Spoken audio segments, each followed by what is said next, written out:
Chapter 254. The academy was not on the busiest main street of Luoyang. There were not many passers-by at the entrance. After Wang Wu shouted a few times, the passers-by began to gather here. Soon, even the people on the main street were attracted here. The entrance of Baichuan Academy was crowded with people. The people who came late stood outside the crowd and tiptoed to look inside. What's going on inside?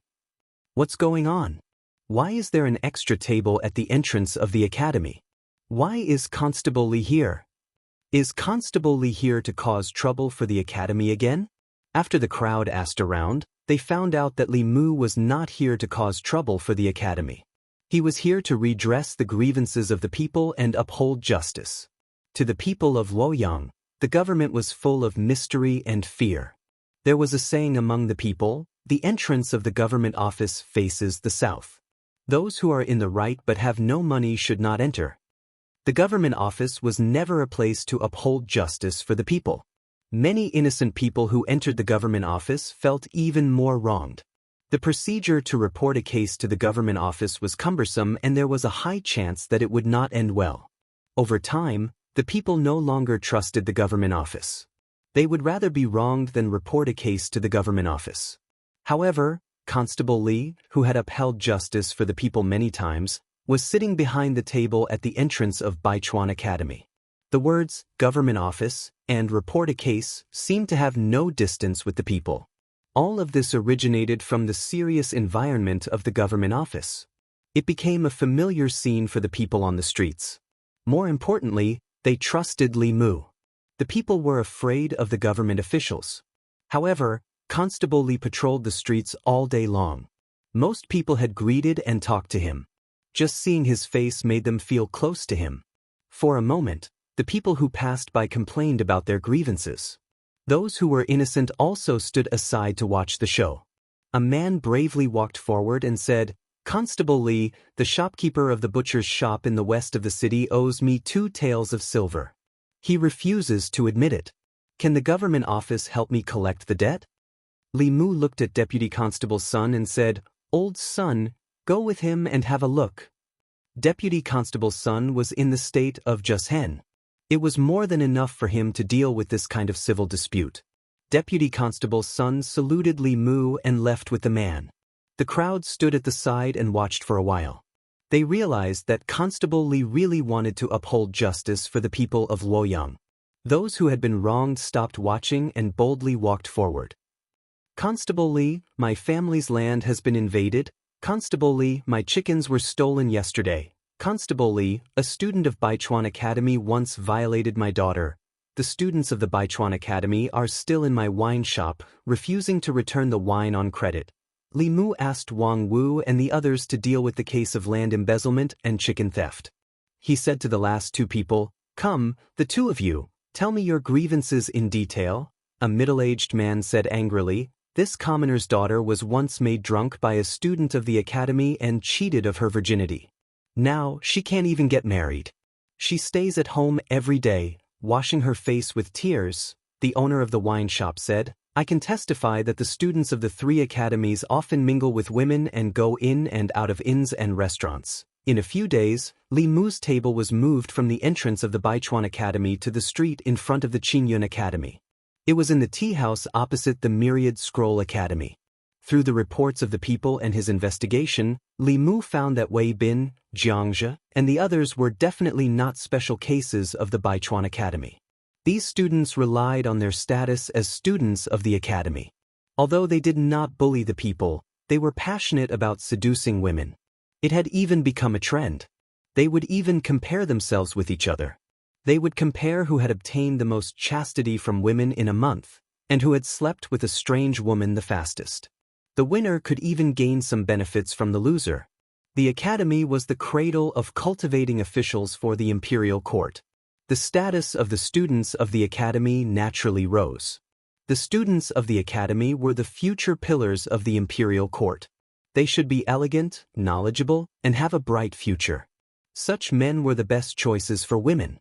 With their status as students of the academy, they could easily get to know all kinds of women. In the beginning, a man and a woman would just talk about romance and ideals. Soon they would talk about sex. Among them, some of the women were willing. They hoped to find a good son-in-law. When he entered the officialdom, they could become the wife of an official. From then on, they could live a life of luxury and live a carefree life. However, they did not know that the students of the academy just wanted to cheat their feelings and bodies. For this kind of scumbag men, they could only be condemned morally, but could not be punished legally. Men and women were willing. If they wanted to blame someone, they could only blame those women for not seeing the true colors of the scumbag men. They had to bear the consequences of their own decisions. If the girls were unwilling, students like Wei Bin and Xianxia would resort to violence or force them to get drunk and knock them out to achieve their goals. This kind of thing was not new to the students of the academy. Not all women would have sex with them in a short period of time. Some impatient people would resort to raping or drugging women to take their bodies. After the matter was exposed, many victims and their families did not dare to offend the academy and could only swallow their anger. For example, shopkeeper Su did not succeed in reporting the students of the academy to the Ministry of Justice. Instead, they were threatened. Li Mu had now gained the trust of the people of the divine capital. In just 3 days, he had received dozens of reports of the students of the academy raping women. Considering that some of the women's families were afraid of the academy and did not dare to stand up, the number would only be higher. This involved not only the 100 Rivers Academy, but also the Azure Cloud Academy and the Myriad Scroll Academy. Only the White Deer Academy did not have such a case because of its closed management and strict requirements for its students. How was this an academy that nurtured talents for the imperial court? It was clearly a cradle for rapists. Even if the number of students was less than 1/10 of the total number of students in the academy and could not represent the entire academy, it was still shocking that 1 out of every 10 students had a record of raping women. It was hard to imagine, if such a person became an official in the future, what would his governance be like? Li Mu also did not know how many such talents the 3 academies had sent to the imperial court over the years. No wonder there would be officials like the magistrate of Yang County. The 3 academies were so ridiculous. Perhaps there were more than one Yang County in the hundreds of counties in the Great Zhou Dynasty, and more than one Yang County in the hundreds of counties. Crepe Myrtle Hall. The morning assembly had just begun when a figure stood out from the corner and bowed. "Your Majesty, I have a memorial." The Empress's voice came from behind the curtain. "What is it, Minister Li?" Li Mu asked Shangguan Li to hand over a memorial and said in a deep voice, "I recently found out that dozens of students from the 100 Rivers Academy, Azure Cloud Academy, and Myriad Scroll Academy have raped nearly 100 women in half a year. It is shocking. I don't know if the existence of these academies is to nurture talents for the imperial court or to nurture criminals for the Great Zhou." After a while, the Empress asked the young female official to hand over the memorial and said, "Everyone, please take a look." In the Ziwei Palace, Li Mu's memorial began to be read from the front to the back. All the officials who had read the memorial were silent. Behind the curtains, the Empress held a piece of paper that was sandwiched between the memorials. Her dignified voice was cold as it rang in the ears of the officials. "This is the pillar of the imperial court that the academy mentioned, and this is the future official of the Great Zhou Dynasty. I finally understand that the problem of the Great Zhou Dynasty is not the demon race, nor the ghost region, but the academy and the imperial court. The officials of the Great Zhou Dynasty are all from the academy. If the academy is rotten, the Great Zhou Dynasty will be rotten. If the academy is rotten, the people of the 36 counties will no longer trust the imperial court." Chapter 255. Li Mu was trying his best to be the Empress's personal assistant. The Empress was alone and helpless in the court. Li Mu stood out and rebuked the officials for her. The Empress wanted to attack the academy. Li Mu set up the court at the entrance of the academy to collect evidence of the students' crimes. Even when he was writing memorials, he would meticulously prepare a speech for the Empress, unlike Gongsun Li, who stood outside the curtain like a robot and only knew how to pass on the Empress's words and shout, "Morning," and "Morning." It was a pity that there was no crooked tree behind the Ziwei Palace. Otherwise, these words would be more impactful. The Empress' dignified voice echoed in the palace. Every word she said was like a sword that stabbed into the hearts of the officials. Li Mu had said something similar. However, he was only a small constable and a small censor. He had no right to say such things. In the entire Great Zhou, only the Empress had the right to say such things.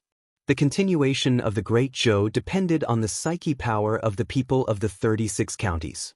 This was a fact that everyone knew. The psyche power was not only a sign that the court had won the hearts of the people. The emperor's qi in the ancestral temple was also condensed from the psyche power of the people of the Great Zhou. When the court lost the hearts of the people, internal and external troubles came in waves. This was the reason why the previous dynasty fell. Even the important officials of the old and new parties fell into deep thought. Whether the Shao or the Zhou family would take the throne of the Great Zhou was an irreconcilable conflict between them. However, neither the Shao nor the Zhou family was willing to take over a broken country. If the Great Zhou fell, what was the point of fighting over it? If the academy grew, it would not be good for the stability of the imperial power. Although they all wanted to borrow the power of the academy, they did not want the academy to suppress the imperial power. They did not want the Great Zhou to be destroyed by the academy. Before Li Mu revealed these things, they did not realize that there was such a serious problem in the academy. Today's morning court ended in an extremely quiet atmosphere. The Empress did not continue the reform of the official selection system.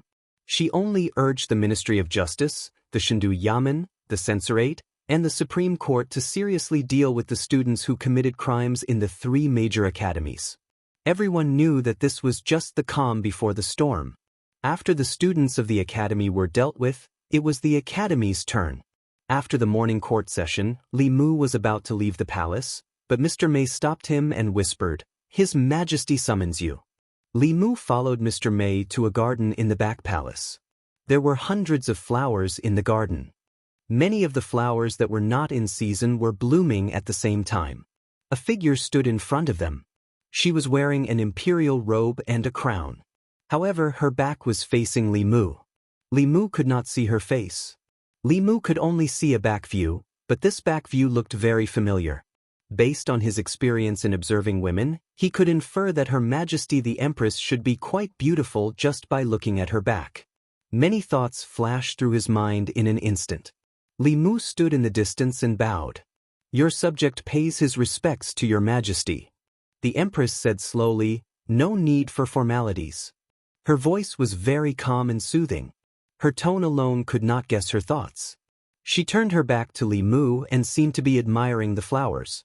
After a long time, she spoke again. With her back to Li Mu, she asked again, "I want to build another academy outside the 4 academies. What do you think?" Li Mu shook his head and said, "I don't think so." Gong Sun Li frowned. Mr. Mei kept winking at Li Mu, but Li Mu pretended not to see it. He positioned himself as a counselor, not a lackey. If the Empress was criticized by the academy, he would stand up for her. If he thought what the Empress wanted to do was right, he would help her. However, if he did not agree with the Empress' idea, he would still raise it. The Empress was not angry. Her voice was still calm. "Tell me what you think." Li Mu said, "The 3 academies have developed to today's situation largely because the academies have monopolized the official positions in the imperial court. As long as the students of the academies can graduate from the academies, they can easily enter the imperial court. If the academies are not strictly managed, it is easy for them to breed arrogance and debauchery. Your Majesty, if you build another academy, it will be no different from the other academies." The Empress said, "In your opinion, how should the imperial court change this situation?" Li Mu said, "Open the imperial examination." The Empress paused and asked, "What is the imperial examination?" Li Mu explained, "The imperial court will no longer choose officials from the academies. Instead, they will choose officials through the examination. The examination must be fair, just, and open." Gong Sunli said, "The academy system was established by Emperor Wen. It has been more than 100 years. It is impossible for you to bypass the 4 academies. Not bypass, but take back the power to choose officials from the imperial court." Li Mu shook his head and said, "The existence of the academies is not completely a drawback. Although there has been a bad trend in the three academies over the years, there is no need to completely deny the academies. Most of the students of the academies are far better than ordinary people in terms of talent and virtue. The students of the academies can still participate in the imperial examination. They can also pass the examination more easily than those who are not from the academies. But through the selection of the imperial examination, the imperial court will no longer be completely decided by the academies. There will also be pressure among the students of the academies. The academies will be able to suppress the academies. Li Mu looked at the Empress's back and said, "The imperial examination is very conducive to the gathering of the people's faith. After the imperial examination, the people at the bottom will also have the qualifications to enter the imperial court. It will be very good to curb the situation of the students of the four academies. The poor officials who are promoted through the imperial examination will definitely be grateful to the imperial court and your majesty." The benefits of the imperial examination were needless to say.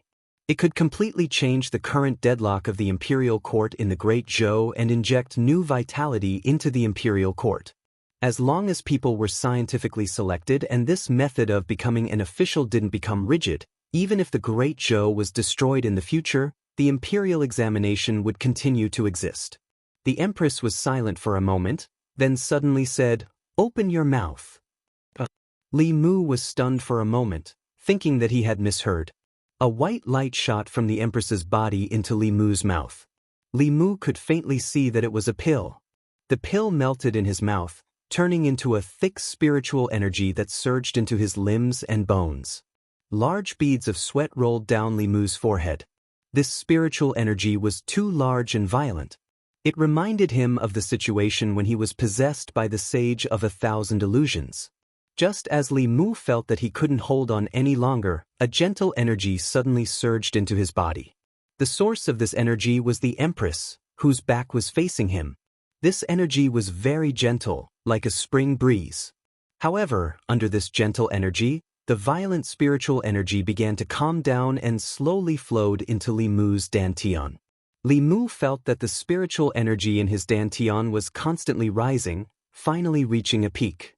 At a certain moment, Li Mu suddenly felt that something in his body had broken. He tried to use the wholeness character of the 9 words mantra and found that this Tao technique, which he couldn't use before, no longer had any hindrances. This meant that he had stepped into the realm of supernatural powers. The middle realm that he had yearned for even in his dreams had been easily attained. At this moment, Li Mu deeply felt that his initial decision to follow the Empress was indeed correct. She could give him whatever he wanted. Suppressing his joy, Li Mu bowed and said, "Thank you, Your Majesty." The Empress said lightly, "You are my man. The stronger you are, the more you can do for me." Li Mu finally had the opportunity to see the Empress face to face and ask her questions about cultivation. He looked up at the back of the Empress and asked, "Your Majesty, I encountered an inner demon during my cultivation. That inner demon occasionally appeared in my dreams, and it always took the form of a strange woman. Your Majesty's cultivation is very profound.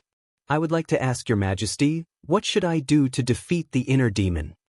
Mr. May's face changed. He lowered his head to hide his expression. The Empress said, "The inner demon is born in your heart. Only you can defeat it. No one else can help you." He didn't expect that even a master of the upper 3 realms couldn't do anything about his inner demon. Li Mu sighed and said, "I understand."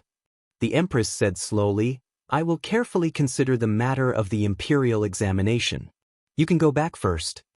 Li Mu bowed and said, "I will take my leave." Li Mu finally had the opportunity to be so close to the Empress, but he still couldn't see her face. This made him feel a little regretful. But this regret was quickly washed away by the joy of leveling up. Li Mu happily returned to the yamen and saw Wang Wu and the others gathered together. Their heads were facing in and their butts were facing out. He didn't know what they were doing sneakily. Li Mu coughed. They immediately stood up straight and said, "Boss?" Li Mu looked at them and asked, "What are you looking at?" Wang Wu put one hand behind his back and said, "Nothing." Li Mu stretched out his hand and said, "Give it to me." Wang Wu sighed and put a booklet in Li Mu's hand. Li Mu looked at the booklet in his hand and saw the words, "100 Beauties of Shindu," written on it. Li Mu put the booklet in his sleeve and went back to his room. He looked at it with interest and said, "You're not allowed to look at these things when you're in the yamen. I'll confiscate it." He originally thought that it was a restricted booklet, but after opening it, he found that the women in it were all wearing clothes. He flipped to the front page and read the introduction of the booklet. He learned that it was an atlas of Shindu drawn by an artist in Shindu. It included more than 100 beautiful women in Shindu. Li Mu casually flipped through a few pages and a face that made him yearn for day and night came into view. It was a young girl. She was only 16 or 17 years old. Her face was 80 to 90% similar to Lu Hanyan. At the bottom left of the portrait, there was a note, "Lu Hanyan, musician of Miaoying Street." Her zither skills were the best in Shindu. Clearly, this was her when she was a young girl. This painting was at least 5 or 6 years ago. Li Mu had never seen her at this time. Li Mu stared at the portrait of her when she was a young girl for a long time. The yearning in his heart deepened. He was about to close the booklet when he accidentally glanced at the portrait of a woman on the next page. Seeing the woman's face, Li Mu's body shook. This woman was exactly the same as the woman he often dreamed of. Chapter 256. Li Mu looked at the woman in the album carefully and confirmed that she looked very similar to his inner demon. Although the woman in the painting was younger, there was no doubt that this was a portrait of her from a few years ago, just like Lu Hanyan's portrait. Li Mu thought that his inner demon was a figment of his imagination. He didn't expect to find the original in reality. He looked at the bottom left corner of the portrait and found the woman's information. There were 2 lines of words at the bottom left corner of the portrait. Zhou Yi, eldest daughter of Minister Zhou Jing, now the crown princess. She has an extraordinary appearance and outstanding cultivation talent. It is said that the crown prince doesn't like her. She has been married for 2 years and is still a virgin. Li Mu stood there in a daze, his mind blank. This was the first time he heard the name Zhou Yi. But wasn't the daughter of Minister Zhou Jing, the former crown princess, the current empress? This album looked quite old. It was at least 5 years ago. At that time, the empress was still the crown princess, and the artist didn't have to be so secretive. But even 5 years ago, this kind of thing should be discussed in private in a small circle. It couldn't be brought out in public. Of course, this wasn't important to Li Mu. The important thing was, how could his inner demon be Her Majesty the Empress? This couldn't be a coincidence. There was no such coincidence in the world. He had never seen the Empress's true face. How could he imagine her in his dream? The only possibility was that the woman in his dream wasn't some inner demon. She was the Empress herself. With her level 7 cultivation, she could easily use the dream transference technique to invade Li Mu's dream. But why did she invade Li Mu's dream? Why did she ravage him in his dream? Li Mu thought about it carefully, and soon remembered that every time the Empress appeared in his dreams and brutally ravaged him, it was when he was gossiping about the Empress. For example, whether she was still a virgin, whether she didn't get along with the former crown prince. He was so gossipy during the day, and he would be beaten up in his dream at night. No wonder Mr. May's expression was so strange when he saw the image of the woman in his dream. No wonder when the Empress summoned him, her back was facing him. When he saw the picture album, all the mysteries in Li Mu's heart were solved. It's fake. It was all fake. Her Majesty the Empress being magnanimous and magnanimous was all a lie. On the surface, she didn't seem to care about anything, but in fact, she had already thought about how to take revenge tonight. What made Li Mu even more unimaginable was how she knew that he was gossiping about her. Although transcending realm powerhouses possessed remarkable abilities, they didn't have clairvoyant eyes and ears. They didn't have the ability to know everything under the heavens without leaving their homes. No matter what, the mystery that had troubled him for many days was finally solved. At this moment, Li Mu didn't know whether to be happy or worried. He did not give birth to an inner demon. This was naturally a joyous matter, but the truth was even more terrifying than the birth of an inner demon. Li Mu closed the album. After calming himself down, he carefully analyzed the situation. If the Empress really wanted to blame him, she could casually find a reason to make Li Mu suffer.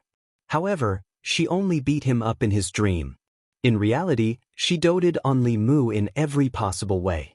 She gave him magic weapons, spiritual jades, tributes, and even personally helped Li Mu break through the realm.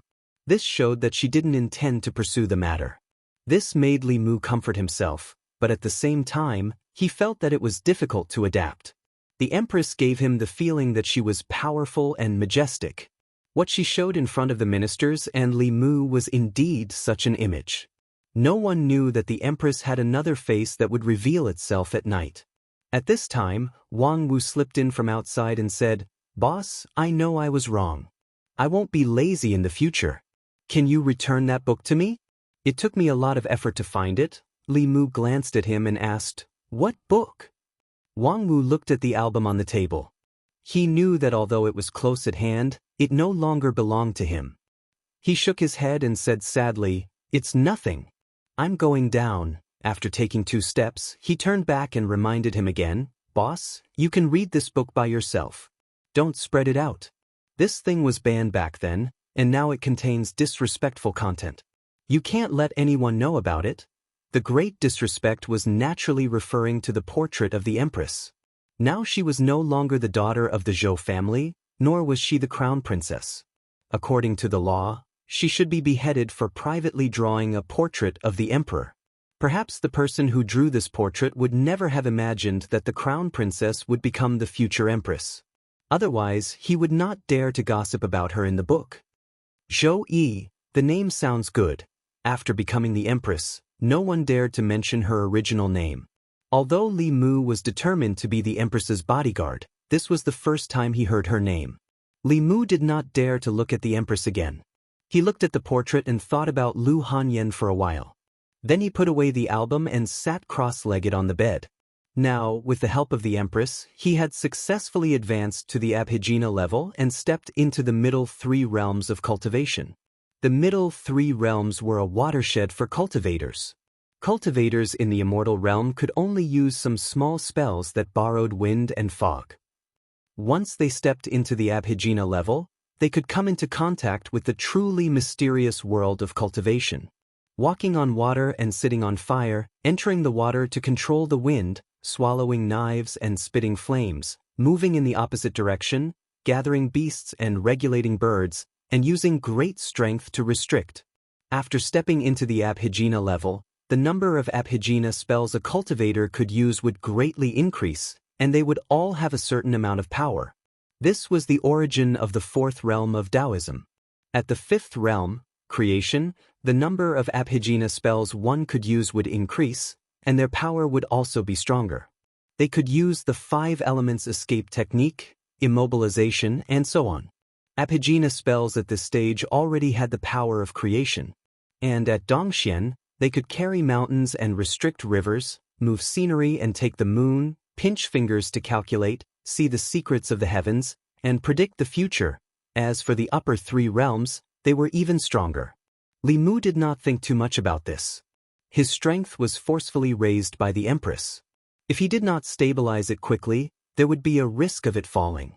Although the taste of being forcefully raised was painful, if the Empress could give him this from time to time, the creation was just around the corner.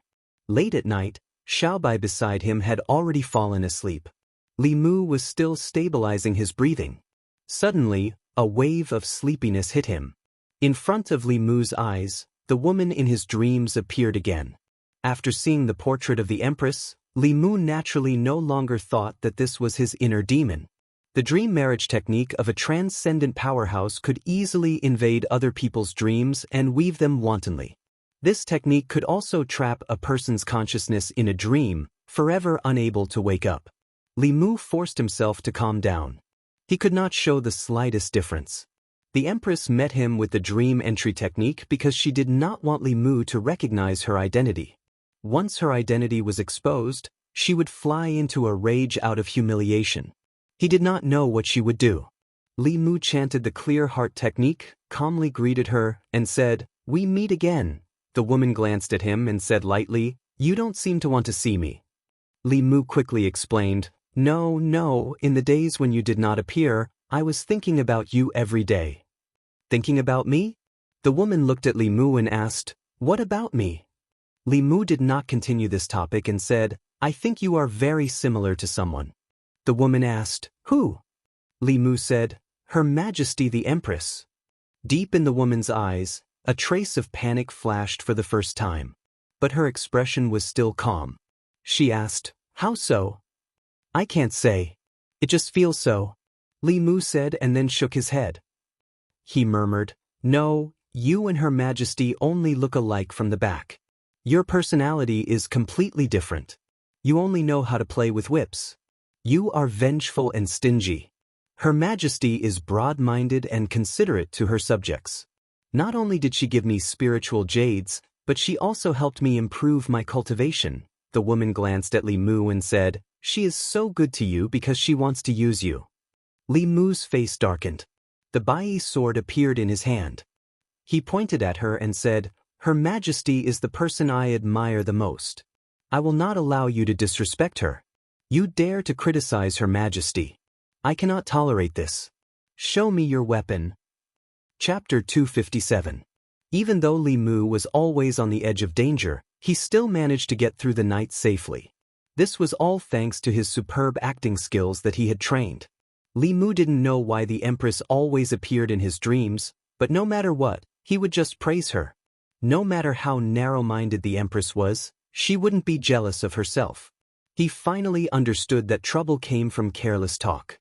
No wonder Mr. May kept reminding him to be respectful to the Empress. It seemed that she already knew everything back then. Thinking about how she acted when she saw his inner demon, it wasn't that strange anymore. Recalling the past with the woman in his dreams, Li Mu was almost certain that the Empress wouldn't do anything to him. And he didn't have to worry about being disturbed by his inner demon. He could finally relax.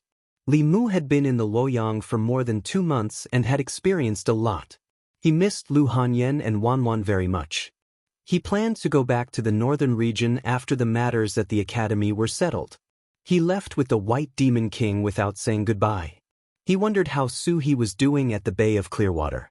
When he arrived at the Luoyang government, he happened to see Wang Wu putting a young man who looked like a student in jail. The Empress ordered all the government offices in the Luoyang government to investigate the cases involving the students of the 3 academies.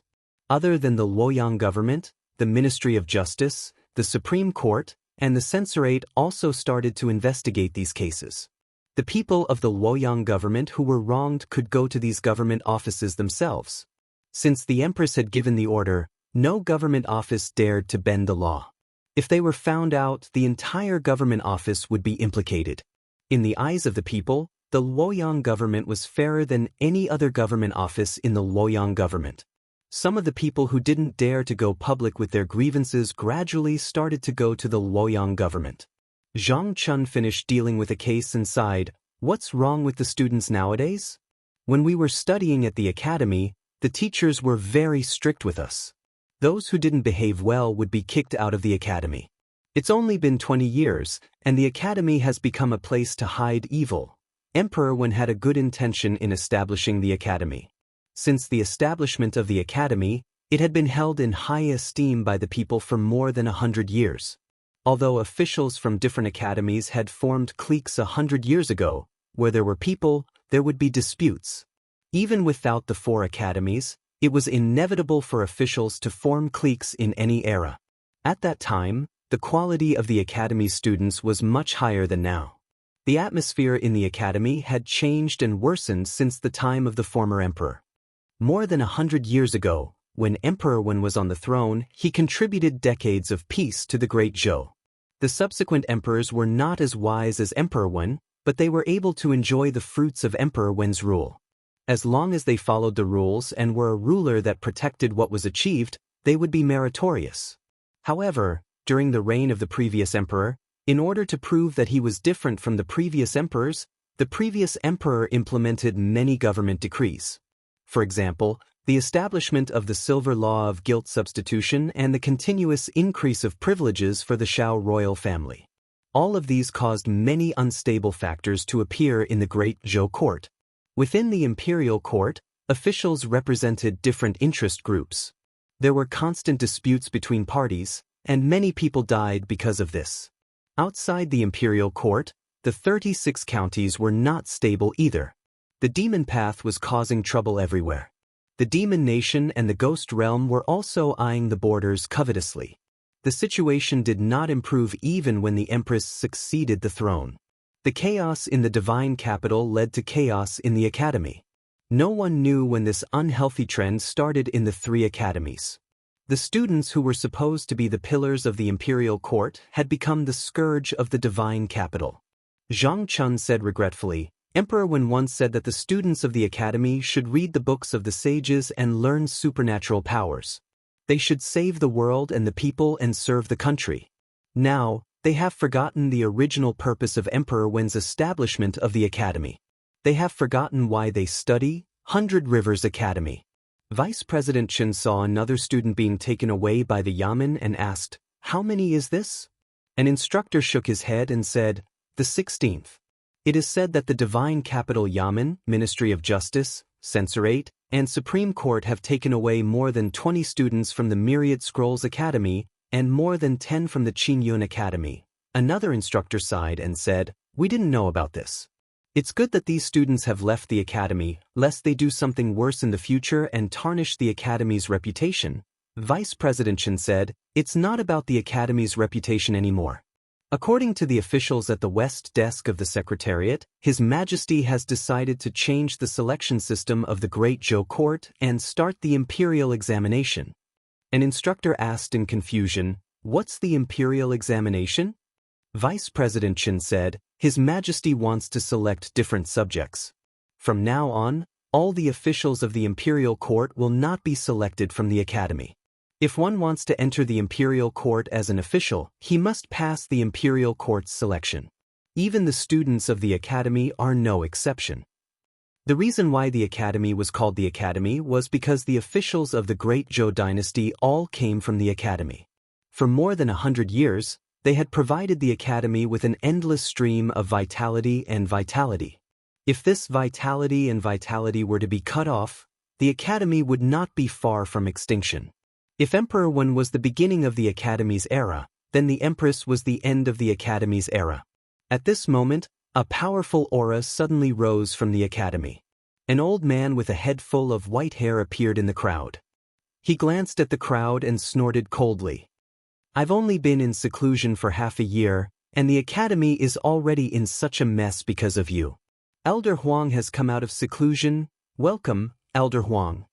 When the crowd saw the old man, they all bowed. In the academy, other than the president who was in seclusion all year round, Elder Huang had the highest status. They were both vice presidents, but even Vice President Chen had to greet him as a junior. Not only was Elder Huang's cultivation high, but he had also been in Dongxian for decades. He had taught countless important officials and made great contributions to the Great Zhou. He was the soul of the Baichuan Academy. The white-haired old man snorted coldly and said, "The imperial court can punish the mistakes of the academy's students.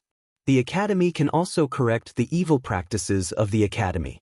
She's just using this as a pretext to make a fuss. She wants to monopolize the power and cultivate her trusted subordinates. She wants to firmly control the imperial court in her hands. The 4 great academies will not tolerate such a thing." During the morning court, Li Mu was surprised to find a chair in front of the officials. A white-haired old man was sitting on the chair. Those who could sit in the crepe myrtle hall were naturally not ordinary people. He learned from the discussions of the officials that this old man seemed to be a vice president of the Baichuan Academy. He was very senior and had been given the right to sit in the imperial court when the previous emperor was still on the throne. Because of those scandals, the people from the academy had not appeared in the morning court several times. Today was the first time they had appeared. The old man sat there with a straight face. Even the atmosphere in the imperial court was much more solemn. Today's morning court was mainly about the imperial court holding the imperial examination and selecting talents to replace the previous situation where the academy monopolized the imperial court. This method was undoubtedly completely abolishing the old system. When the empress proposed it, it did not arouse any discussion among the officials. Only a few officials from the censorate responded, because for most of the people standing in the imperial court, this was contrary to their interests. The officials in the imperial court were said to be from the academy, but in the final analysis, the students of the academy were the children of the great Zhou's powerful families. They sent their children to the academy, and after a few years, they could enter the imperial court as officials. This way, the status and power of their families would be passed down from generation to generation. Once the imperial court did not directly select officials from the academy, they would lose this privilege. In the past, they only had to compete with other powerful families. If the imperial court did not limit the selection of officials by birth, they would have to compete with all the talents in the 36 counties of the Great Zhou for a limited number of official positions. In this way, unless their families could continuously produce outstanding talents, the decline of their families was a foregone conclusion. No one was willing to accept this reality. Every time the empress was isolated by the officials, Li Mu knew that it was time for him to stand up. He had already offended all the factions in the imperial court, and did not mind offending them again. He stood up and said, "I believe that the talents of the Great Zhou are not limited to the 4 academies. The imperial examination will allow the imperial court to discover more talents from the common people, break the academy's monopoly on officials, and curb the academy's unhealthy practices. Who are you? How dare you talk nonsense about the academy?" Before Li Mu could finish speaking, he heard a reprimanding voice. He raised his head and saw that the white-haired old man sitting on the chair at the front of the great hall stood up. Li Mu said calmly, "The reason why dozens of students from the 3 academies were imprisoned and beheaded in the past few days is obvious to all the lords in the hall. I'm just telling the truth. There's no need to talk nonsense." The old man did not mention this matter. He looked at Li Mu, took a step forward and said sternly, "The 4 academies have been established for 100 years. How many talents have been sent to the imperial court? How many contributions have they made to the stability of the Great Zhou? You want to deny the achievements of the academies, deceive His Majesty, bring chaos to the imperial court, and destroy the 100 years of foundation of the Great Zhou because of a mistake made by a student of the academies. What are your intentions?" As he took a step forward, the aura of the white-haired old man suddenly spread out.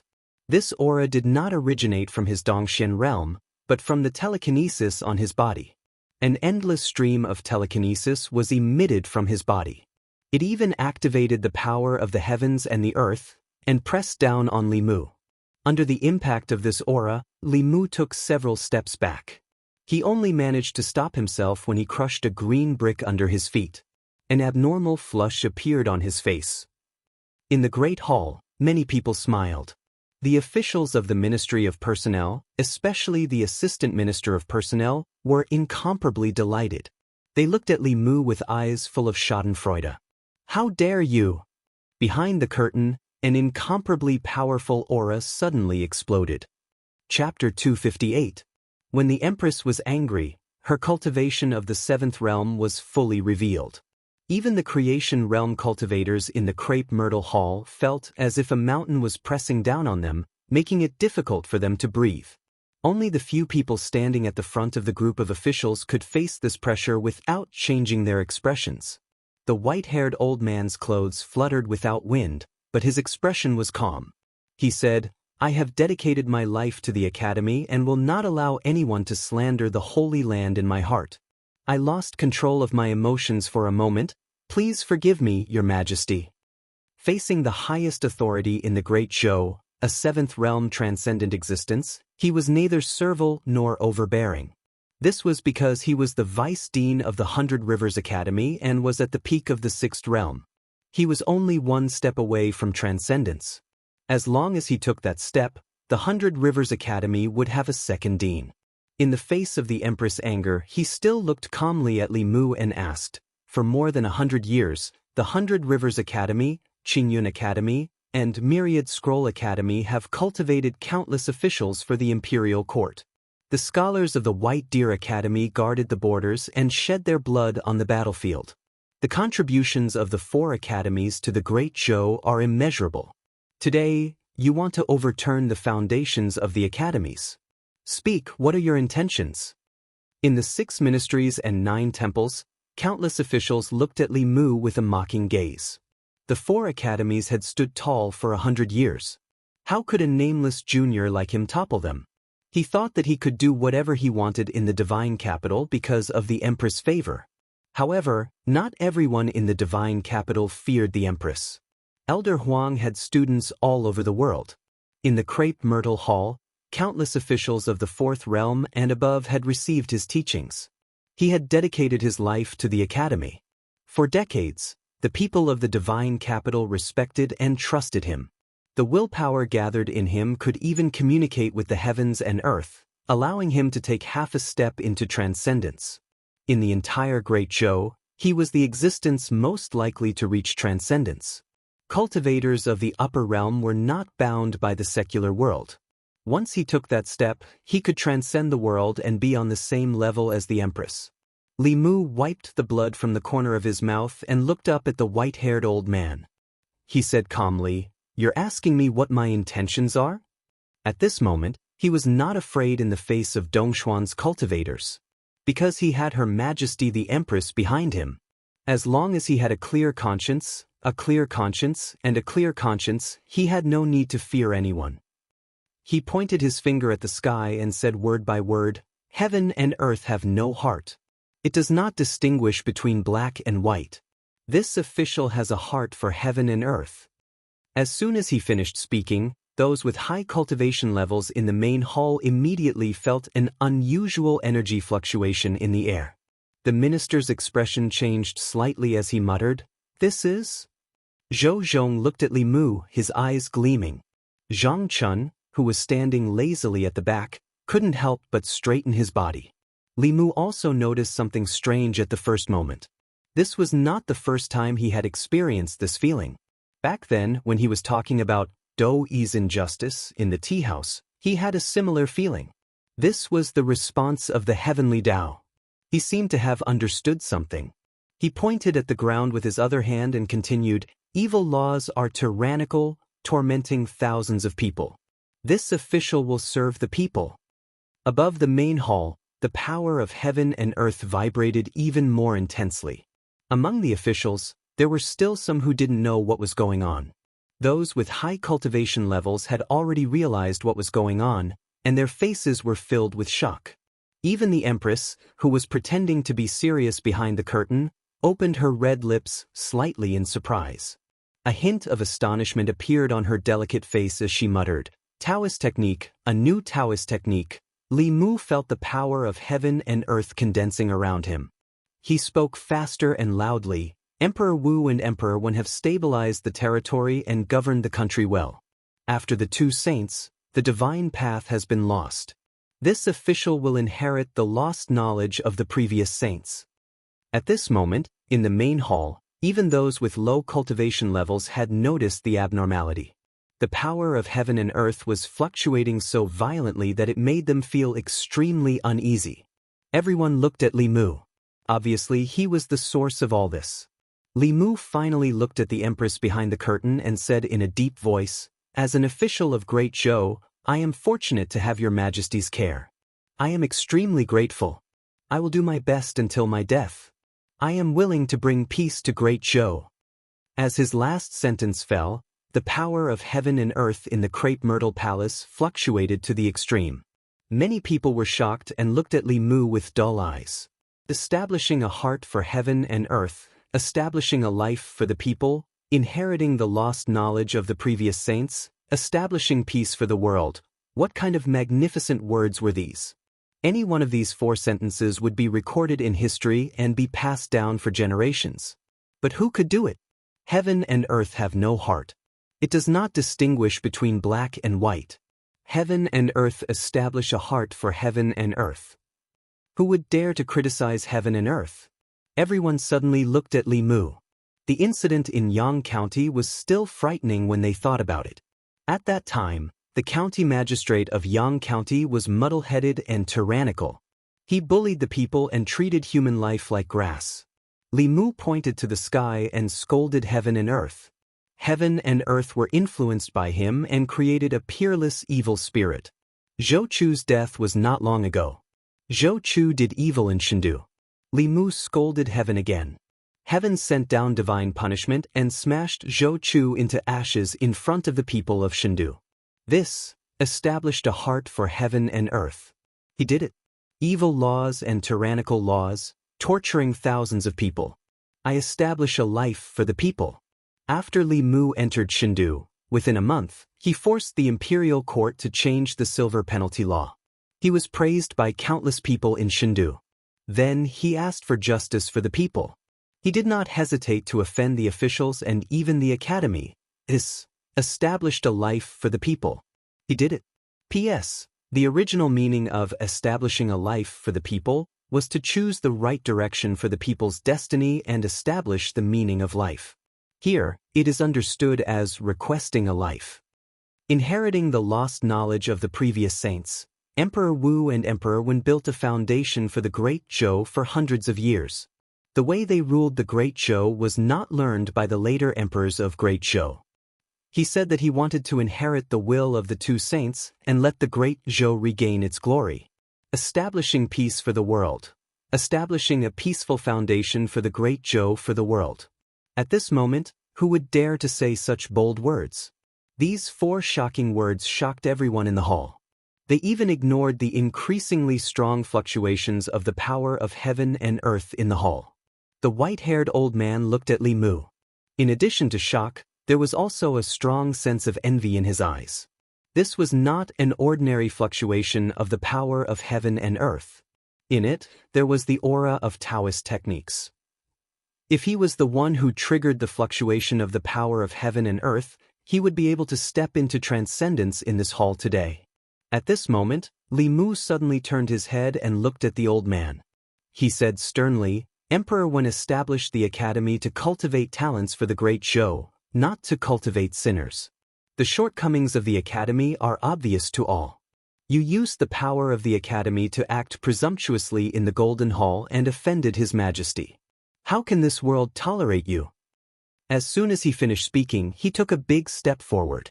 The chaotic power of heaven and earth in the hall suddenly became extremely orderly and oppressed the white-haired old man. He was giving him a taste of his own medicine.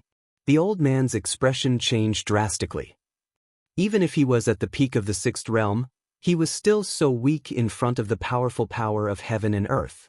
In front of heaven and earth, no matter how high one's cultivation was, they were still ants.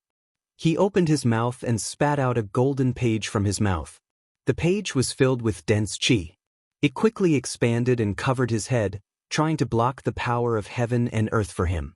However, this power of heaven and earth was unusual. It directly passed through the page and landed on his body. The old man directly spat out a mouthful of blood. The aura on his body quickly withered. The figures at the front of the hall watched helplessly as his aura fell from the peak of Dongxian to the early stage of Dongxian. He almost fell out of the 6th realm. They looked at each other and saw the deep shock in each other's eyes. Divine retribution. The vice dean of the 100 Rivers Academy, who was at the peak of Dongxian and was only half a step away from transcendence, suffered divine retribution in the hall, and his cultivation almost fell by a large realm. This divine retribution made him lose at least 30 years of cultivation. At his age, his cultivation level fell. He probably would never have the chance to break through again in this lifetime. Everyone looked at Li Mu with shock. The heavens had helped him time and time again. Was he really the chosen one? The hall was silent. Only the white-haired old man's injured gasps could be heard. The officials looked at Li Mu with eyes full of disbelief. They could not believe that a small, remarkable power cultivator like him could seriously injure the Dongxian. But what was even more unbelievable was that he could say such shocking words as, establish a heart for heaven and earth, establish a life for the people, inherit the lost arts for the past saints, and establish peace for all ages. It was not an exaggeration to say that these 4 sentences could cause a reaction from heaven and earth. And to be able to say these 4 sentences, what kind of breadth of mind did he have? The white-haired old man sat on the ground, paralyzed. He felt the magic power in his body drain and his cultivation level fall. A blank expression appeared on his old face. At this moment, he deeply realized that he would never have the chance to transcend in this lifetime. The transcendent realm, that was his lifelong pursuit, The dream that he pursued his entire life was shattered. Under this extreme despair, an incomparably violent emotion suddenly emerged in his heart. This violent emotion turned into killing intent and quickly filled his mind. His eyes turned blood red, and his body emitted an extremely dangerous aura. The minister's expression changed drastically, and he shouted, "Not good, he has turned into a demon." In the hall, an extremely horrifying voice suddenly sounded. Li Mu's hair stood on end. He felt his body freeze, and even his thoughts stopped working. The next moment, a withered hand appeared in front of him. Li Mu's gaze met a pair of blood-red eyes. The white-haired old man's hand reached out to Li Mu's neck, but it stopped in midair. And in front of Li Mu, there was a figure. A woman wearing an imperial robe and an imperial crown stood in front of Li Mu and raised her hand. The white-haired old man's body froze in midair. The aura in his body began to fall rapidly from the early Dongxian stage. Creation, remarkable power, spirit concentration, soul refinement. After a moment, there were no more magic power fluctuations in his body. The Empress raised her head and said majestically, "The Golden Hall injured my beloved minister and turned into a demon. Seeing that you have done well in the past, I will only cripple your cultivation and spare your life." Chapter 259. The Crepe Myrtle Palace was so quiet that the courtiers could hear their own breathing and heartbeats. Everything happened too quickly. Even though they had experienced countless major events in their lives, none of them were as shocking as the scene just now. Vice Principal Huang was rude in front of the palace and used her power to oppress others. With her cultivation at the peak of the 6th realm, she attacked a minor 4th realm official. Although it was a bit of bullying, she bullied a favored official in front of Her Majesty. She was also disrespecting Her Majesty. However, he had the right to do so. In his life, he had nurtured hundreds of important courtiers for the imperial court, from the county magistrate and deputy to the governor of a county, the minister of the 6 ministries, the 3 provinces, the 6 ministries, the 9 temples, and the 24 divisions. How many of them were his students? Even in the palace today, many courtiers had to respectfully address him as "Sir" in front of him. Not to mention a minor official or an imperial censor, even if Vice Principal Huang pointed at the minister's nose and scolded him, the minister would still have to lower his head and listen. However, Li Mu did not do so. When Vice Principal Huang was pressuring him and asking him what his intentions were, he said such shocking words of truth. Establishing a heart for the heavens and earth, establishing life for the people, inheriting the lost knowledge of the past saints, establishing peace for all ages. These 4 words of truth directly resonated with the heavens and earth. Li Mu borrowed the power of the heavens and earth and used his own methods to make Vice Principal Huang fall from the peak of Dongxian to the early stage of Dongxian, completely crushing his hopes of attaining transcendence. The fall of his realm and the destruction of his hopes caused Vice Principal Huang to directly enter the demonic path in the palace and lose his mind, forcing His Majesty to personally cripple his cultivation. The harm that a peak 6th realm expert who had entered the demonic path could cause was immeasurable. His Majesty only crippled his cultivation and spared his life, already taking into account his past contributions. However, what shocked everyone was Li Mu. There was no such thing as a chosen one in this world. It was his actions and his words of truth that were recognized by the heavens and earth because in the eyes of the heavenly axiom, he was more righteous than Vice Principal Huang. If someone else had said these 4 sentences, even more people would have scoffed at them. However, everyone could see that Li Mu was really using his actions to fulfill these 4 mantras. It was no wonder that he could resonate with heaven and earth. This was a person without selfishness. He was neither friend nor foe. He cared for the people, was not afraid of heaven and earth. He was loyal to his country and had justice in his heart. Even heaven and earth were moved by such a person. With his cultivation crippled, Vice School Head Huang was overwhelmed by rage and fainted. The Empress slowly walked to the top and said, "Send Vice Headmaster Huang back to the academy." 2 guards walked in from outside and silently carried Vice Principal Huang out. The officials were all silent. Even the officials from the 100 Rivers Academy and Vice Principal Huang's former students all maintained their silence. Vice Principal Huang used righteousness to oppress Li Mu, but Li Mu used righteousness to suppress her. His righteousness was the righteousness of the academy. Li Mu's righteousness was the righteousness of heaven and earth. The righteousness of the academy was not worth mentioning in front of the righteousness of heaven and earth. The empress looked down at the officials and said, "As for the imperial examination, the central secretary and the west platform are to draft the rules within a month. After that, the imperial court will follow the imperial examination system in selecting officials. Does anyone have any objections?" The officials continued to be silent. No one spoke. At this point, who could have any objections? Who dared to have any objections? In the past, the academy had the righteousness. In the past 100 years, they had sent countless talents to the academy. Even Her Majesty could not be stubborn. But now, Li Mu's righteousness had overwhelmed the righteousness of the academy. Vice Principal Huang had been possessed by the devil in the Golden Hall and her cultivation had been destroyed. The righteousness of the academy had been seized by the empress. As her subjects, they could not resist the empress. Now that they could not even reason with her, what else could they say? The central secretary was silent for a moment. Then he stood up and bowed, saying, "Yes, Your Majesty." The empress glanced at the officials and said majestically, "Dismissed." The empress left from the back of the palace. After the officials bowed, they began to leave the Ziwei Palace in an orderly manner. Their eyes lingered on Li Mu for a long time. Their eyes were very complicated. All along, in the eyes of the officials in the imperial court, he was a disruptor and a destroyer of the established rules of the imperial court. Except for Her Majesty, he was disliked by everyone. He was an alien in the eyes of the officials.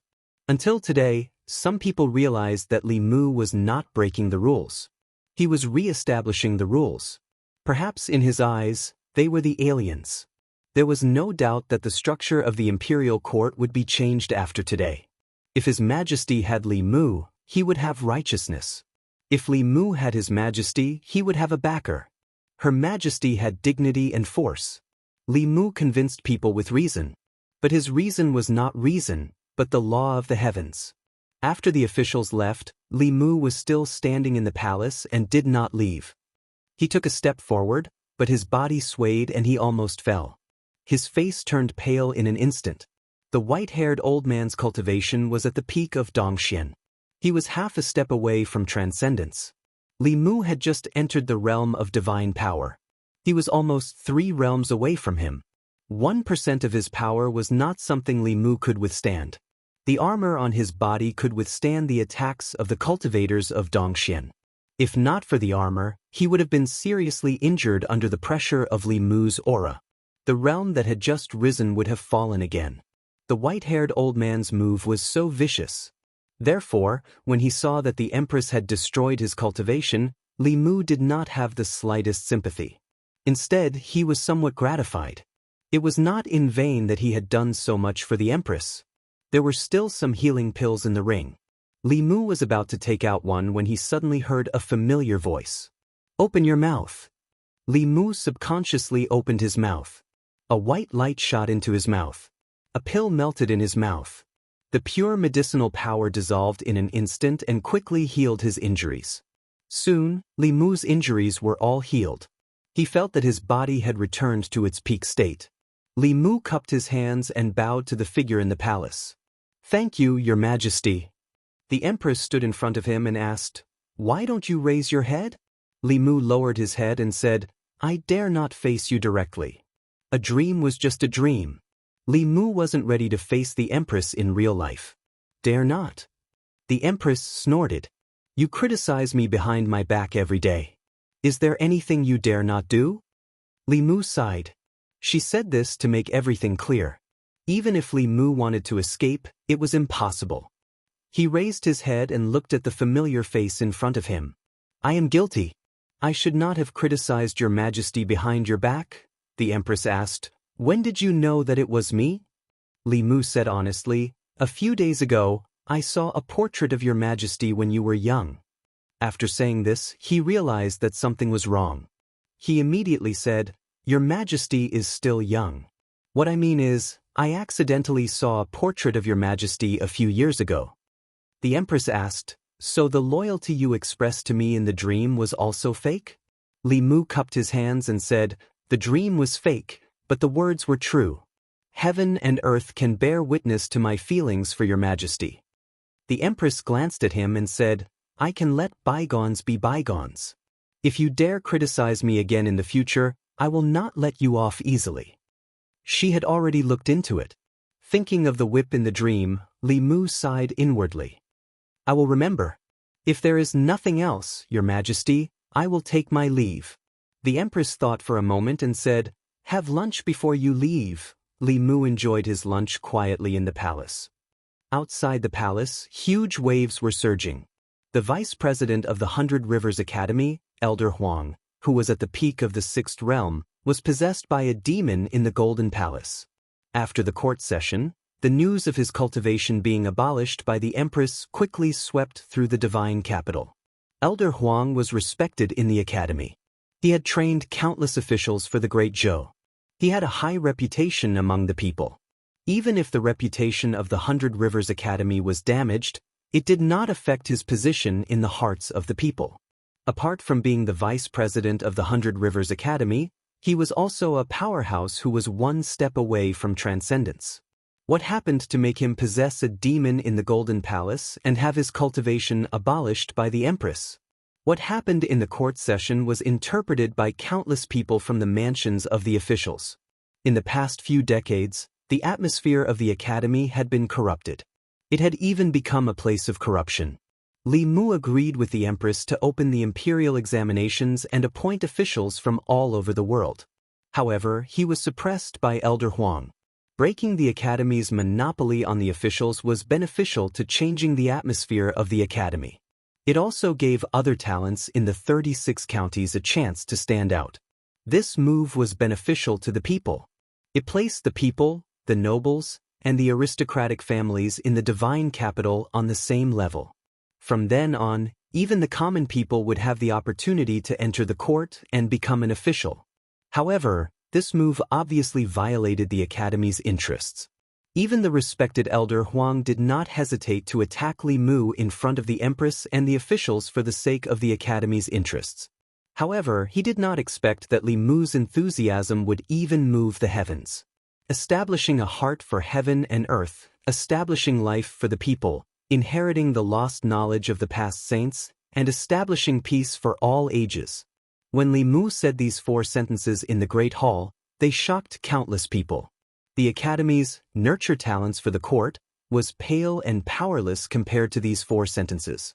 Those who could say these 4 sentences and put them into practice personally were worthy of being praised by all ages. Chapter 260. After lunch, Li Mu thought about a problem as he walked out of the palace. The 4 sentences of Henku appeared for the first time in this world and resonated with heaven and earth. Logically speaking, it should be a newly created Taoist technique. However, Li Mu himself did not benefit much from it. The creation of a new Taoist technique was accompanied by a chance to be imbued with the power of heaven and earth. This opportunity could allow the top cultivators of Dongxian to step into transcendence. He had brought many new Taoist techniques to this world. According to this pattern, he should have enjoyed the imbuement of heaven and earth many times. His cultivation should have reached the 8th or 9th realm instead of the 4th realm. Could it be that in order to obtain the power of heaven and earth, one had to comprehend and create Taoist techniques themselves? Heaven's will was unpredictable.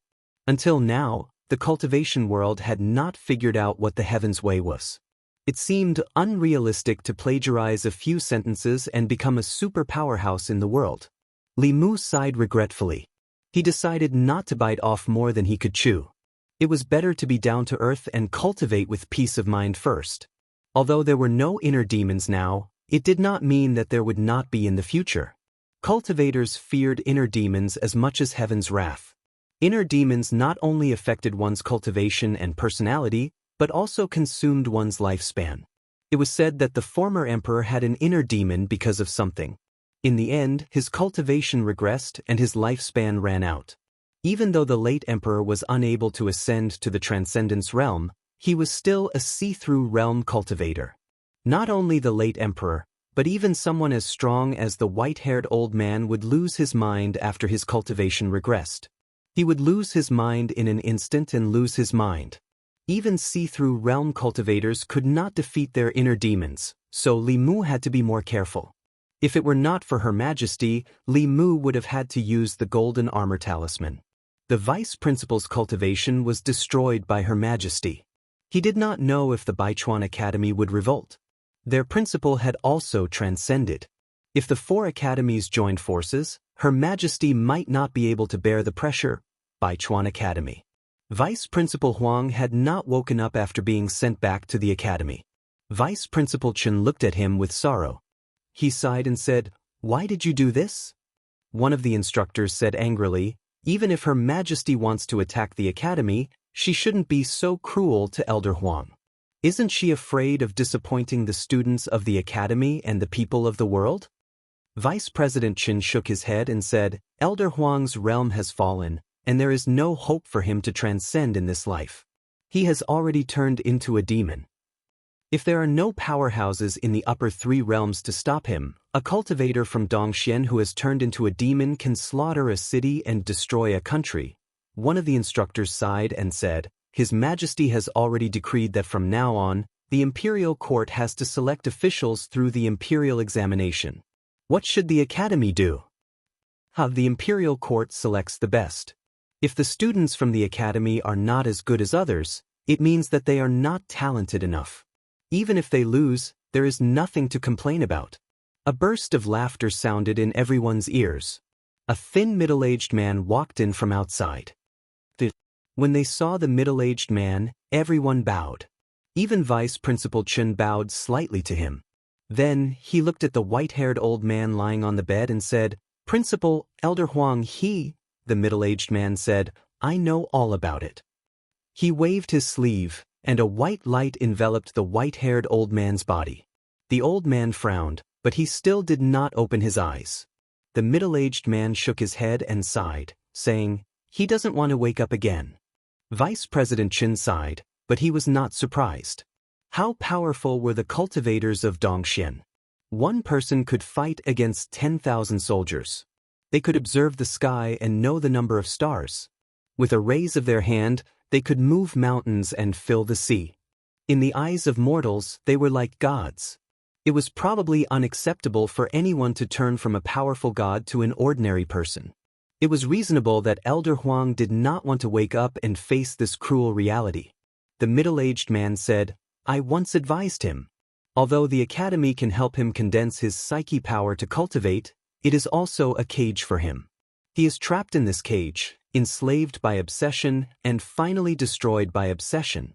Vice President Chen knew very well that the existence of the academy played a vital role in Elder Huang's cultivation. It was precisely because of this that he did not want to see the academy decline. Because if the academy declined, his cultivation would also be blocked. This was his selfishness. Unfortunately, the selfish Elder Huang met the selfless Li Mu. One was for his own cultivation, and the other was for the people and the foundation of the Great Zhou. This time, even the heavenly path stood on Li Mu's side. The middle-aged man walked out of the room and said, "I have been negligent in managing the academy for the past few years." Vice President Chen immediately said, "It's all my fault. I only cared about their cultivation and schoolwork, but I neglected their morals. That's why the academy has developed such a bad trend." The middle-aged man said, "The academy is a place to educate and cultivate talents for the Great Zhou. This is also the original intention of Emperor Wen when he established the academy. It's better not to participate in the affairs of the state." Vice President Chen nodded and said, "Yes." Everyone in Luoyang knew about Vice President Huang of the Baichuan Academy in a few days. As the spiritual symbol of the Baichuan Academy, Elder Huang had been in the academy all his life. He had cultivated many capable officials for the imperial court. His status in the hearts of the people was naturally very high. Many students of the Baichuan Academy also regarded him as their faith. But now, their faith had collapsed. Not only that, but the rules that had been maintained between the academy and the imperial court for more than 100 years had also completely changed. In the past 100 years, the nobles, officials, and prominent families of the Great Zhou had sent their children to the academy. They would study in the academy for 3 years, and then they would all be accepted by the imperial court. The outstanding students would immediately be granted official positions and become officials of the Great Zhou. If there were no vacancies in the imperial court, they would have to wait. But no matter what, the students from the academy would sooner or later become officials of the Great Zhou. It had been so for the past 100 years. However, from now on, this rule that had been rooted in everyone's hearts was about to change. In the future, the officials of the imperial court would no longer be produced by the academy. Any citizen of the Great Zhou, as long as they had a clean background, regardless of whether they were rich or poor, noble or not, whether they were officials, nobles, or disciples of famous families, as long as they passed the imperial court's examination, they would have the opportunity to become an official. From now on, the lower-class citizens of the Great Zhou would also have the opportunity to rise to the upper class. Although this would affect the interests of the nobles, what was rare was that the officials who represented the interests of the various parties in the imperial court all remained silent about this matter. This was because the 4 great academies had also remained silent. The 4 great academies existed for 2 reasons. First, it was to provide talents for the imperial court. Second, it was to restrain the imperial power. This was a decision made by a wise ruler, Emperor Wen of the Great Zhou. During Emperor Wen's time, the Great Zhou was peaceful, and the people lived a prosperous and peaceful life. It was the most prosperous time since the founding of the Great Zhou. Emperor Wen was worried that the future emperor of the Great Zhou would be muddle-headed and ruin the foundation that his ancestors had laid. So, he specially gave the 4 great academies a special privilege. If the emperor was muddle-headed and brought disaster to the Great Zhou, the 4 great academies could set things right and return the Great Zhou to the right track. In the past 100 years, the 4 great academies had only used this power once. During the time of the previous emperor wantonly changed the laws and appointed people based on their own connections. This caused the Great Zhou's people to resent him and the imperial court to be in a foul mood. The previous emperor did not listen to advice, and many loyal officials and their families were killed. The Great Zhou was filled with internal troubles, and external enemies were also restless. At that time, the 4 great academies appeared and completely suppressed the imperial court. They completely took away the power of the previous emperor. At that time, the ancestral temple did not give birth to the emperor's qi. The previous emperor's cultivation was only at the Dongxian realm, which was piled up by the resources of the royal family. In front of the 4 great academies, the Shao royal family had no room to resist. The previous emperor was greatly affected by this incident, and his cultivation did not improve. Instead, it regressed and he died in a few years. The Zhou family seized that opportunity and pushed the empress to the highest position. This time, the empress wanted to shake the foundations of the 4 great academies. The 4 great academies did not resist, not only because the empress was different from the previous emperor and had reached the transcendent realm. Perhaps, even the 4 great academies approved of the empress's actions. Chapter 261. In the small courtyard, Li Mu formed a seal with his hands and silently recited a spell. His body suddenly disappeared from the spot. Very quickly, his body appeared again. Li Mu formed another seal to cast a spell. This time, his upper body was still there, but his lower body had mysteriously disappeared. After a few more attempts, he either just entered the state of invisibility and revealed himself very quickly, or he could only hide a part of his body. His mana had already been depleted by more than half. Li Mu's face was a little pale as he sat down to rest. Xiaobai ran over and massaged his back and shoulders as she said, "Savior, don't be anxious. Take your time, you will eventually learn." After advancing to the level of Abhijna, Li Mu could learn more Abhijna. When cultivators fight, they fight with Abhijna spells. After completely stabilizing his level, he began to learn level 4 Abhijna. The Taoist book that Su He gave him recorded many Abhijna that he could learn at this stage.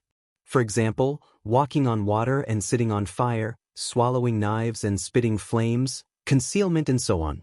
After some consideration, Li Mu decided to learn the most useful ones first, starting with invisibility. When he was still in the lower realm, he could also learn some basic spells. Calling the wind and summoning the rain in a small area was a piece of cake for him. When he first learned them, it took him a day to half an hour to learn them. But the spells of the middle realm were completely different from those of the lower realm. It gave Li Mu a confused feeling as if he had just entered university and had just stepped into advanced mathematics from elementary mathematics. For these Abhijna spells, the hand seals were more complicated. Even if it was combined with incantations and hand seals, it still required personal understanding to be successfully cast. Otherwise, there would be situations like Li Mu, where he could only hide half of his body. In comparison, Taoist spells were easier. If a new Taoist spell resonated with heaven and earth for the first time, the creator of the Taoist spell would be recognized by heaven and earth, and even the hand seals could be omitted. For example, Li Mu only needed a thought to disperse Xiao Yu's Taoist spell. In the future, if Henku's 4 lines could also conjure Taoist spells, the caster would not be able to cast them in front of Li Mu. The prerequisite was that someone could cast them. Most Tao techniques could be used directly by using mantras and hand seals, but there were some that could not. Xiao Yu's Taoist spell used her resentment to communicate with the heavens and earth. Li Mu didn't have her experience, so he couldn't use it. Otherwise, when he was telling stories in the Yunyan Pavilion, he would have resonated with the heavens and earth and created a phenomenon that shook the entire North region. Henku's 4 sentences were the same. It was the highest pursuit of scholars or court officials. Only when there was someone who was worthy of the heavens and earth, who was trusted by the people, who had truly set their heart for the heavens and earth, and who had set their lives for the people, could they communicate with the heavens and earth through these 4 sentences. Other than that time in the palace, Li Mu could no longer resonate with heaven and earth through these 4 sentences. Perhaps in the eyes of the heavenly Tao, he had yet to achieve this. Li Mu practiced the invisibility spell for a while, but he still couldn't get the hang of it. Sensing a familiar aura outside, he quickly walked over, opened the door and asked, "Sister May, why are you here? Does His Majesty have another order?" Mr. May glanced at him and asked, "Can I come if His Majesty didn't give me any orders?" Li Mu said, "Of course not. Sister May, you can come whenever you want. You're always welcome here." Mr. May walked into the yard and looked up. He said, "The array here is set up well. Even a cultivator of the 5th realm would have to spend some effort to break it. Did you set it up?" Li Mu smiled embarrassedly and didn't deny it. Li Mu had the right to be proud of his array skills. No, it was Thousand Illusions Venerable who had the right to be proud. Among the 10 demonic sects, there was a sect called the Forbidden Sect, which was famous for its array skills. Thousand Illusions Venerable had once used his strength to snatch the Forbidden Sect's array book. In addition, Li Mu was very talented in array skills and had Thousand Illusions Venerable's memory. If he had enough materials, it wouldn't be difficult for him to set up a big array that could trap Dongxian. Mr. May looked up to observe the array. Li Mu said, "Xiao Bai and I are preparing to cook. Sister May, do you want to stay and eat with us?" Mr. May shook his head and said, "There is no chance today. His Majesty wants you to go to the palace." Li Mu was confused. "It's my day off today. Why does His Majesty want to see me?" Mr. May said, "His Majesty ordered the Hall of Secretariat to formulate the policies for the imperial examination within a month. In the past, the imperial court chose officials from the academy. More than 100 years ago, it was recommended by each family. The Hall of Secretariat didn't have a precedent and didn't know where to start. Since you proposed the imperial examination, His Majesty wants you to guide the officials of the Hall of Secretariat and formulate the policies for the imperial examination." Li Mu felt a little regretful. When he was in the yamen, he was very busy and had to patrol every day. When he finally had his day off, he finally had time to accompany Xiao Bai. He had made an appointment with her to buy food and cook, but he was suddenly summoned by the Empress. Xiao Bai's bright eyes flashed with a trace of disappointment. She quickly smiled and said, "Go ahead, I'll wait for you at home." Li Mu noticed her disappointment. He thought for a moment and asked Mr. May, "Can I take her with me?" Hearing this, Mr. May was stunned. He looked at Li Mu and saw that he didn't seem to be joking. He thought for a moment and nodded. Yes, but when we enter the palace, you have to stay by our side. You can't run around. Xiao Bai happily held Li Mu's arm and said, I won't leave you, savior. With Xiao Bai following them, the atmosphere became much livelier. When they entered the palace, she held Li Mu's arm and looked around. She grew up in the mountains and was very surprised by the magnificent buildings that could be seen everywhere in the palace. The Hall of Secretariat was located in the palace, west of the Ziwei Palace. It was also known as the West Stage. Among the 3 provinces, the Hall of Secretariat was the decision-making body. It was in charge of important government affairs. All the policies of the Great Zhou were formulated by the Hall of Secretariat. It could be said that it was the think tank of the Great Zhou. To some extent, the Hall of Secretariat decided the path that the Great Zhou would take in the future. This was also the reason why the Empress gave the Hall of Secretariat the task of formulating the imperial examination policy. When Li Mu was brought to the gate of the Hall of Secretariat by Mr. Mei, an official was already waiting there. He first bowed to Mr. Mei and said, Greetings, Mr. Mei. Mr. Mei said lightly, I've brought Lord Li here. The Hall of Secretariat must treat him well. Do not neglect or offend him. If he delays important matters of the imperial examination, the Hall of Secretariat will be responsible. The official smiled bitterly and said, We wouldn't dare, we wouldn't dare. He had seen the consequences of offending Li Mu in the Great Hall. No one wanted to be punished by the heavens. Moreover, they were asking for help this time, so they wouldn't offend him. The Hall of Secretariat was a confidential place. Even the officials of the other departments couldn't easily enter. Mr. Mei went to Xiao Bai and said, I'll take you to the front garden. The flowers there are very beautiful. Li Mu patted Xiao Bai's head and said, Let Sister Mei take you to play first. When I'm done here, I'll go find you. Xiao Bai nodded obediently. Mr. Mei took her away. The official from the Hall of Secretariat smiled at Li Mu and extended his hand. Lord Li, please. Li Mu stepped into the Hall of Secretariat and asked, How should I address you? The official said, I'm Lu. I'm an official of the Hall of Secretariat. Li Mu couldn't help but look at this person a few more times. Looking at his appearance, he was in his 30s, about the same age as Zhang Chun. Li Mu originally thought that he would be the head of the Hall of Secretariat, but he didn't expect him to be an official of the Hall of Secretariat. An official of the Hall of Secretariat was only a 5th-rank official, the same as Zhang Chun. However, his position in the court was completely different. A 5th-rank Shindu token was dispensable in the court. If he didn't come to court, no one would notice. However, an official of the Hall of Secretariat was the backbone of the Hall of Secretariat. Most of the political affairs of the Great Zhou were discussed and decided by the 6 officials of the Hall of Secretariat. As long as there were no accidents, anyone who could become an official of the Hall of Secretariat would be a giant in the court in the future. The 2 of them walked into the Hall of Secretariat. When they passed through the long corridor on the right, a young man walked out from the side of the yamen. The man had a short beard and was handsome.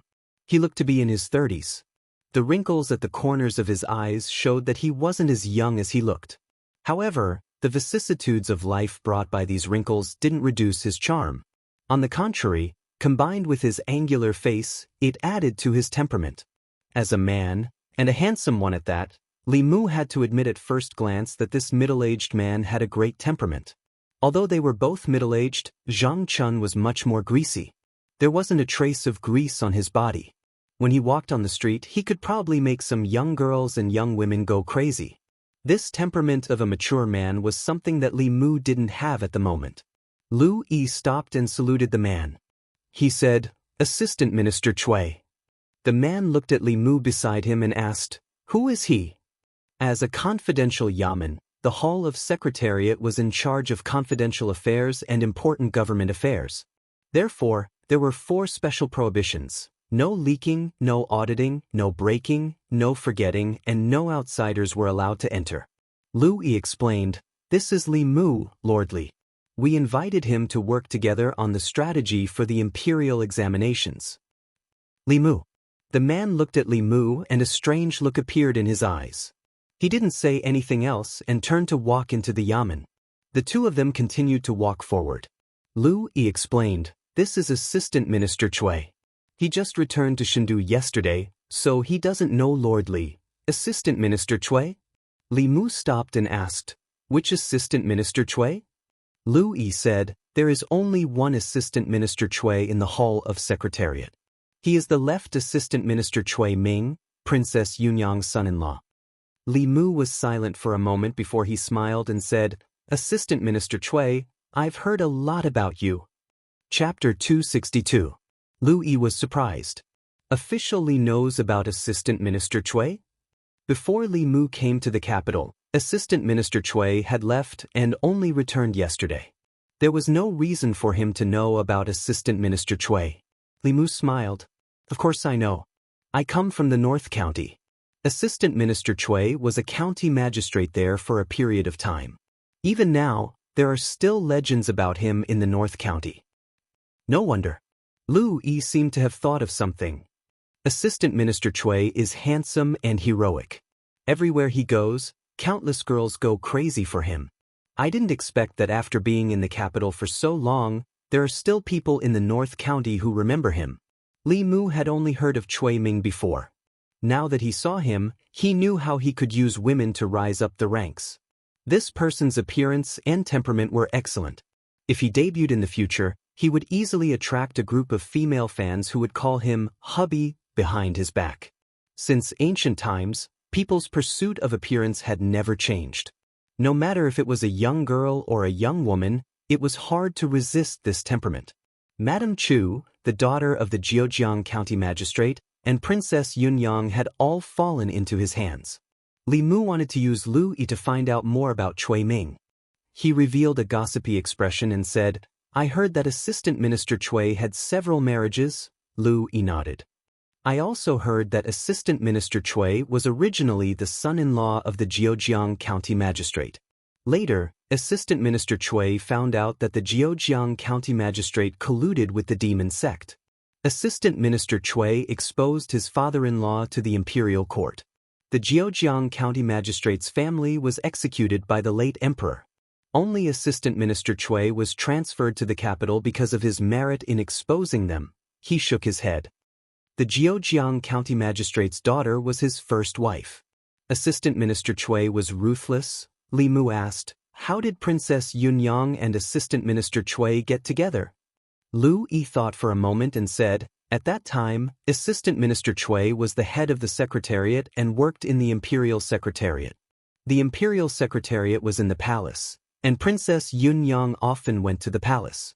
The two might have met by chance. Later, Princess Yunyang's husband died suddenly. After half a year, Assistant Minister Cui became the new husband. In the following 10 years, he was promoted from the head of the Secretariat to the head of the Imperial Secretariat." Li Mu still wanted to ask for more details, but Lu Yi had already taken him into a yamen and introduced him to the people in the room. "Everyone, Lord Li is here." 4 of the 5 officials in the yamen stood up and saluted Li Mu with cupped fists. Lu Yi introduced them to Li Mu. "These are the other 5 heads of the Imperial Secretariat. From left, they are Lord Zhou Xiong, Lord Wang Shi, Lord Zhang Huili, Lord Song Liangyu, Lord Xiao Ziyu." After Lu introduced them one by one, Li Mu learned that these 5 people were the other heads of the Imperial Secretariat. In the past, the important matters of the Imperial Secretariat were dealt with by them. These 6 people were involved in most of the decisions of the country. Although these decisions might be rejected by the Imperial Secretariat, they were undoubtedly the people who understood the country's affairs the most. In this aspect, even the Empress could not compare. The 6 of them were all middle-aged. Lu Yi, who was around 30 years old, looked to be the youngest. Li Mu's gaze swept past Zhou Xiong. Out of the 5 people, 4 of them had greeted him earlier. Only this person was still sitting on the chair, not moving at all. Lu Yi coughed softly and said, "Lord Zhou, we are here on the Empress's orders. We hope that Lord Zhou can put aside past grievances and discuss the imperial examination together." Li Mu asked, "Does he have a grudge against me?" Lu Yi walked to Li Mu's side and whispered in his ear, "Lord Zhou Xiong is Minister Zhou's uncle. Li Mu finally understood. No wonder he felt that Zhou Xiong was familiar when they met for the first time. This person was somewhat similar to Minister Zhou. He did not know if he was the second or third brother of the four brothers of the Zhou family.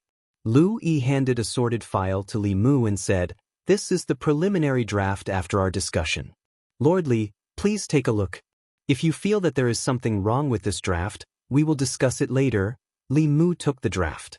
After glancing at it, he found many unreasonable points. The ancient dynasty of another world had experienced more than 1,000 years of imperial examinations. Its advantages and disadvantages, as well as the evaluation and analysis of the imperial examination system, had all appeared as important test points in the history examination. These were all compulsory content in high school history. Li Mu did not need to search his memory to say it out loud. There is a problem here.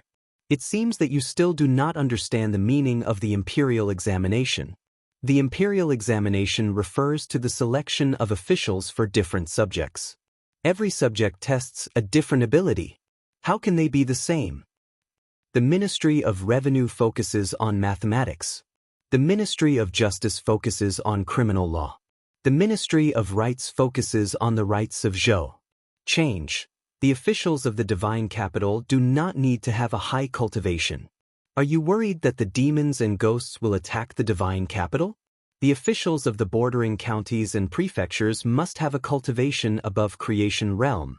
There was no precedent for the imperial examination system. They discussed it for several days, but their minds were still in a mess. Li Mu only said a few words, but they were able to see through the fog. Soon they had a clear idea. As the rumors said, the imperial examination system was most likely proposed by Li Mu to the empress. They were the officials of the secretariat. Every day, they dealt with many important matters of the imperial court. They were extremely sensitive to certain matters. If the imperial examination could replace the academy to select officials, as Li Mu said, although it would weaken the influence of the nobles and aristocrats on the imperial court, it would definitely be a good thing for the continuation of the great Zhou dynasty. If a large number of officials came from the common people, the cliques formed by the academy would be greatly weakened. The common people at the bottom would then have the opportunity to advance. It would be beneficial for the accumulation of psyche.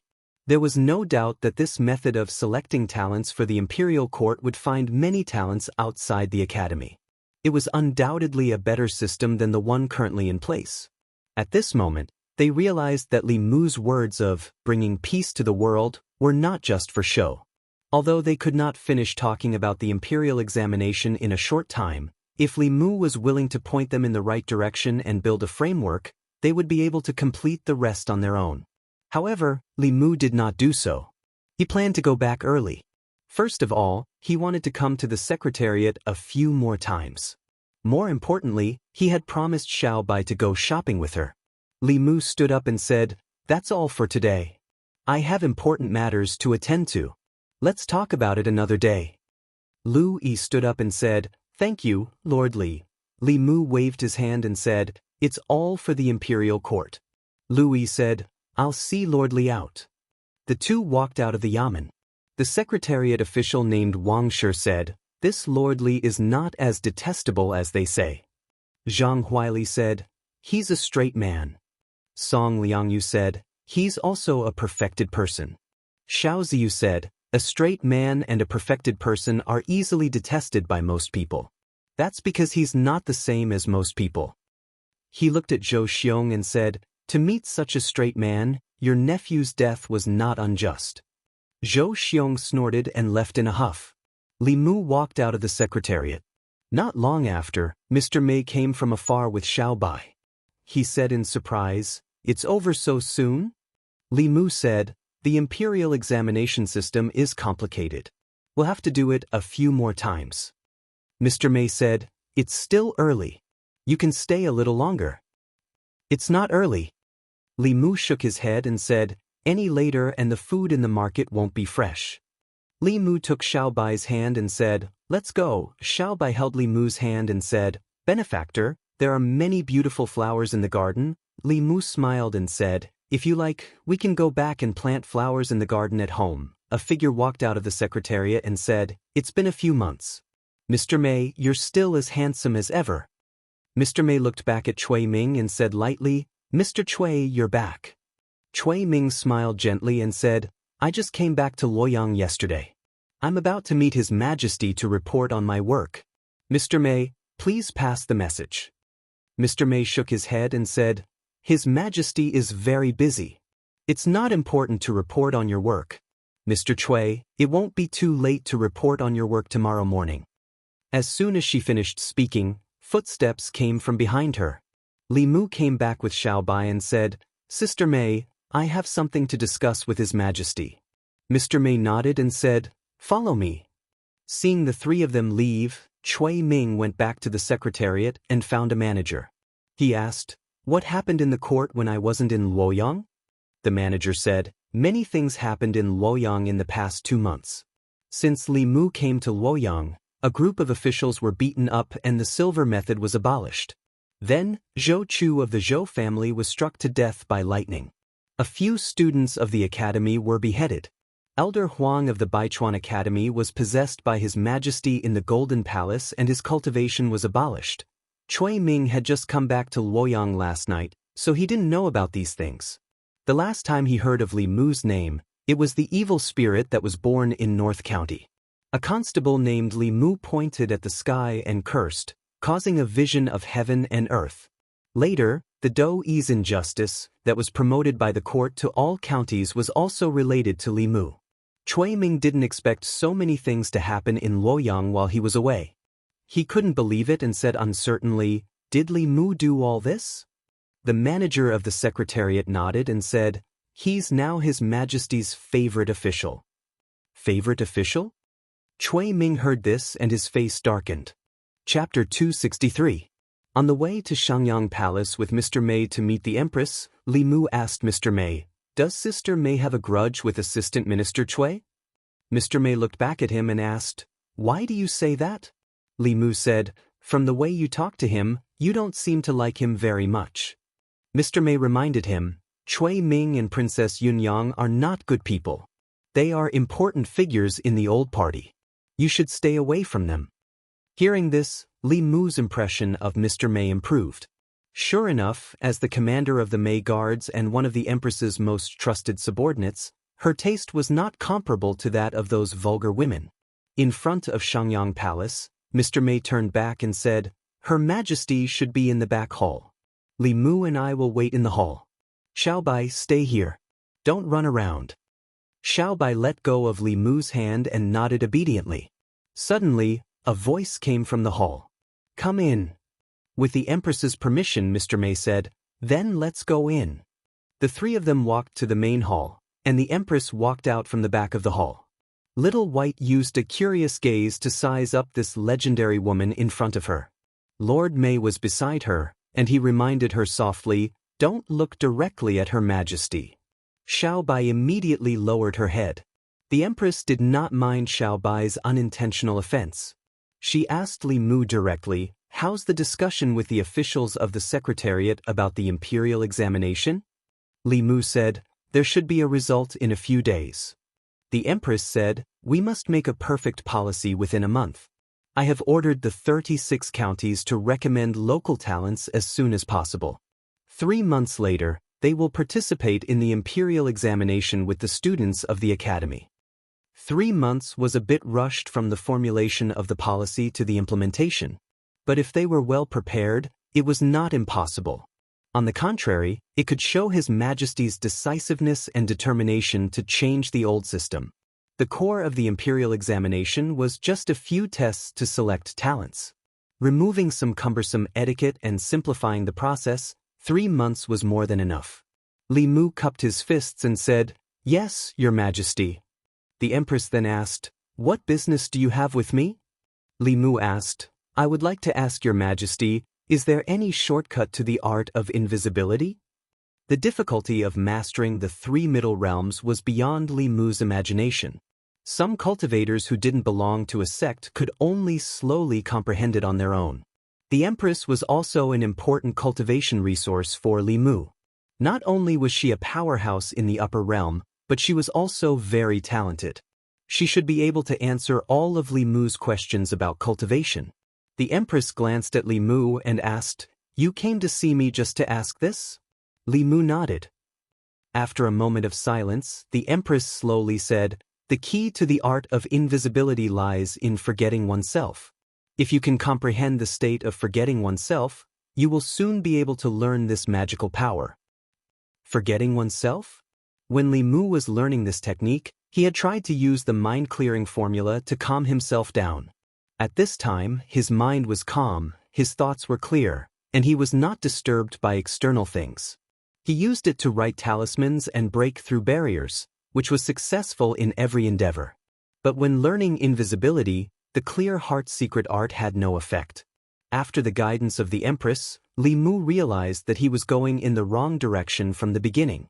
If the key to the art of invisibility was forgetting oneself, then the calmer he was, the clearer his mind was, the more difficult it would be to master this technique. Li Mu closed his eyes, removed all distracting thoughts, and tried to empty himself. He changed his hand gestures instinctively. After a moment, his figure disappeared out of thin air. After a few breaths, Li Mu's body appeared again. But this time, it was him who cancelled the invisibility. He had been learning this technique for several days without making any progress, but the Empress's words enlightened him. It could be seen how important it was to have a good teacher during cultivation. Li Mu bowed and said, "Thank you, Your Majesty, for your guidance." The Empress asked, "Is there anything else?" Li Mu said, "No." Walking out of Xianxia Palace, Mr. Mei looked at Li Mu and asked, "You came to see Her Majesty just to ask about this?" Li Mu said, "This question has been bothering me for a long time." Mr. Mei said, "You can ask me about cultivation. You are really bold to disturb Her Majesty for this kind of thing." Li Mu was determined to be the Empress's personal assistant. Naturally, he would use every opportunity to get close to the Empress and cultivate their relationship. As long as they met enough times, they would be familiar with each other. Moreover, the Empress's cultivation level was 2 whole levels higher than Lord Mei's. Between these 2 levels, there was even a gap of a whole major level. If one had to choose between the 2 of them to ask about cultivation, one would know who to choose even without using his brain. Mr. Mei sensed something and asked, "Brat, do you think my cultivation is far below Her Majesty's and I can't teach you?" Li Mu waved his hand and said, No, absolutely not." Mr. Mei said, "Do you dare to swear?" Li Mu looked up and quickly took Xiaobai's hand. He said, "It's getting late. Let's go back. The food in the market won't be fresh if we stay any longer." After running a few steps with Xiaobai, Li Mu turned around and said, "Sister Mei, if you have time, come to my house for dinner." In Chengdu, there were not many people Li Mu could trust. Mr. Mei was one of them. She escorted Li Mu from the North County to Chengdu and took care of him.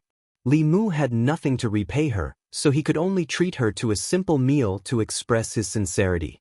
This meant that he truly approved of her.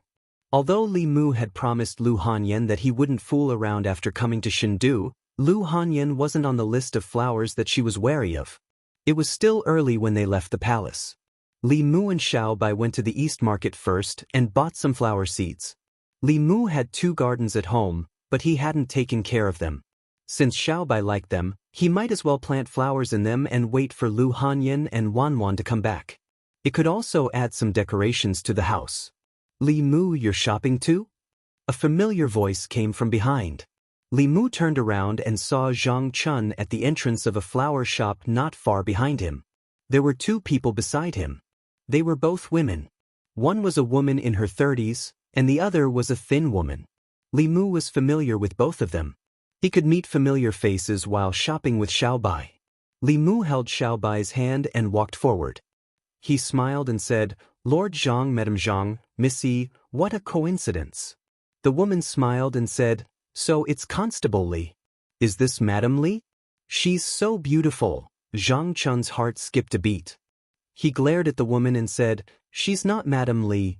Don't talk nonsense."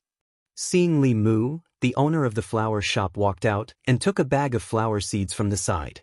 He said, "So you're Constable Li's friends. You should have said so earlier. I'll give you this bag of flower seeds." Zhang Chun was holding the precious flower seeds that he couldn't bear to buy just now. He was the Shendu magistrate, and in his jurisdiction, he had to rely on his subordinate constable to take advantage of him. He felt a little jealous. Xiao Bai, Madame Zhang, and her daughter went into the shop to pick out the flower seeds. Li Mu and Zhang Chun waited outside.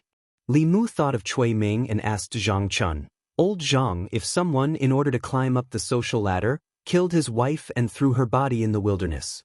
He also framed his wife's family and caused more than 10 people in her family to die in vain. What should we do?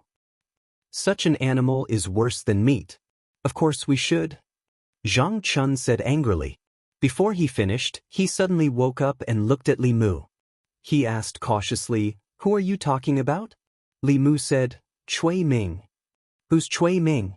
Zhang Chun looked confused and asked, "Could it be the Cui family of the 9 families?" Li Mu shook his head and said, "No." "That's good." Zhang Chun puffed out his chest and said, "As long as it's not the Cui family of the 9 families, I don't care if he's a disciple of the academy or an official in the court. Whoever dares to do such an animal will be punished by me." "Your Excellency is indeed noble." Li Mu saluted him and said, "This is the left assistant minister of the secretariat, Cui Ming, the prince consort of Princess Yunyang." More than 20 years ago, Zhang Chun was stunned. He picked his ear and said to Madame Zhang in the shop, "Madam, are you done? It's getting late. We should go home." Li Mu was stunned and said, "Old Zhang, I knew it." Zhang Chun pointed at Li Mu and said angrily, "As long as you open your mouth, nothing good will come out of it." That's the left assistant minister of the secretariat, a 4th-rank official, and a relative of the emperor. He won't even have to pay with his life for killing someone. Aren't you overestimating me? No matter if it's the Luoyang Yamen, the Ministry of Justice, the Censorate, or the Supreme Court, none of them are qualified to try such a case. Li Mu said helplessly, "I know the Luoyang Yamen can't do anything to him. That's why I want you to help me." Zhang Chun shook his head quickly and said, "I can't, I really can't."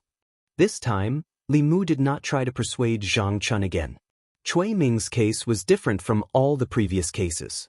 In the past, they only interrogated the sons of officials and the students of the academy. They did not have official positions. Once they had official positions, the Luoyang Yamen was no longer qualified to try them. Officials above 4th rank, as well as relatives of the emperor, even the Ministry of Justice and other yamens were not qualified to try them. These people were the ones who truly enjoyed privileges in Great Zhou. Li Mu did not say anything else. Zhang Chun's expression kept changing as if he was conflicted. He glanced at his wife and daughter, who were bargaining with the shopkeeper in the flower shop.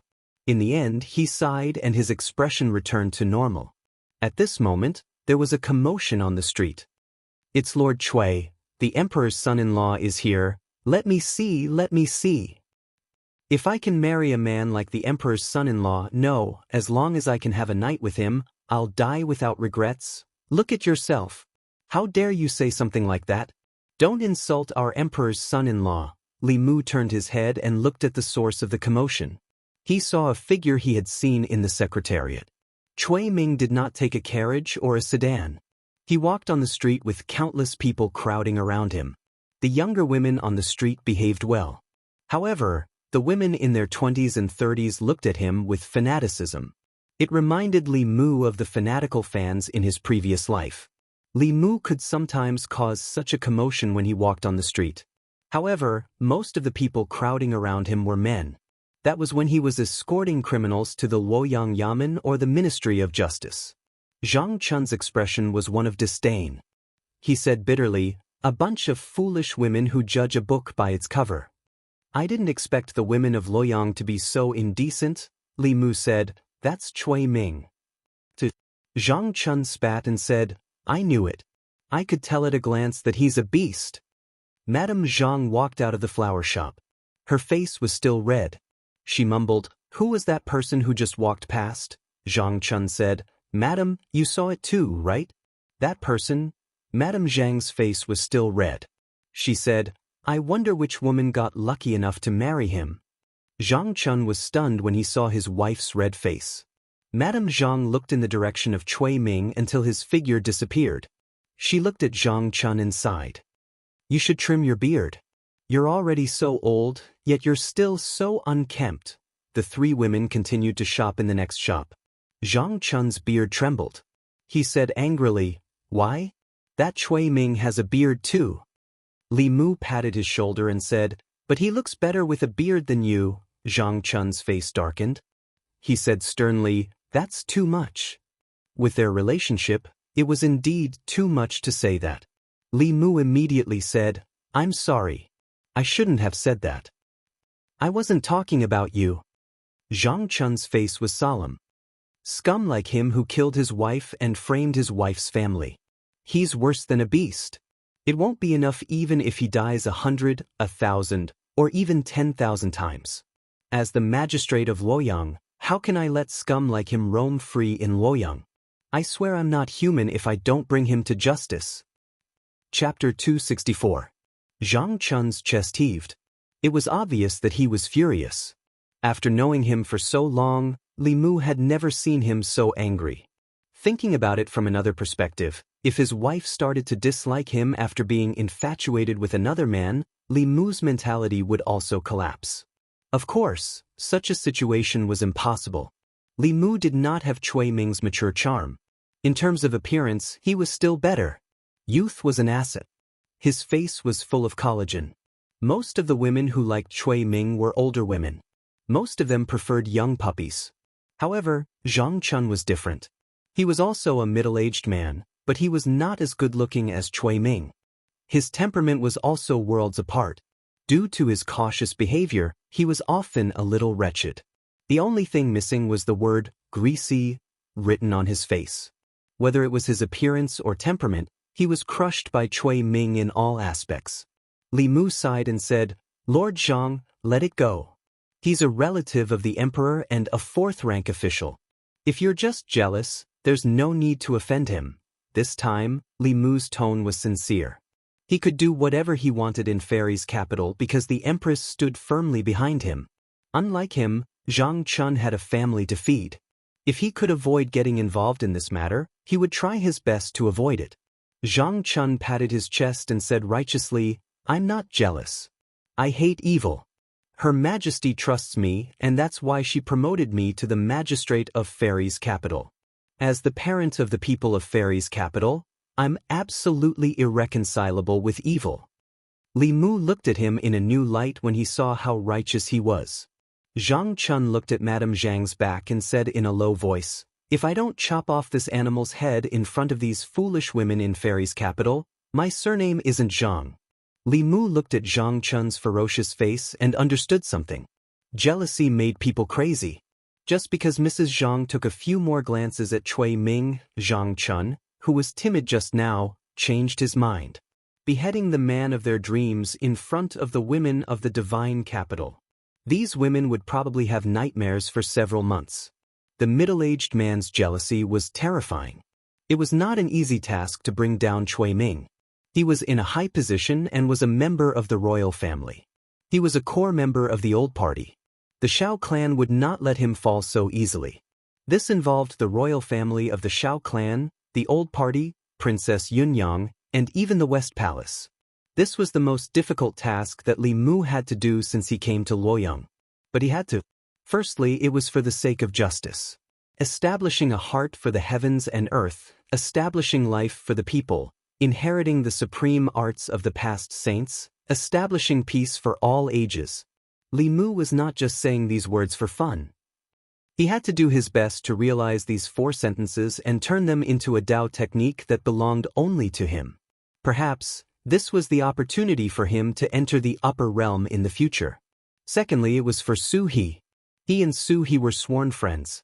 Back in Xianxia County in the North County, Li Mu had already made up his mind to avenge her. Even if she broke out of the formation, she was only a 5th realm soul cultivator. The divine capital was no different from a tiger's den to her. It was impossible for her to take revenge on her own. She would not even have the chance to see Cui Ming before she was captured by the powerhouses of the divine capital. It would be best if Li Mu could avenge her before Su He broke out of the formation. No matter the reason, Cui Ming had to die. Li Mu's eyes flashed while Zhang Chun's expression darkened. The two looked at each other and reached a tacit understanding. At this moment, the two of them shared a common enemy. 15 minutes later, Li Mu and Zhang Chun's family parted ways. Xiaobai chose her favorite flower. The two of them went to the market to buy some vegetables and returned home. Xiaobai went to the kitchen to prepare while Li Mu went to his room.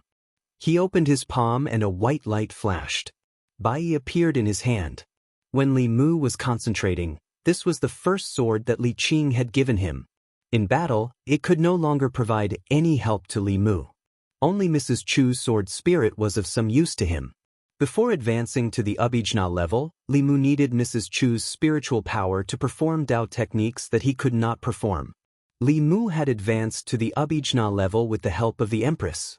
Bai was no longer of any use to him. All that was left was nostalgia. After parting at Xianxia County, there was no news of Li Qing. After Fulu School's disciples advanced to the Abhijna level, they would go out to train. No one knew where she went. After holding Bai for a while, Li Mu composed himself.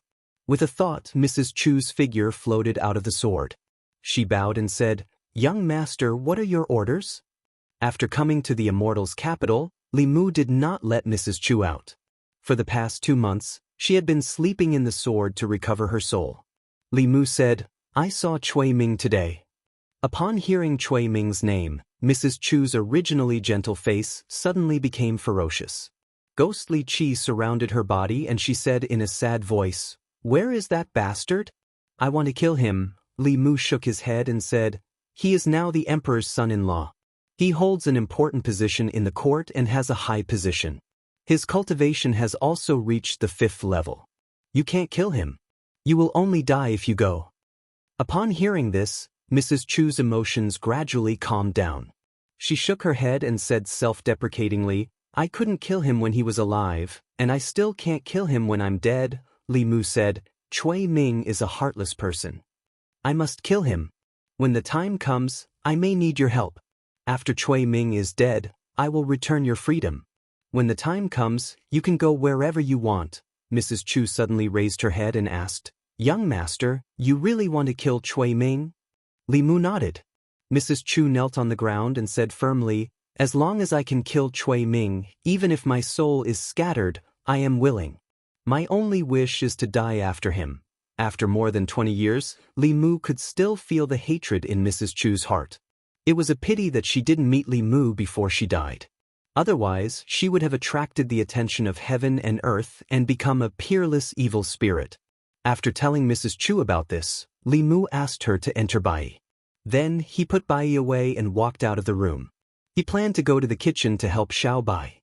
Just as he walked into the courtyard, there was a knock on the door. Li Mu felt Mr. May's aura. He didn't expect her to really come for a free meal. He opened the door and found that Mr. May wasn't the only one. Mr. May and Shangguan Li were standing behind a woman. Li Mu saw the woman and said in surprise, "Your Majesty," the Empress said, "I came out of the palace in plain clothes. Your Majesty isn't here." Li Mu scratched his head and asked tentatively, "Then how should I address your Majesty, Miss Zhou?" Shangguan Li said angrily, "How dare you?" The Empress said, "This isn't the palace. You can call me whatever you want." Li Mu glanced at Shangguan Li. If he hadn't come to Luoyang a few years later, she wouldn't have the right to speak. In terms of protecting the Empress, she was more comprehensive than Li Mu. She was the Empress's bootlicker. Li Mu extended his hand and said, "Miss Zhou, your presence brings light to my humble abode. Please come in." He didn't know why the Empress came to his house in plain clothes, but he couldn't ask directly. He could only invite her in first.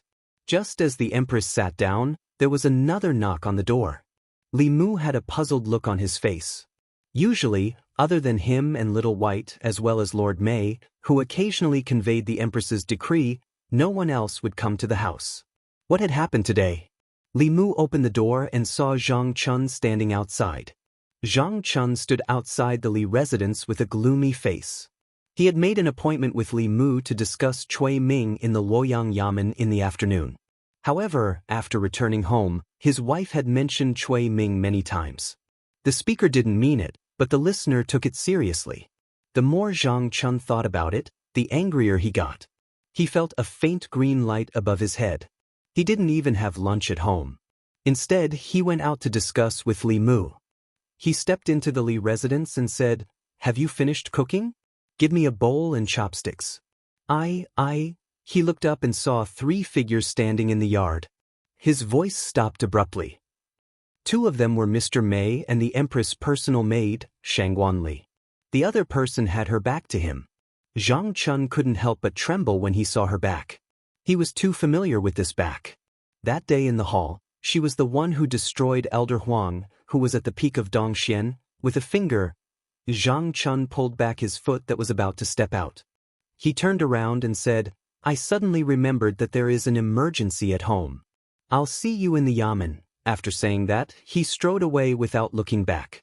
Zhang Chun was extremely shocked as he walked on the street.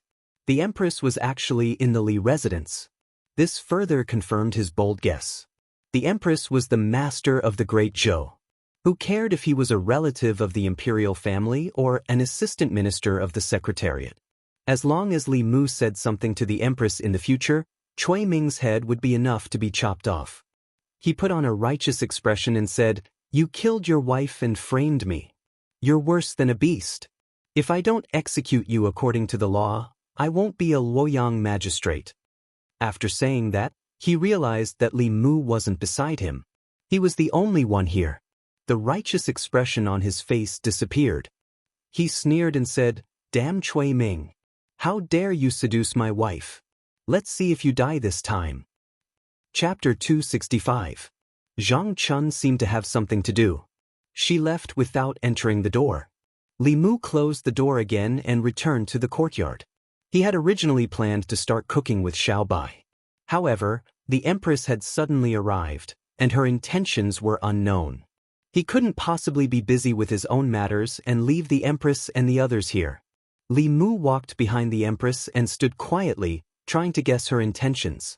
Then he realized that he couldn't guess it at all. A woman's heart was like a needle at the bottom of the ocean. Li Mu could guess what Xiao Bai and Wan were thinking. However, the Empress's thoughts were even harder to guess than Lu Hanyan's. This was because she had 2 personalities. One was the dignified and serious Empress, and the other was Li Mu's nightmare with unparalleled whip skills. The Empress stood in the courtyard with her back facing Li Mu. She asked, "Are you used to living in this house?" Li Mu nodded and said, "It's just a little big. It's troublesome to clean it up." The Empress turned to look at him and said, "I gave you a maid, but you didn't want her. If you don't like the size of this house, I'll change it to a smaller one for you." Li Mu hurriedly said, "No need, no need. I'll get used to it. As long as you like it." A big house with 5 entrances was Zhang Chun's lifelong goal. Who would complain that their own house was too big? Li Mu and Xiao Bai lived in such a big house. Naturally, it was a little big. However, Lu Hanyan and Wan hadn't returned yet. If there was a new addition to the family in the future, the house with 5 entrances might still seem small. The Empress asked this question and didn't say anything else. Li Mu waited for her to go somewhere else. However, they didn't seem to have any intention of leaving. Li Mu asked tentatively, "Xiao Bai and I are preparing to cook. Your Majesty, Mr. Mei and Master Shangguan, do you want to have a meal here before you leave?" This was obviously the intention of sending them off. As the ruler of a nation, the Empress would not and could not possibly stay for a meal here. This did not match her identity and status. Li Mu even suspected that she didn't need to eat on a daily basis. Li Mu, who was in the transcendent realm, could already abstain from eating. Did the transcendent realm feed on the spiritual energy of heaven and earth and the essence of the sun and moon? The Empress sat down on the stone chair and said, "Okay." Li Mu was dumbfounded. Couldn't she tell that he was sending her off? If a guest suddenly came to stay for dinner, she should tactfully refuse. Wasn't this a traditional virtue of Great Zhou? Li Mu asked, "We haven't started preparing yet. The meal should take a long time. Will it delay His Majesty's handling of state affairs?" Shangguan Li said, "The imperial court has 3 provinces, 6 ministries, and 24 divisions. If His Majesty has to deal with every matter, What is the point of having them? Mr. May grabbed Li Mu's arm and said, "Let's go. I'll go help you guys in the kitchen." After being dragged into the kitchen by Mr. May, Li Mu knew that they had decided to stay for dinner. Although he and Xiaobai bought enough food for 2 people to eat for 2 days, and the 5 of them finished it in 1 meal, he didn't lose out. After all, the Empress was probably the only family in the Immortal's capital that could benefit from her. Mr. May took care of him like a big sister, so it was only right that he treat him to a meal. The Empress was Li Mu's financial backer, so he had to serve her well. As for Shangguan Li, Li Mu had automatically filtered her out. Li Mu and Xiaobai made 4 dishes and 1 soup for the 5 of them. It wasn't a sumptuous meal, mainly because they didn't buy much. After the dishes were served, the Empress sat at the table while Mr. May and Shangguan Li stood behind her. The Empress said, "This isn't the palace. Sit down." Li Mu was hesitant at first, but after hearing what the Empress said, he felt relieved and sat down with Xiaobai. Mr. May and Shangguan Li sat on her left and right, acting more cautiously. They only picked up their chopsticks when the Empress picked up. They would only eat the dishes in front of them. From Li Mu's point of view, being the Empress was meaningless. After sitting on the throne, his family and friends would all change. At least for Li Mu, he would rather not have power than give up these things. Usually, it was just him and Little White at home. When it came to dinner, there were no rules. It was normal for them to chat and laugh. However, with the Empress present, Lord Mei and Gongsun Li were like guardians, sitting at the side obediently. The atmosphere was a bit tense, and the meal was tasteless. The Empress suddenly asked, "Why do you have a fox demon with you?" Hearing this, Xiaobai was shocked.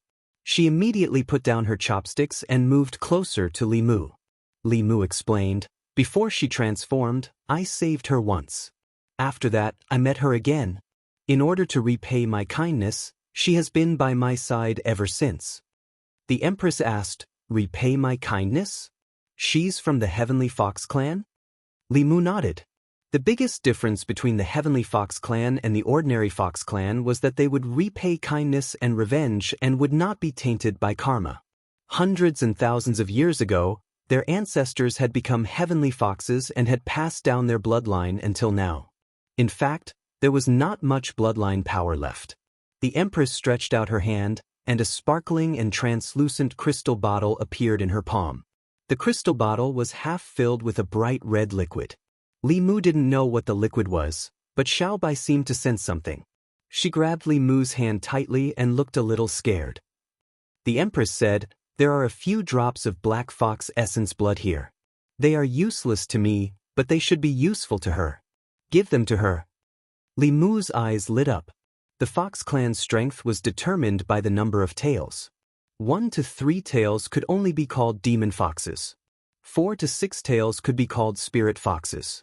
Those who could be called black fox had at least 7 tails, which was equivalent to the 7th realm of human beings.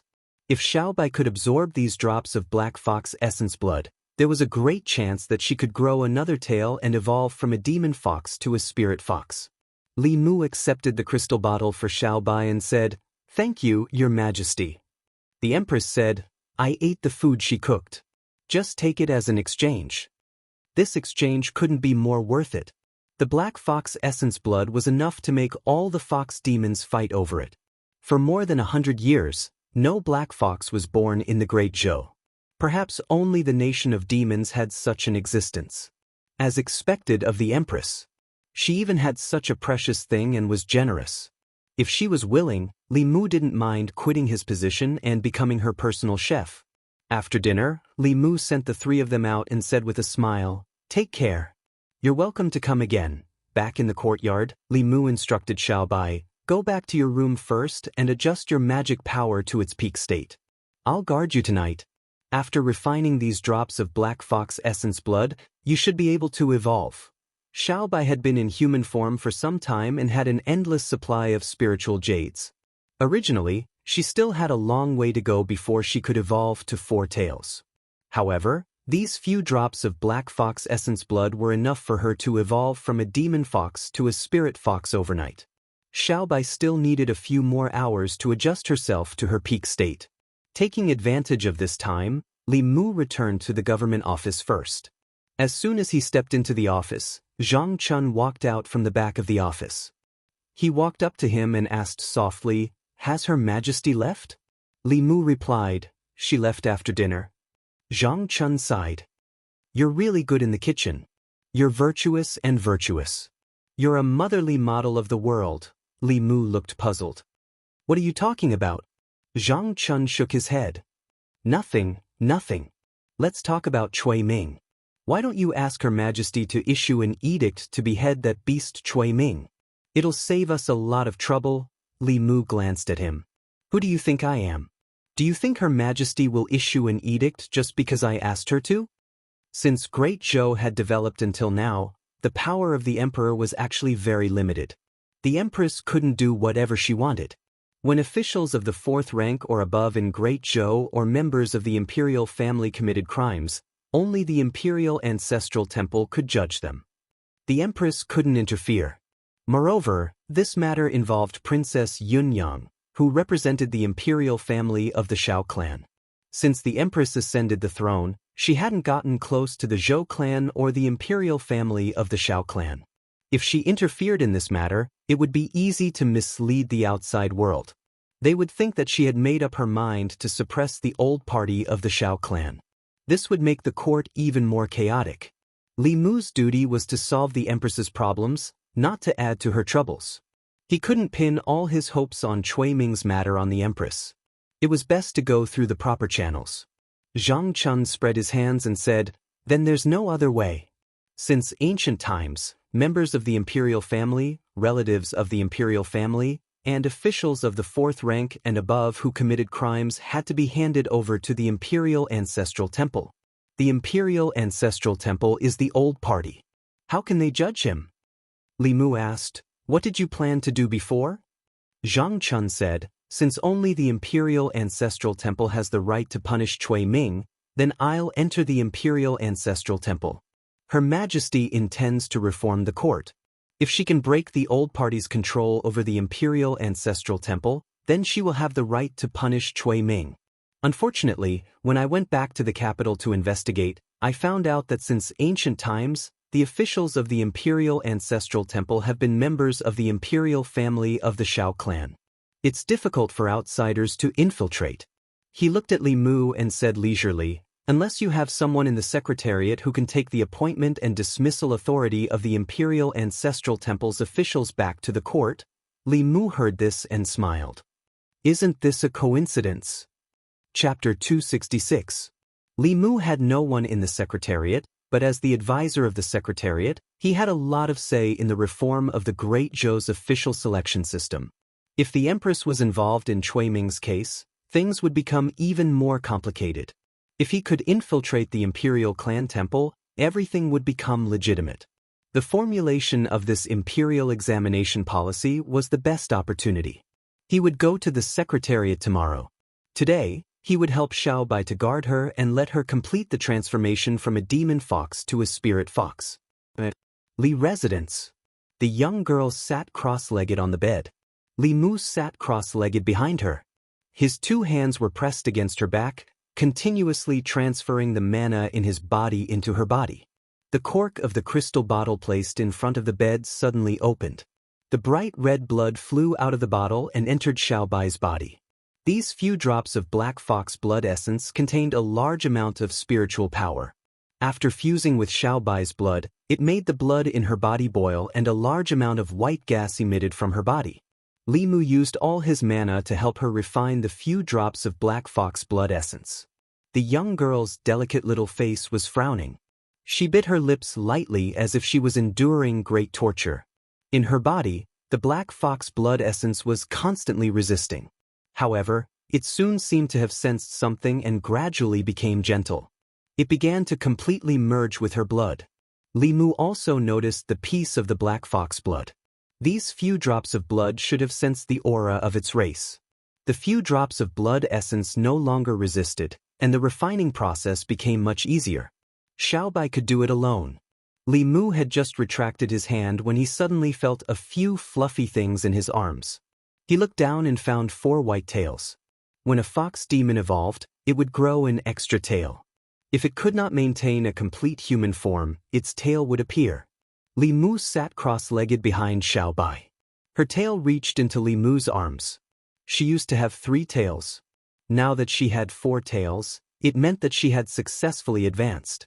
The young girl turned around and looked at Li Mu, her charming eyes like silk. Benefactor, I have advanced to 4-tailed. Her beautiful face and enchanting eyes seemed to want to suck Li Mu's soul out of his body. Li Mu recited the clear heart incantation to get rid of her charm.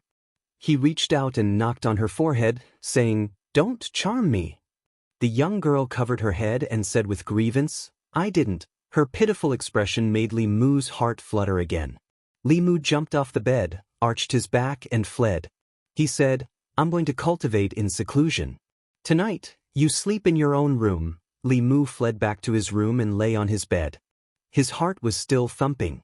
The charm of a spirit fox was already so powerful. How powerful would the heavenly fox and heavenly fox be? It was no wonder that foxes could become supreme among demons when they had 9 tails. They could compete with 9th realm experts of the human race and the dragon race. This was a racial talent bestowed upon them by the heavens. They could affect the enemy's mental state greatly just by standing there and doing nothing. Tonight, Li Mu had a rare case of insomnia. He lay on the bed, tossing and turning, unable to fall asleep. When he finally fell asleep, Xiao Bai's figure appeared in his mind again. It was not just Xiao Bai. There was also Lu Hanyan and Wanwan. At first, everything was still under Li Mu's control. Later, for some reason, this dream slipped in a direction beyond his control. This was the aftereffect of being bewitched by Xiao Bai. Li Mu clearly knew that this was wrong, but he was still addicted to it. Lu Hanyan Wang, Xiao Bai? If not for being bewitched by Xiao Bai, Li Mu would never have dared to dream like this in the past. Suddenly, Li Mu felt like he was being spied on. He turned around and saw a familiar figure standing in the distance. Li Mu shuddered, and his consciousness immediately woke up from the dream. Lu Hanyan, Wanwan, and Xiao Bai's figures suddenly disappeared. Li Mu looked at the figure in the distance and hurriedly said, "Your Majesty, please listen to my explanation." The figure stood on the spot and gradually disappeared.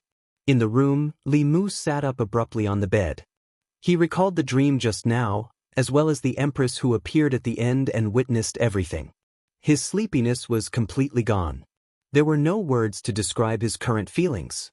After seeing the scene just now, his tall and mighty image in the Empress' heart had probably collapsed. He still had to attend court tomorrow. How could he still have the face to appear in front of the Empress? After a sleepless night, Li Mu wanted to ask for leave early the next morning. However, after thinking about it, he could not hide forever. Running away would not solve the problem. As long as he did not feel awkward, the Empress would be the one feeling awkward. After all, she had intruded into someone else's dream without their consent. No matter how one looked at it, she was in the wrong first.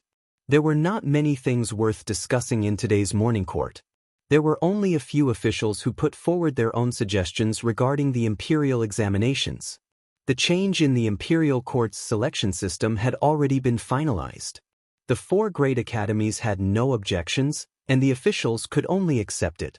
If there was anyone to blame, they could only blame the 4 great academies for not living up to expectations. They could only blame Elder Huang for his selfishness and insisting that Li Mu and Li Mu compete to see who was favored by the heavens. Li Mu hid in a corner of the crepe myrtle hall the entire morning. He did not say a word. He kept feeling that there was a pair of eyes looking at him from behind the curtain. Under that gaze, he seemed to return to his naked state last night. Fortunately, today's morning court ended very quickly. Li Mu could not wait to leave the crepe myrtle hall and head straight for the secretariat. He had come once yesterday. Li Mu and the 6 officials of the secretariat could not be considered friends, but at least they were familiar with each other. Today, the 7 of them continued to discuss the details of the imperial examinations. Li Mu pointed out a point and said, "The imperial examinations need absolute fairness and impartiality. The era of the academies has passed. No matter how high the official is, no matter how long the legacy of the noble family has been passed down, they cannot bypass the imperial examinations and directly recommend." Zhou Xiong retorted, The power of the 9 distinguished families has existed since the founding of the country. How can you cancel it just because you say so? Li Mu said, It's not me who wants to cancel it. It's His Majesty who wants to cancel it. Zhou Xiong snorted, Don't use His Majesty to scare me. His Majesty has never said such a thing. Li Mu slammed the table and said angrily, Does His Majesty want me to give advice or you to give advice? Since you like to talk so much, you can speak for me later. I'm happy to be idle, Lu Yi hurriedly persuaded. Lord Li, calm down, calm down. We can talk things over. The imperial examination system was the first of its kind. The Secretariat did not have any experience that could be used as a reference. Without Li Mu's help, it would be impossible to complete such a huge project within a month. Li Mu looked at Zhou Xiong and said, I strongly suspect that Zhou Sharon is venting his personal grudge against me.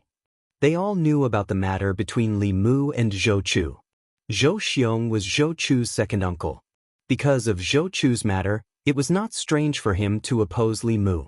Lu Yi looked at Zhou Xiong and said, Lord Zhou, the task given by His Majesty is important. Can you put aside your personal grudge for now? Zhou Xiong snorted and said no more. Li Mu looked at him again and said, I'll say it first. If Zhou Sharon says another word, I won't care about the imperial examinations anymore. Although Zhou Xiong's expression was angry, he still kept his mouth shut. The imperial examinations were the most important thing for the Secretariat. If they delayed it, he could not bear the responsibility. Li Mu pointed to another line and said, After the imperial examinations are implemented, the officials of the 3 provinces, 6 ministries, 24 departments, 9 temples, and 36 counties will all be selected through the imperial examinations. Why is it that the Zongjing Temple is an exception? Xiao Ziyu looked up at Li Mu. Lu Yi explained, Lord Li, you may not know.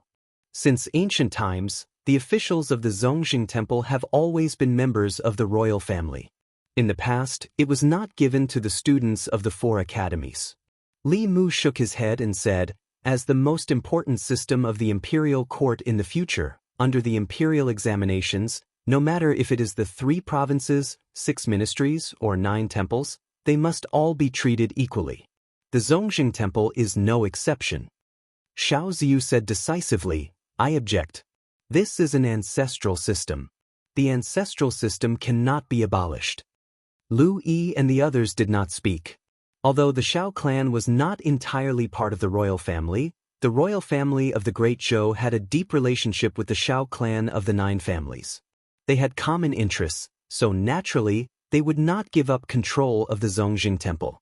Lu Yi and the others continued to remain silent. To them, whether the Shao clan controlled the Zongjing Temple or not did not make much of a difference. There was no need for them to interfere. The Zhou clan and the Shao clan had been fighting in the imperial court for 3 years. Although Zhou Xiong hated Li Mu, he supported him unconditionally on this matter.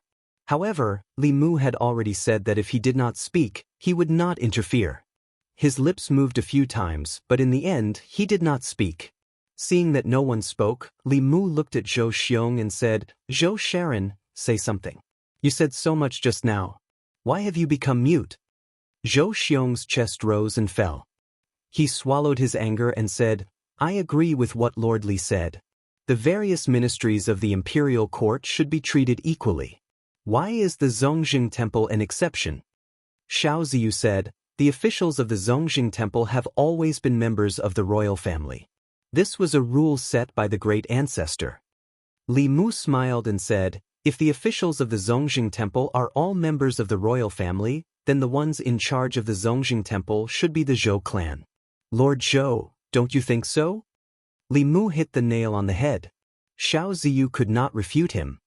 Lord Li's words are reasonable. Zhou Xiong quickly agreed. When he looked at Li Mu again, he found that he did not seem as annoying as before. Chapter 267. The Zongjing Temple had always had a special position in the court. Its responsibility was to manage the records of the royal family, the clan, and the relatives, and to protect the ancestral shrine. If the royal family or relatives violated the law, they would be handed over to the Zongjing Temple. Not only that, but to protect the dignity of the royal family, the Zongjing Temple's punishment was usually kept secret. To some extent, this was the privilege of the royal family. The Zongjing Temple gradually became the place of protection for the royal family. During the reign of the previous emperor, the power of the Zongjing Temple was further expanded. If an official of the 4th rank or above violated the law, they could only be judged by the Zongjing Temple. This gave the Zongjing Temple absolute power. The Xiao clan used this to suppress their dissidents and protect their own people. When Zhou Zhong was reforming the law, he once proposed to abolish the Zongjing Temple's absolute power. However, he met with great resistance and did not succeed in the end. After the empress succeeded the throne, many of the rules of the previous emperor's reign were continued. The Zongjing Temple was no exception. Now, Li Mu wanted to interfere with the Zongjing Temple controlled by the Xiao clan. This was equivalent to weakening the influence of the old faction of the Xiao clan in the court. In the secretariat, Xiao Ziyu, who represented the interests of the Xiao clan, naturally would not agree. On the other hand, Zhou Xiong, who had a grudge against Li Mu, had a common interest with him in this matter. For the Zhou clan, any action to attack the old faction was what they wanted. Li Mu looked at Xiao Ziyu and said, "Don't mention the ancestral system to me. All pedantic and backward systems should be reformed and abolished. Such an important department like the Zongjing Temple should not be monopolized by one family. The Zongjing Temple belongs to the court and His Majesty, not the Xiao clan." Lu Yi and the other officials of the secretariat were speechless. Li Mu's words were still so straightforward, breaking the rules and hitting the nail on the head. Xiao Ziyu frowned. If it was Zhou Xiong who objected, he could still argue with him.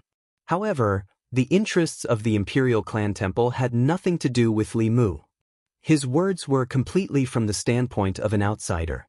He was speaking for the sake of the justice of the imperial court. No one could be so righteous as to oppose justice with selfishness. Li Mu continued, "If you insist on the ancestral system, then all the officials of the Zheng Temple today should be the Zhou clan and not the Xiao clan." Zhou Xiong immediately said, "This official agrees with what Lord Li said." Xiao Ziyu didn't understand. The royal Xiao family hadn't offended Li Mu. Instead, it was the Zhou family that had a life and death grudge with him. Why did he insist on speaking for the Zhou family? More importantly, he could not refute Li Mu's words. If he insisted on the ancestral system, then the Zhou family would definitely not let go of the ancestral system. At that time, they might lose everything. If he agreed to the restructuring, the Imperial Ancestral Temple would still be the current Imperial Ancestral Temple. The officials who entered the Imperial Ancestral Temple through the Imperial examinations would definitely start from the bottom and would not affect the overall situation. After comparing the two, he quickly came to a decision. He smiled and said, "I was too narrow-minded. Sir Li is right. The Imperial Ancestral Temple is the Imperial Ancestral Temple of the court. It should be treated the same as all the other ministries and should not be independent of the imperial examinations." Walking out of the secretariat, Li Mu's face flashed with a smile. Breaking the monopoly that the old faction of the Xiao clan had over the Zongjing Temple was the first step in his and Zhang Chun's plan. As for the second step, it was to find a way to infiltrate the imperial clan temple. He looked back and walked out of the palace. Inside the secretariat, Xiao Ziyu stood in front of Cui Ming and said, "Li Mu proposed that the officials of the Imperial Ancestral Temple should be elected by the court in the future. I agree." Cui Ming frowned and asked, "What does the Imperial Ancestral Temple have to do with him? What is this Li Mu doing?" Xiao Ziyu said, "I feel that he should not have any other motives. This person does not have any selfish motives. Perhaps he is truly dedicated to the country." Cui Ming said, "There is no need for outsiders to interfere with the Imperial Ancestral Temple. This is a deterrent to the officials of the 4th rank and above. How can we just give it to someone else?" Xiao Ziyu shook his head and said, "Things are not that simple. To be precise, the current imperial family is the Zhou family.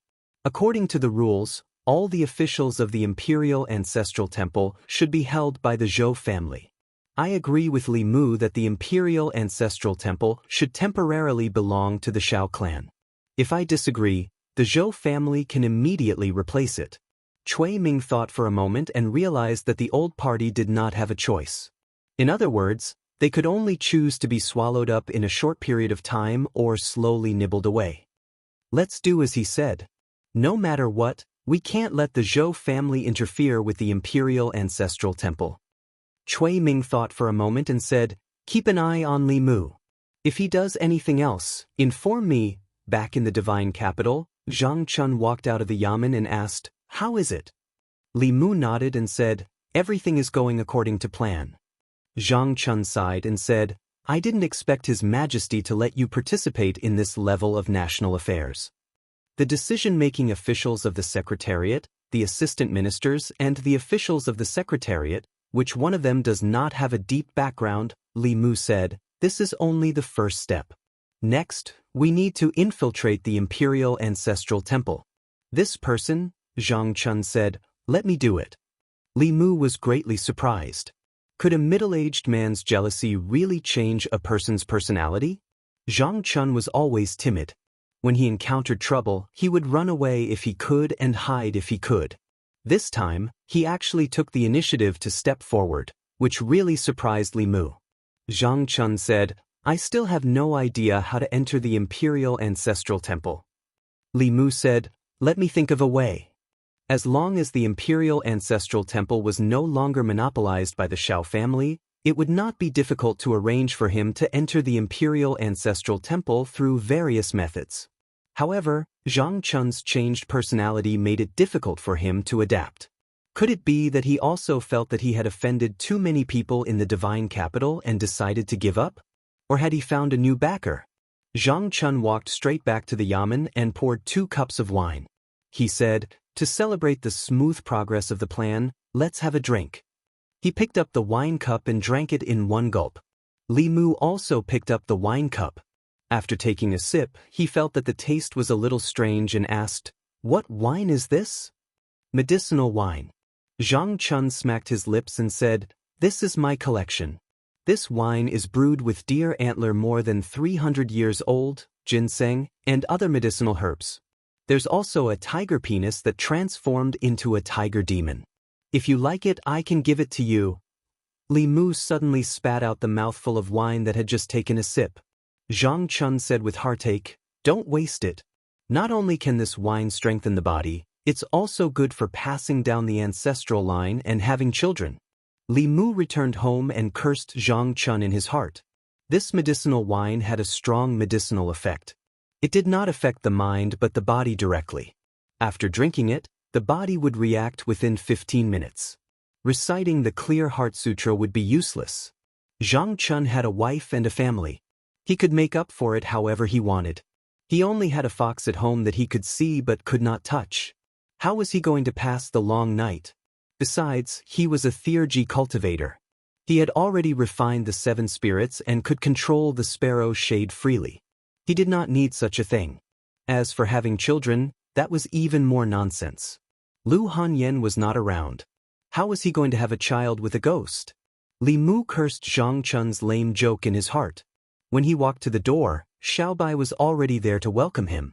Now that she had grown an extra tail, her charm had increased imperceptibly.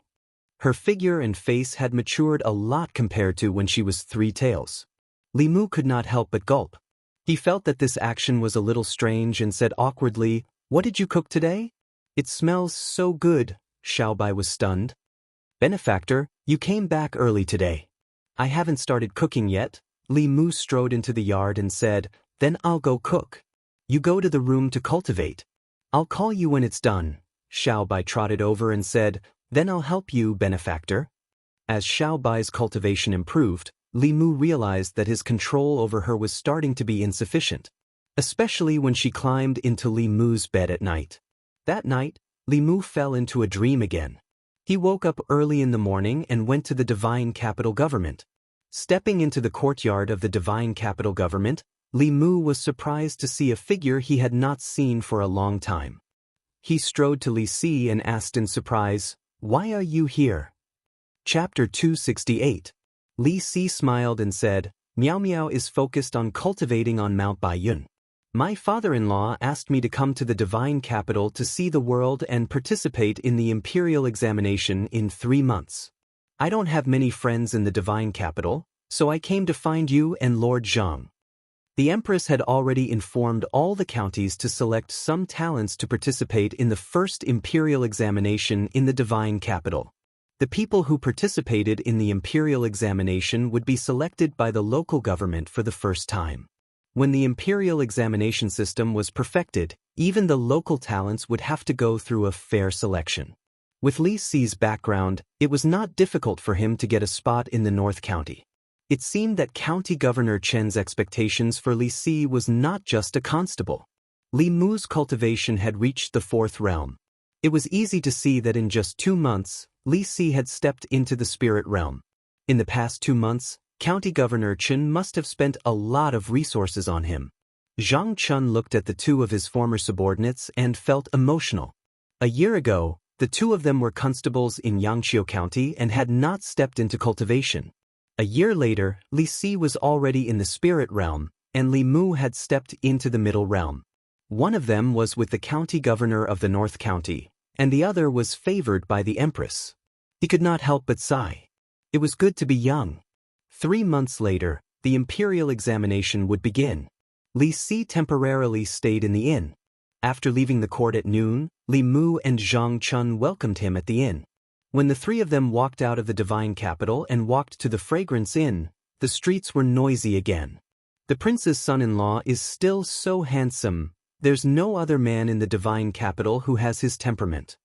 Ah, my legs go soft when I see the prince's son-in-law. Cui Ming was walking slowly on the streets as usual. As the prince's son-in-law and the assistant minister of the secretariat, he did not ride a horse or take a sedan. Every day he walked through the streets and attracted the attention of the women in the divine capital. Li Mu suspected that he was using these women to cultivate. Every time he appeared, these women would develop a strong desire for him. Some special cultivation techniques just happened to require the 7 emotions to cultivate. Li Mu couldn't see Cui Ming's lust, but judging from the situation of those women, his guess should be right. In the cultivation world, it was forbidden to steal the souls of mortals, but it was possible to obtain their 7 emotions. As long as one didn't absorb too much, this was also a righteous cultivation method. Cui Ming walked through the street. Zhang Chun looked at Cui Ming with disdain as usual. Even the way he looked at the women around him was filled with disdain. Li Si's gaze lingered on Cui Ming for a long time before he said, "This person is not simple." This was probably a kind of connection between experts. Cui Ming and Li Si were very similar in certain aspects. They were all very popular with women. But they were also fundamentally different. Li Si was a prodigal son. Although he appeared to be passionate, he was actually very loyal. Cui Ming was a beast. Although he appeared to be passionate, he was actually heartless. At the Aroma restaurant, the 3 of them ordered a table of dishes. While they were eating, Li Si said, "Before coming to the Immortal's capital, I went to White Cloud Mountain. Lady Han Yen asked me to bring you some things." Li Mu put down his chopsticks and asked, "What is it?" Li Si took out a thick stack of fulu from his sleeve and passed it to Li Mu. Li Mu took it and felt that it was quite heavy. He flipped it open and took a look. Among these talismans, there were sword talismans, 5 elemental escape talismans, and high-grade divine travel talismans. Although there weren't any heaven-grade talismans, none of them were lower than earth-grade talismans. How was this heavy fulu? It was clearly heavy love. Li Mu put away the fulu and sighed. He wanted to fly to North County right now and fly to her and Wanwan's side. But Cui Ming was not dead, so he could not leave the divine capital. After eating, Zhang Chunyen and Li Si returned to the government office and the inn. Li Mu took the token that Mr. Mei gave him and entered the palace to the secretariat. Lu Yi stood at the entrance of the secretariat. She had been waiting for a long time.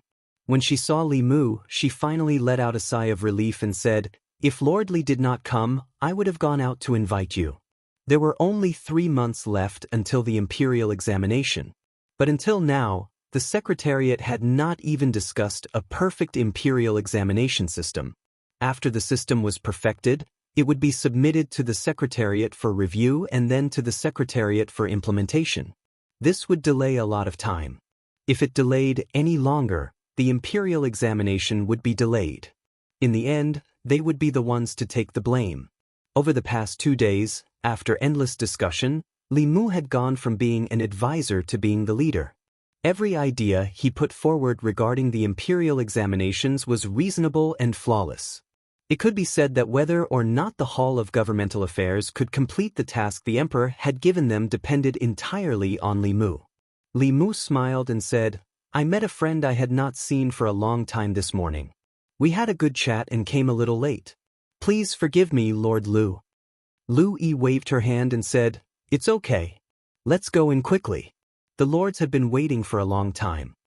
2 days ago, everyone had discussed the details of the imperial examination. But there was still an important problem that had not been solved. The imperial examination was a way to produce court officials. It was very important. So which department of the court should be responsible for such an important matter? Everyone knew that no matter which department was responsible for the imperial examination, that department's position in the court would be greatly improved. Both the new party and the old party were not willing to let go of this opportunity. Zhou Xiong suggested the Ministry of Rights because the Minister of Rights was a member of the new party. Xiao Ziyu suggested the Ministry of Appointments because the imperial examination produced officials. The Ministry of Appointments was responsible for the imperial examination. Of course, everyone present knew that the Ministry of Personnel, from top to bottom, from inside to outside, was supported by the old faction of the Xiao clan. The Ministry of Personnel was in charge of the imperial examinations, which meant that the old faction was in charge of the imperial examinations. This was yet another confrontation between the new party and the old party. It was clear that neither party wanted to give in on the matter of the imperial examination, nor would they give in. The other 4 officials did not want to participate in the battle between the new party and the old party. They tacitly kept silent.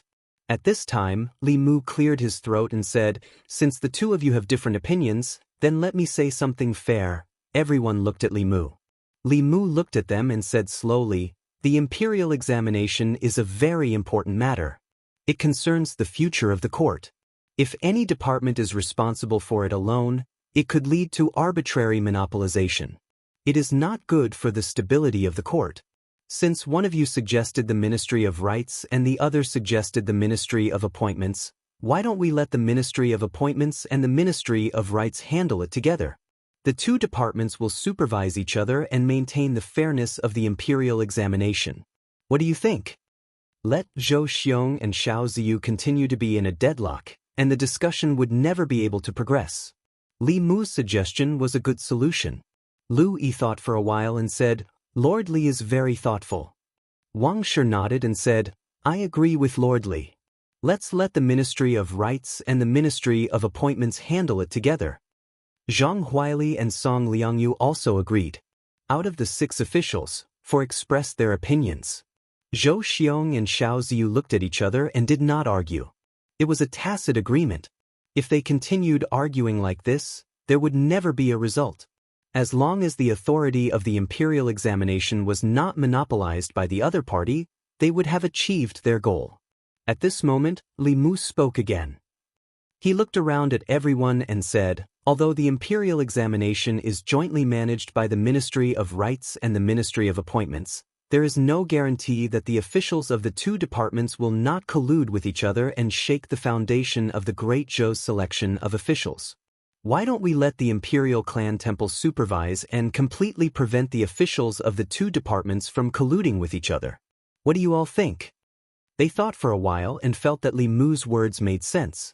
Although everyone knew that the Ministry of Appointments and the Ministry of Rights could not collude, it did not mean that they would not in the future. Now, the 2 departments represented the interests of different parties. But what about 10 years later, decades later, or centuries later? It was clear that Zhou Xiong and Xiao Ziyu were focused on the present. Li Mu was worried about the future. As expected, he had the heart to create eternal peace for the Great Zhou. As for why it was the Imperial Clan Temple, no one thought about it. After all, the officials of the Ministry of Appointments and the Ministry of Rights were not low-ranking officials. Only the Imperial Clan Temple was qualified to intimidate and punish the officials of the two departments. Li Mu continued, there are not many officials in the Imperial Clan Temple. Now, there is only one Temple Chancellor, one Vice-Chancellor, and one Deputy Temple Chancellor. The rest are low-ranking officials. Now, they are handling the affairs of the temple. Naturally, there is enough manpower. If we add the supervision of the Imperial examination, I'm afraid that you will be too busy. Do we need to expand the number of officials in the Imperial Clan Temple? Lu Yi thought for a while and praised, Lord Li is really meticulous. You have taken care of everything. Wang Shi said, we did not think of this at all. Fortunately, Lord Li reminded us. Song Liangyu said, in that case, send a letter to the Ministry of Appointments and ask the Ministry of Appointments to ask His Majesty to expand the number of officials in the Imperial Clan Temple as soon as possible. An hour later, in the Assistant Minister's office of the Secretariat, Cui Ming put down his teacup and said slowly, although we did not obtain the right to hold the imperial examination, we did not let the Zhou family get it either. This result is already very good. As for the Imperial Clan Temple, why does Li Mu keep holding on to the Imperial Clan Temple? Xiao Ziyu said indifferently, anyway, the Imperial Clan Temple is our people. It doesn't matter. Cui Ming frowned and said, I keep feeling that he is plotting something. Forget it, I must be thinking too much. Chapter 269. The expansion of the Zongjing Temple was a very complicated matter. First, the Hall of Secretaries had to make a decision and hand it over to the Hall of Secretaries. If the Hall of Secretaries felt that it was necessary, they would hand it over to the Minister of State Affairs. The Minister of State Affairs had no objections. Finally, the order would be passed to the Ministry of Appointments. The Ministry of Appointments would register and appoint new officials. It took quite a bit of time to pass down the government decrees between the various departments. If it was in the past, this matter could drag on for months to half a year. However, this time, in just 2 days, the Ministry of Appointments had already confirmed this matter and added a Shaoqing and a deputy to the Zongjing Temple. The Hall of Secretaries passed down the suggestion, and it was approved by the Hall of Secretaries. After it was passed to the Hall of Secretaries, the Hall of Secretaries immediately ordered the Ministry of Personnel to carry it out. The imperial examination was the most important matter in the imperial court. Time was tight, and there was no room for delay. Now, they only needed to decide who would take over the positions of Shaoqing and deputy to form a balance between the three departments. Great Zhou's official selection system had to do with the rank of the officials. Officials of rank 3 and above were personally selected by the emperor. Officials of this rank were the heads of their departments, and only the emperor had the power to appoint and move them. Officials above the 5th rank were nominated by the palace secretary and decided by the Minister of State.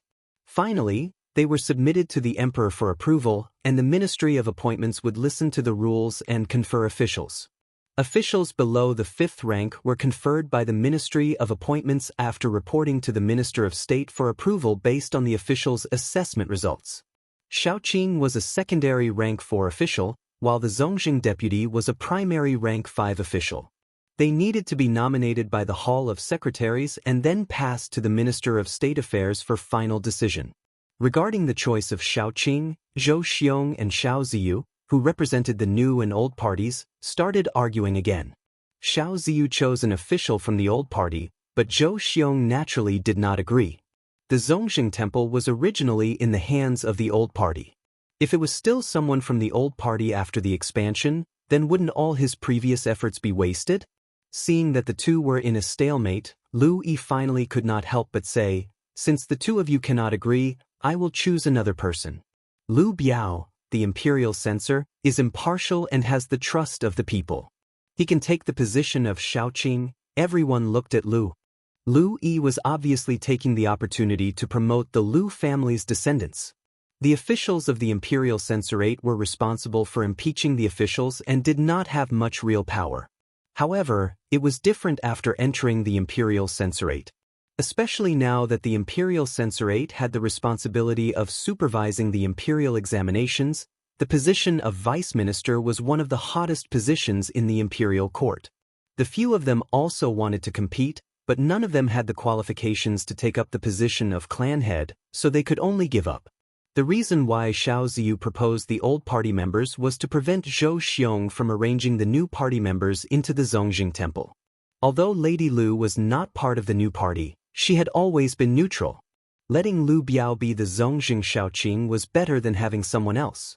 The person he nominated still had to be decided by the Minister of War. The Minister of War was the leader of the new party. It was unlikely that he would agree with the people of the old party. He finally looked at Lu Yi and said, "Censor Lu is fair and impartial. I have nothing to say about him sitting in this position." Zhou Xiong looked at Lu Yi and did not object.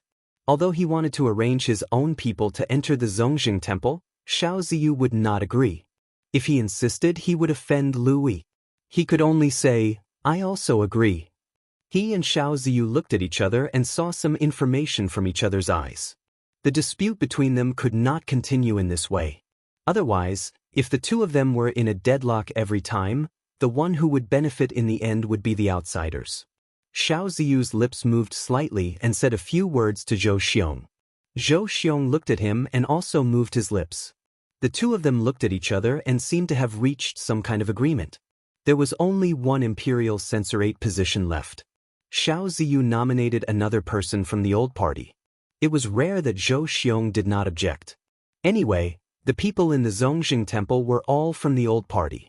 It did not matter if there was one more or one less. Lu Yi and the others also did not raise any objections. Just when everyone was about to continue the discussion, a voice suddenly sounded. "I object." Li Mu looked at Xiao Ziyu and said, "In the future, the Zongjing Temple will not only deal with the affairs of the imperial family, but also supervise the imperial examinations. It will be responsible for the cases of officials of the 4th rank and above. It is not enough to have one just and strict official. The Shendu magistrate Zhang Chun is selfless and is more suitable for this position." Xiao Ziyu said, "Isn't he already the Shendu magistrate?" Li Mu said, "Before Zhang Chun, the position of Shendu magistrate was also held by other officials. He can hold the position of Shendu magistrate and imperial censorate deputy at the same time." Xiao Ziyu shook his head and said, "There is no need for that. The Shendu magistrate has a heavy responsibility. If he holds the position of imperial censorate deputy at the same time, he will not be able to handle both sides well." Lu Yi and the others also said, "Lord Xiao is right. We have wasted too much time today. Let's quickly discuss the follow-up matters." Everyone agreed. Li Mu covered his mouth and yawned. He said, "Let's end it here today. I am a bit sleepy. Lords, please continue your discussion. I will return to the office to rest." They looked at Li Mu in shock. Any magical power cultivator could go days without sleep. How could he be sleepy so early in the morning? Unless he did something last night and used up a large amount of essence and spiritual power. The problem was, Li Mu was still full of energy and gave them many wonderful ideas. Why was he suddenly sleepy? It was clear that he was dissatisfied with the fact that his proposal to nominate Zhang Chun as the deputy of the Imperial Clan Temple was rejected by everyone. Xiao Ziyu looked at Li Mu and said, "Since Lord Li is sleepy, please go back and rest." Li Mu stood up and said, "Oh right, there is one more thing. I will be returning to the North region to visit my family tomorrow. I will not be back for half a month. Lords, please do not wait for me tomorrow." Lu Yi was stunned. "Visit your family?" Li Mu nodded and said, "I have been separated from my wife for more than 2 months. I really miss her. I hope you can forgive me." After a few days of discussion, the few officials of the Secretariat were very clear that in the process of perfecting the imperial examination system, they could do without any of them except for Li Mu. When the imperial court wanted to promulgate a policy as important as the imperial examination, it would often take half a year, or even several years of preparation to ensure that there would not be too many mistakes. It was not difficult for them to come up with a system to replace the Academy's selection of officials within a month. The difficult thing was that this system had no loopholes or flaws. Once the system was implemented, how would they explain it to the imperial court if they found the flaws in it? Li Mu had a deep understanding of the imperial examination system. Up until now, The framework of the imperial examination system was almost entirely built by him. Now was the most critical moment. If Li Mu left, the subsequent perfection of the imperial examination system would immediately be lost. Lu Yi hurriedly said, "Lord Li, you can wait for a while about the family visit. The imperial examination is the most important thing now. I hope you can put the country's affairs first." Li Mu thought for a while and nodded. "Lord Lu, you're right. I am narrow-minded. How can personal affairs be compared to national affairs?" So he sat down again and said, "Let's continue." Everyone breathed a sigh of relief. Lu Yi continued to talk about a problem that had not been solved yet. As for the number of candidates sent by the 36 counties, how should we determine it? If the 36 counties are the same, it will be unfair to the large counties with a large population like the Middle Region. If they are not the same, I am afraid that the other 30 counties will have objections. We must have a reasonable arrangement to stop people from talking. Many times, it was not a matter of whether the policy was feasible or not. It was a matter of whether it was reasonable or not and whether it could convince the public. The discussion was fruitless and they habitually looked at Li Mu. Lu Yi asked, "Lord Li, what do you think?" Li Mu shook his head and said, "I don't have any opinions." Lu Yi thought that he really did not have any opinions. He shook his head and said, "Then let's put this matter aside for now. Let's continue to discuss the next matter." When they discussed again, they saw Li Mu frowning and shaking his head slightly. They knew that he was dissatisfied with the results of the discussion. Based on his experience in the past few days, he was always able to come up with better and more perfect suggestions. Lu Yi looked at Li Mu again and asked, "Does Lord Li have any better ideas?" Li Mu shook his head and stood up. He said, "It is getting late. I should go back and cook. Lords, see you tomorrow." They looked at each other and suddenly understood something. Lu Yi lowered his head and was silent for a moment. He suddenly said, "I think that there is still room for discussion as to who should be the deputy of the Imperial Clan Temple." Wang Shi said, "The person that Lord Xiao just nominated is not qualified enough. I am afraid that he will not be able to convince the public." Zhang Huili agreed. "I think that the Shendu prefect Zhang Chun is qualified for the position of the Imperial Clan Temple deputy." Song Liangyu said, "Lord Zhang is impartial. No one is more suitable for this position. Lord Xiao, what do you think?" Xiao Ziyu was stared at by everyone. He knew that the duck that he had just cooked was about to fly away. At the same time, he received a message from Lu Yi and the others. "Lord Xiao, the big picture is more important. Don't delay the schedule for a little personal gain. It is just a 5th-rank official. If he wants it, then give it to him." Xiao Ziyu's face was gloomy. The 4 officials of the Secretariat sent him messages at the same time. Under such circumstances, he had no other choice. He took a deep breath and calmed down. He said, "I will listen to you, lords." Zhou Xiong was naturally happy that someone from the old party could not be the deputy of the Imperial Clan Temple. He said, "I have no objections." Just like that, the Shendu prefect Zhang Chun, as a fair and impartial official who was not afraid of the powerful and dared to speak up for the people, was elected unanimously in the Secretariat. He successfully held the position of the Imperial Clan Temple deputy. Li Mu sat down and said, "I will not starve to death even if I skip a meal. The Imperial examination is more important. What do you think, lords?" Everyone put on a fake smile. Lord Li is really righteous. Chapter 270. Zhang Chun had only been in Fairy's capital for a short period of time. In just 2 months, he had been promoted from Divine Capital Commandant to Fairy's Capital Magistrate. This was already an unbelievable speed. It was impossible for him to hold the position of Imperial Ancestral Temple's deputy. However, Li Mu's attitude was clear. He would not give this position to Zhang Chun. He would not care about the imperial examinations anymore. This was a blatant threat, but the 6 of them could do nothing about it. He had the right to threaten them. For this matter, it didn't matter if any of the 6 imperial secretaries of the Secretariat were missing, but Li Mu couldn't be missing. Even if he was threatened, he could only grit his teeth and accept it. It was just a small Imperial Ancestral Temple's deputy. Compared to the imperial examinations, It was not worth mentioning. After an hour, Li Mu left the Imperial Secretariat. Cui Ming paced around the assistant minister's office and muttered, "Imperial Ancestral Temple, it's Imperial Ancestral Temple again. Why is it always the Imperial Ancestral Temple?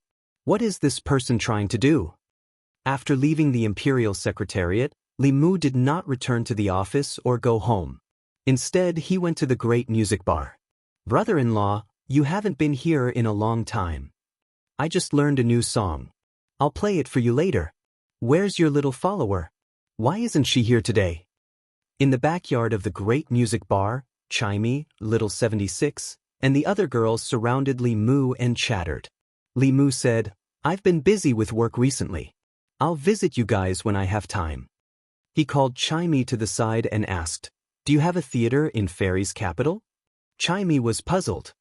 "Why are you asking this? Do you want to watch a play? The owner has a theater, and business is not bad," Li Mu said. "Call your owner out." Chimey did not know what Li Mu wanted to do, but it still obediently called the owner of the great music bar over. The owner of the Miaoying Lane was a middle-aged woman. When she saw Li Mu, her face was full of smiles.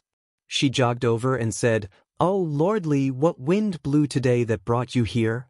In the past, the great music workshop was just an ordinary workshop in Luoyang. There were dozens of such workshops in Luoyang. The musicians in the workshop would sometimes be bullied when they met guests with power and influence. Ever since Xianxia was beheaded, such a thing had never happened. All of this was naturally because of Li Mu. The owner of the Miaoying Lane had already instructed that as long as Constable Li came here in the future, the lane would not take a single cent from him and would even arrange the best seat for him. With such a backer in Luoyang, she would be able to earn money in peace in the future. Li Mu went straight to the point and asked, "I heard that you have a theater in the fairy's capital?" The middle-aged woman was stunned for a moment but quickly reacted. She said, "Does Constable Li like to listen to plays? I'll arrange it for you right away. Just tell me what you want to listen to and I'll arrange it for you," Li Mu explained. "I'm not here to listen to plays. I have a favor to ask of you." The Pear Blossom Pavilion was located in the Rosy Lane of Luoyang. It was a rather famous theater in the fairy's capital.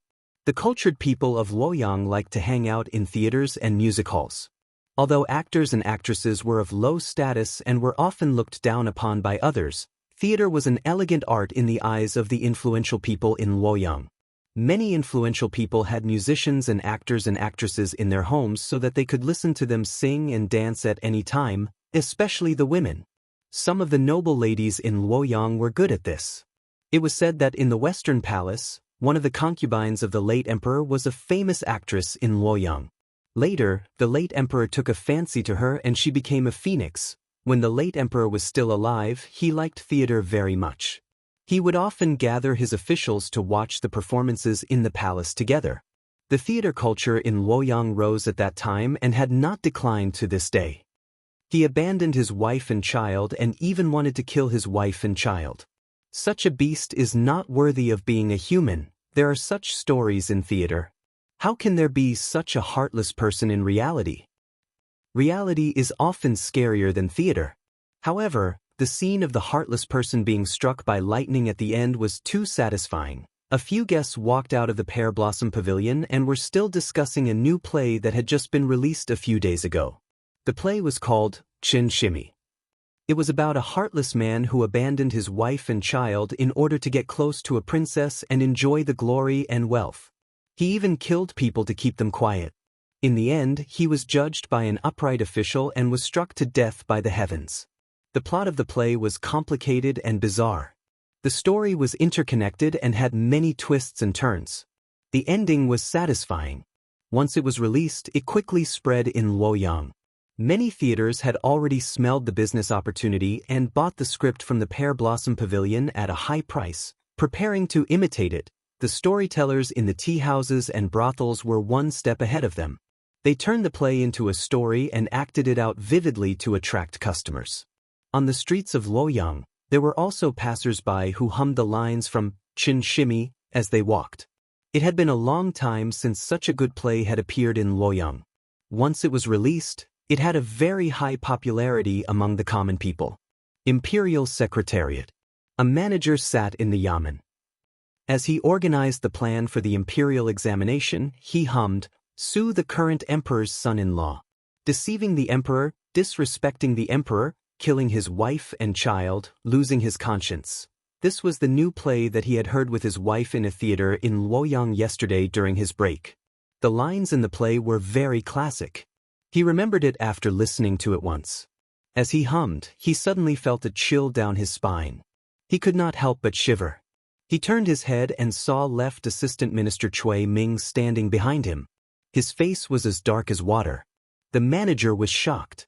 He immediately stood up and said respectfully, "Lord Assistant Minister." Cui Ming's face was cold. He asked, "What did you say just now?" The manager said nervously, "It's just a few lines from the play. I just sang it casually." Cui Ming said coldly, "Sing it again." The manager was stunned for a moment. He then sang honestly, "Sue the current emperor's son-in-law. Deceiving the emperor, disrespecting the emperor, killing his wife and child, losing his conscience." Seeing that the Lord Assistant Minister's face was getting darker and darker, he finally realized something. His face turned pale. He quickly explained, "Lord Assistant Minister, please don't misunderstand.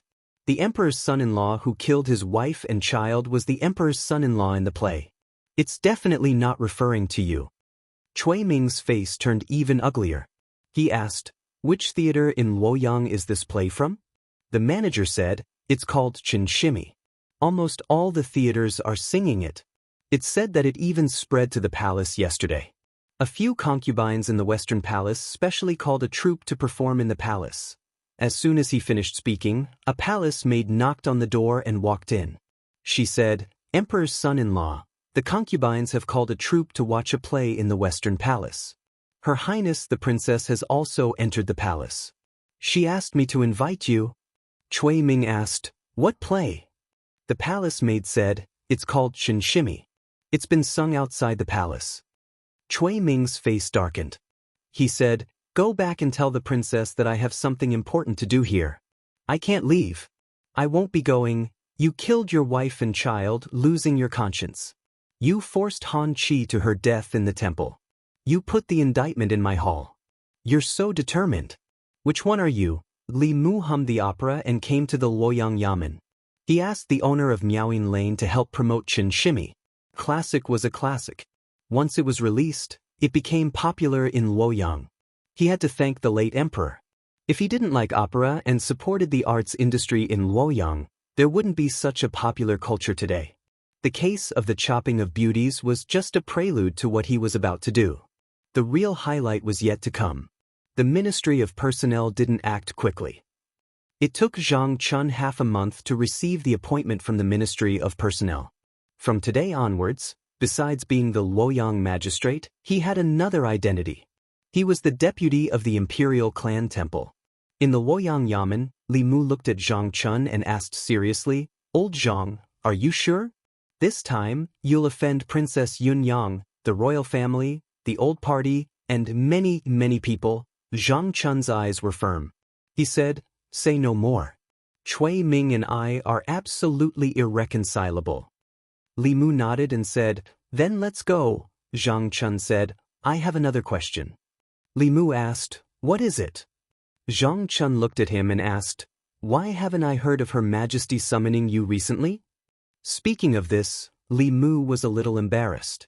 Ever since the Empress broke into his dream and saw something she shouldn't have, they hadn't met again. Whether it was in reality or in his dream, the closest they were to each other was when they went to court. There was still a curtain between them. Li Mu said, "Her Majesty and I have some misunderstandings." Misunderstandings? Zhang Chun's face turned pale. He asked nervously, "What misunderstandings?" Li Mu shook his head and said, "It's not convenient for me to tell you." Not convenient? Zhang Chun thought about it and seemed to realize something. As a middle-aged man, he knew very well what could affect the relationship between a man and a woman the most. If one aspect wasn't harmonious, it would be difficult for other aspects to be harmonious. He looked at Li Mu and said reluctantly, "My jar of medicinal wine is under the table in my room. Take it with you when you go back." Chapter 271. Li Mu naturally did not need Zhang Chun's medicinal wine. Other unorthodox cultivators might need to use external items to nourish their bodies, but Buddhist and Taoist cultivators did not need to. Taoist cultivators refined the 7 spirits, especially the sparrow-yin spirit. They had sufficient kidney energy and did not need nourishment. Buddhist cultivators directly cultivated their bodies. Even if their bodies were as strong as an ox, there was no need for nourishment. Of course, there was no difference in nourishment for Buddhist abstinence. This medicinal wine might be the icing on the cake, but Li Mu did not need it at the moment. Drinking a mouthful would cause him to dream for an entire night. Li Mu did not want to experience that feeling again. Forget it. Zhang Chun shook his head and walked out of the office. He said, I'm going to the Zongjing Temple. The Zongjing Temple mainly dealt with the affairs of the royal family. Like the 3 provinces, the temple was located in the palace. Zhang Chun entered the palace with the token of the Zongjing Temple's deputy and came to the entrance of the temple. The 2 guards at the entrance came up to him and asked, Sir, what brings you to the Zongjing Temple? Zhang Chun took out his token and said, I'm the newly appointed deputy of the Zongjing Temple. The 2 guards had long heard that the Zongjing Temple had expanded with an additional deputy and deputy. After seeing the token, they immediately said respectfully, Greetings, deputy. Please come in. One of them brought Zhang Chun to a remote office and said, Sir, the deputy has already made arrangements. This will be your office in the future. Zhang Chun asked, Where are the deputy and deputy? The guard said, When there is nothing important, the 2 of them will not come here. Deputy Lu just came and left. Deputy Feng is taking an afternoon nap. When he wakes up, I will report to him. Zhang Chun moved a chair and sat down. He said, This is my first time at the Zongjing Temple. Tell me what I have to do on a daily basis. The Zhanggu said, The most important thing for the Zongjing Temple is to manage the affairs of the royal family. If a member of the royal family gives birth to a child, it must be reported to the Zongjing Temple in a timely manner so that the royal bloodline can be recorded in the pedigree. When a member of the royal family is conferred a title, it must also be recorded by the Zongjing Temple. When a member of the royal family is to be conferred a title, it must also be recorded by the Zongjing Temple. Zhang Chun asked, Do the imperial clan's relatives, and officials above the 4th rank also have to be tried by the imperial clan temple? Zhang Gu stared blankly for a moment before nodding his head and saying, According to the law, if a member of the imperial family or a high-ranking official violates the law, only the imperial clan temple can judge him. Although this was the law, if a member of the royal family or a high official of the country who needed to be judged by the imperial clan temple committed a crime, they could settle it with their own power. How could they be judged by the imperial clan temple unless they committed a rebellion? Zhang Chun continued to ask, What's the process of the imperial clan temple's trial? Zhang Gu said, First, we have to summon the member of the imperial family or the official who violated the law. Zhang Chun said indifferently, Go to the secretariat and summon the left assistant minister of the secretariat, Cui Ming. Zhang Gu stared blankly for a moment, suspecting that he had heard wrongly. Wasn't the left assistant minister of the secretariat the emperor's son-in-law? Did he eat a bear's heart and leopard's guts to summon the emperor's son-in-law? Didn't you hear? Zhang Chun repeated, Go to the secretariat and summon the left assistant minister of the secretariat, Cui Ming. He is involved in a major case. Zhang Gu stared blankly for a moment, then clutched his stomach and said, Lord, this lowly official suddenly has an unbearable abdominal pain. I need to go to the toilet, please forgive me. After saying that, he ignored Zhang Chun and ran out like a wisp of smoke. In another yamen, Zhang Gu hurriedly ran in and shook the person sleeping on the table awake. He hurriedly said, Lord Feng, it's not good, it's not good. Deputy Minister Feng, who was disturbed from his good sleep, raised his head. A trace of anger appeared on his face as he asked, What's the matter? Why are you so flustered? The Zhanggu said, The new deputy temple head is here. Deputy Minister Feng frowned and said, If he's here, so be it. But do I have to personally welcome him? Zhang Gu said in a panic, No, he just arrived at the Imperial Clan Temple and wants to summon Assistant Minister Cui for questioning. What should this lowly official do? Hearing the two words, Assistant Minister Cui, Deputy Minister Feng immediately sobered up and asked, Assistant Minister Cui, which Assistant Minister Cui? Zhang Gu said, Assistant Minister of the Secretariat, Cui Ming, Princess Yunyang's son-in-law. Deputy Minister Feng stood up and said in shock, Is he crazy? It's his first day at the Imperial Clan Temple. He hasn't even settled down in his position, yet he dares to find trouble with Prince Consort Cui? After Zhang Gu left, Zhang Chun waited in the yamen. He didn't see Zhang Gu, but a man wearing the same official uniform as him came. The man walked in and introduced himself. I'm Feng Jie, Deputy Minister of the Imperial Clan Temple. Zhang Chun cupped his hands and said, So it's Lord Feng. Sorry for the disrespect, Deputy Minister Feng asked. I heard that Lord Zhang wants to summon Assistant Minister Cui. May I know what crime Assistant Minister Cui has committed? Zhang Chun said, The Imperial Clan Temple has summoned him. I'll confront him face to face and I'll know. Deputy Minister Feng said, Lord Cui is the prince consort of the current dynasty. His status is honorable, and he's also the assistant minister of the Secretariat. He has to deal with a myriad of state affairs every day. Who knows how many state affairs are waiting for him to deal with? How can we summon him just because we want to? If we delay the state's affairs, which one of us can bear the responsibility? Zhang Chun snorted and said, So what if he's the prince consort of the current dynasty? So what if he's the assistant minister of the Secretariat? A life for a life, a debt must be paid. I don't care if he has to deal with a myriad of state affairs every day. If he violates the law, he should be judged. Deputy Minister Feng said, Tell me first, what crime did Assistant Minister Cui commit? Zhang Chun said coldly, He killed his fiancée and framed her entire family. Shouldn't I summon him? A bunch of nonsense. Deputy Minister Feng said, Everyone knows that Lord Cui's wife is Princess Yunyang. How can you frame him here? Zhang Chun said indifferently, Whether I'm framing him or not, you'll know when you summon Cui Ming. Deputy Minister Feng's expression was uncertain. Zhang Chun seemed to be very certain about this matter. This made him, who originally didn't believe it, start to waver. He also knew a little about Assistant Minister Cui's past. He was originally the son-in-law of the Zhejiang prefectural governor. Later, the Zhejiang prefectural governor colluded with the demon sect and his entire family was massacred. Cui Ming made a meritorious report and was placed in an important position by the previous emperor. In more than 10 years, he went from being a small official to marrying a princess and becoming an important official in the court. No one remembered his past. Cui Ming was a pillar of the old party. Deputy Minister Feng didn't dare to slight him. He looked at Zhang Chun and said, This case is of great importance. I'll first report it to the deputy minister and ask him to make a decision. Finished speaking, he walked out of the Imperial Clan Temple. However, he didn't leave the palace. Instead, he went around to the back gate of the Hall of Secretaries. He summoned the gatekeeper and said, I'm the deputy minister of the Imperial Clan Temple, Feng Jie. Go and report to Assistant Minister Cui that I have an important matter to discuss with him. The gatekeeper said, Sir, please wait a moment. I'll go and report to Lord Cui. Before long, Cui Ming walked out. Deputy Minister Feng hurriedly went up to him and said, Greetings, Prince Consort.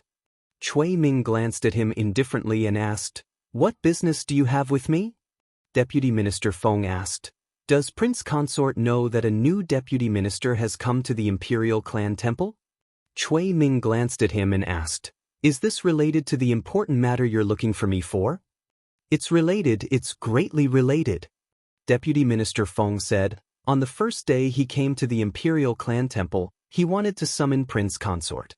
He said that you're involved in a major case and summoned you to the Imperial Clan Temple. I've already temporarily put this matter on hold. I don't dare to make a decision on my own, so I immediately came to find Prince Consort. I'm involved in a case? Cui Ming frowned and asked, What case? Deputy Minister Feng lowered his head and said, I don't dare to say. Cui Ming said coldly, Speak. Deputy Minister Feng trembled and said, He said that you killed your fiancée and even framed her entire clan, causing the deaths of dozens of people. Ridiculous. Cui Ming looked at him coldly and said, "What kind of status do you have? You believe such ridiculous words?" Deputy Minister Feng heard this and finally relaxed. He hurriedly said, "Of course I don't believe it. Prince Consort is someone who places righteousness above family. How could you do something worse than a beast?" He revealed a smile and said, "I'll be going back first." Seeing Deputy Minister Feng leave, Cui Ming's face gradually darkened. It had been 20 years since the incident. Everyone in the Chu clan had been sentenced to death for colluding with the heretical cultivation. He had personally seen his entire family, including the servants, decapitated and their souls scattered.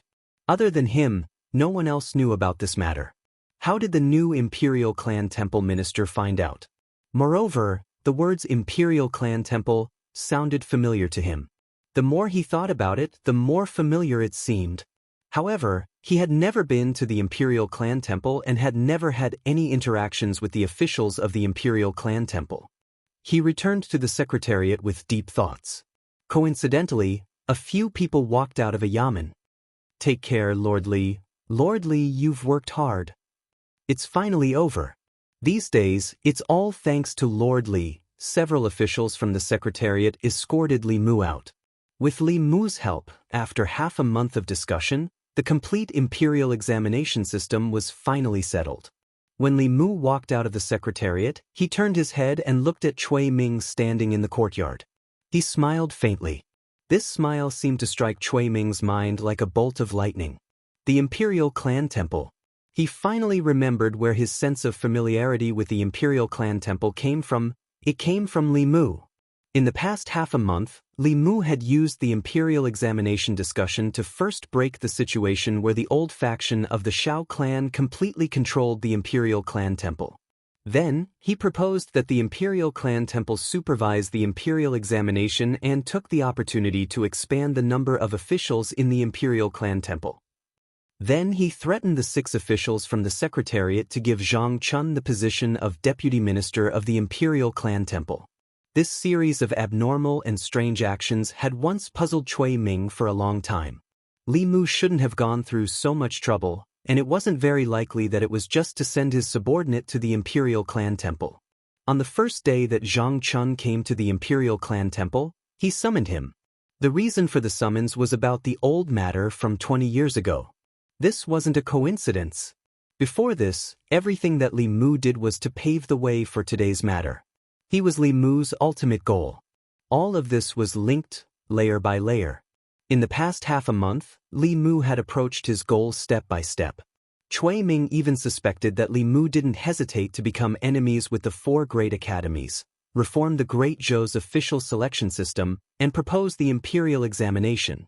Was it just to take the opportunity to interfere with the Imperial Clan Temple? For today, this person's scheming was deep, and his plans were meticulous. It was terrifying.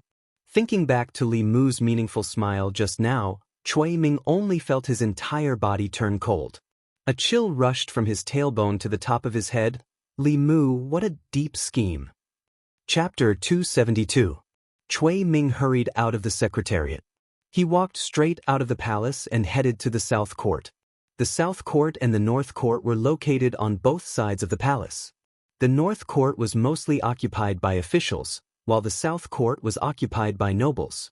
The royal family, dukes, marquises, and viscounts all lived in the South Court.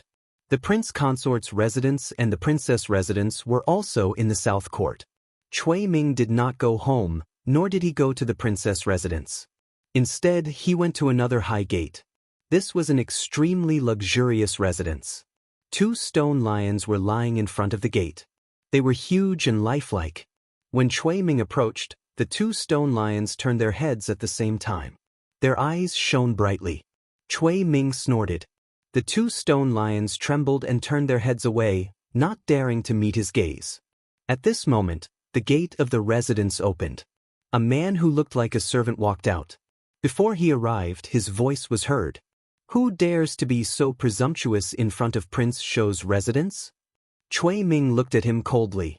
When the man saw him, his expression changed instantly.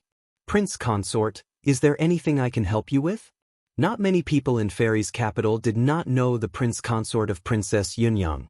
Not only did he have a high cultivation, but he also held a high position as the assistant minister of the secretariat. He was one of the pillars of the old party. Although he was the butler of Prince Shou's residence, he did not dare to slight him. Cui Ming asked, "Is His Highness in the residence?" The servant said, "His Highness is here. Prince Consort, please. I'll bring you to him." With Cui Ming's status, he naturally could not let him wait here. He had already sent a message to the servants in the residence. Then he brought Cui Ming into the residence. In the back garden of Prince Shou's residence, a fat man dressed in luxurious clothes was sitting on a chair, shaking his head. He was not light, and his status in the imperial court was also very high. This man was Prince Shou, a member of the great Zhou's royal family. He was the half-brother of the late emperor and also the minister of Imperial Ancestral Temple. In the garden, there was a stage set up. The performers of the prince's mansion were singing, "Deceiving the emperor, defying the emperor, breaking off marriage, a man is sent to bed, killing his wife and son, losing his conscience, forcing Han Qi to die in the court." It was the most popular play in Luoyang recently, Xianxia. While Prince Shou was listening to the performer's performance, the maid who was pouring tea couldn't help but be engrossed in the performance. She accidentally spilled the tea on the table. A housekeeper saw this and said angrily, "How can you pour the tea like that?" The maid came back to her senses and bowed her head. When she saw the tea stains on the table, her little face turned white. She immediately kneeled on the ground and said in a panic, "Wangya, I'm sorry." King Shou waved his hand and said, "Stand to the side if you want to listen, don't disturb me." The maid heaved a sigh of relief. After wiping the tea stains off the table with her sleeve, she quickly retreated to the side. When another housekeeper came in with Cui Ming, Prince Shou rubbed his round belly and said, "Why is Lord Cui free to come to my mansion today? Men, bring a chair for Lord Cui, let's watch the show together. I have something important to discuss with Wang Ye." Cui Ming walked to the stage and looked at the performers and said, "You all can leave now." The performers paused and looked at Prince Shou. I'm just in the mood. That ungrateful Xianxia who abandoned his wife and son is about to be struck to death." Prince Shou's face showed that he wanted to continue, but he still waved his hand helplessly and said, "You all can leave now." The performers in the garden hurriedly left. Cui Ming looked at the guards behind Prince Shou and said, "You all can leave as well." The guards were hesitant. Prince Shou waved his hand again and said, "You all can leave now. Lord Cui is one of us." The leader of the guards said, "I'm worried that there might be other changes." Prince Shou said, "What changes can there be? With Lord Cui's cultivation, he can protect me. You all can leave now." Only then did the guards leave. After they left, Cui Ming formed a seal with his hands and threw out a few spiritual jades to set up a soundproof array formation. Prince Shou was surprised. What is it that made Lord Cui so cautious? After setting up the soundproof array formation, Cui Ming looked at Prince Shou and said, "I'm in a bit of trouble and I need your help."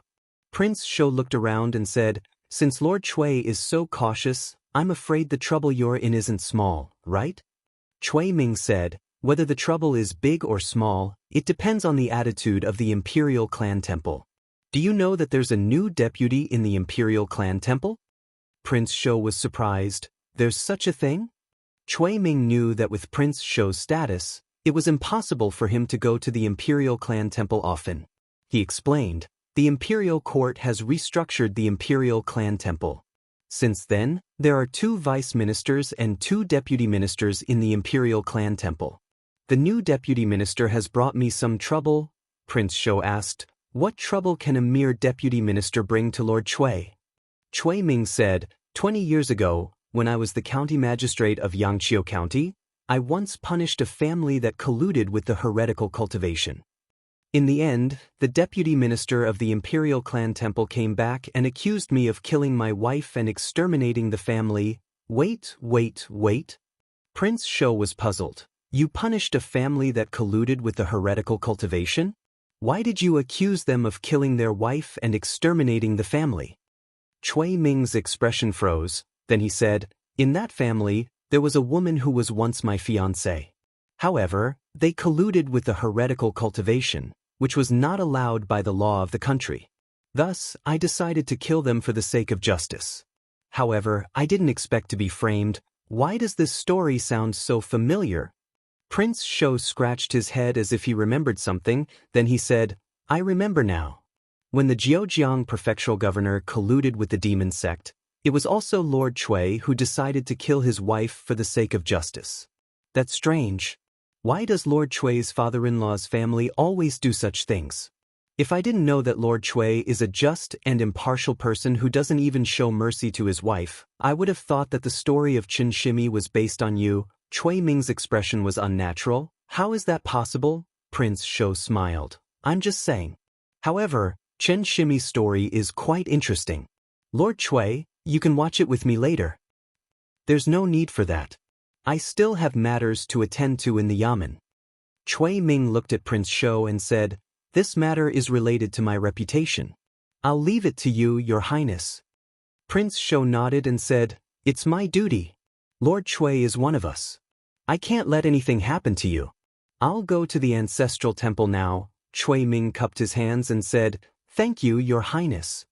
Half an hour later, at the entrance of the ancestral temple, a new steward at the entrance saw a fat man walking towards them from afar and asked, "Who is this fat man?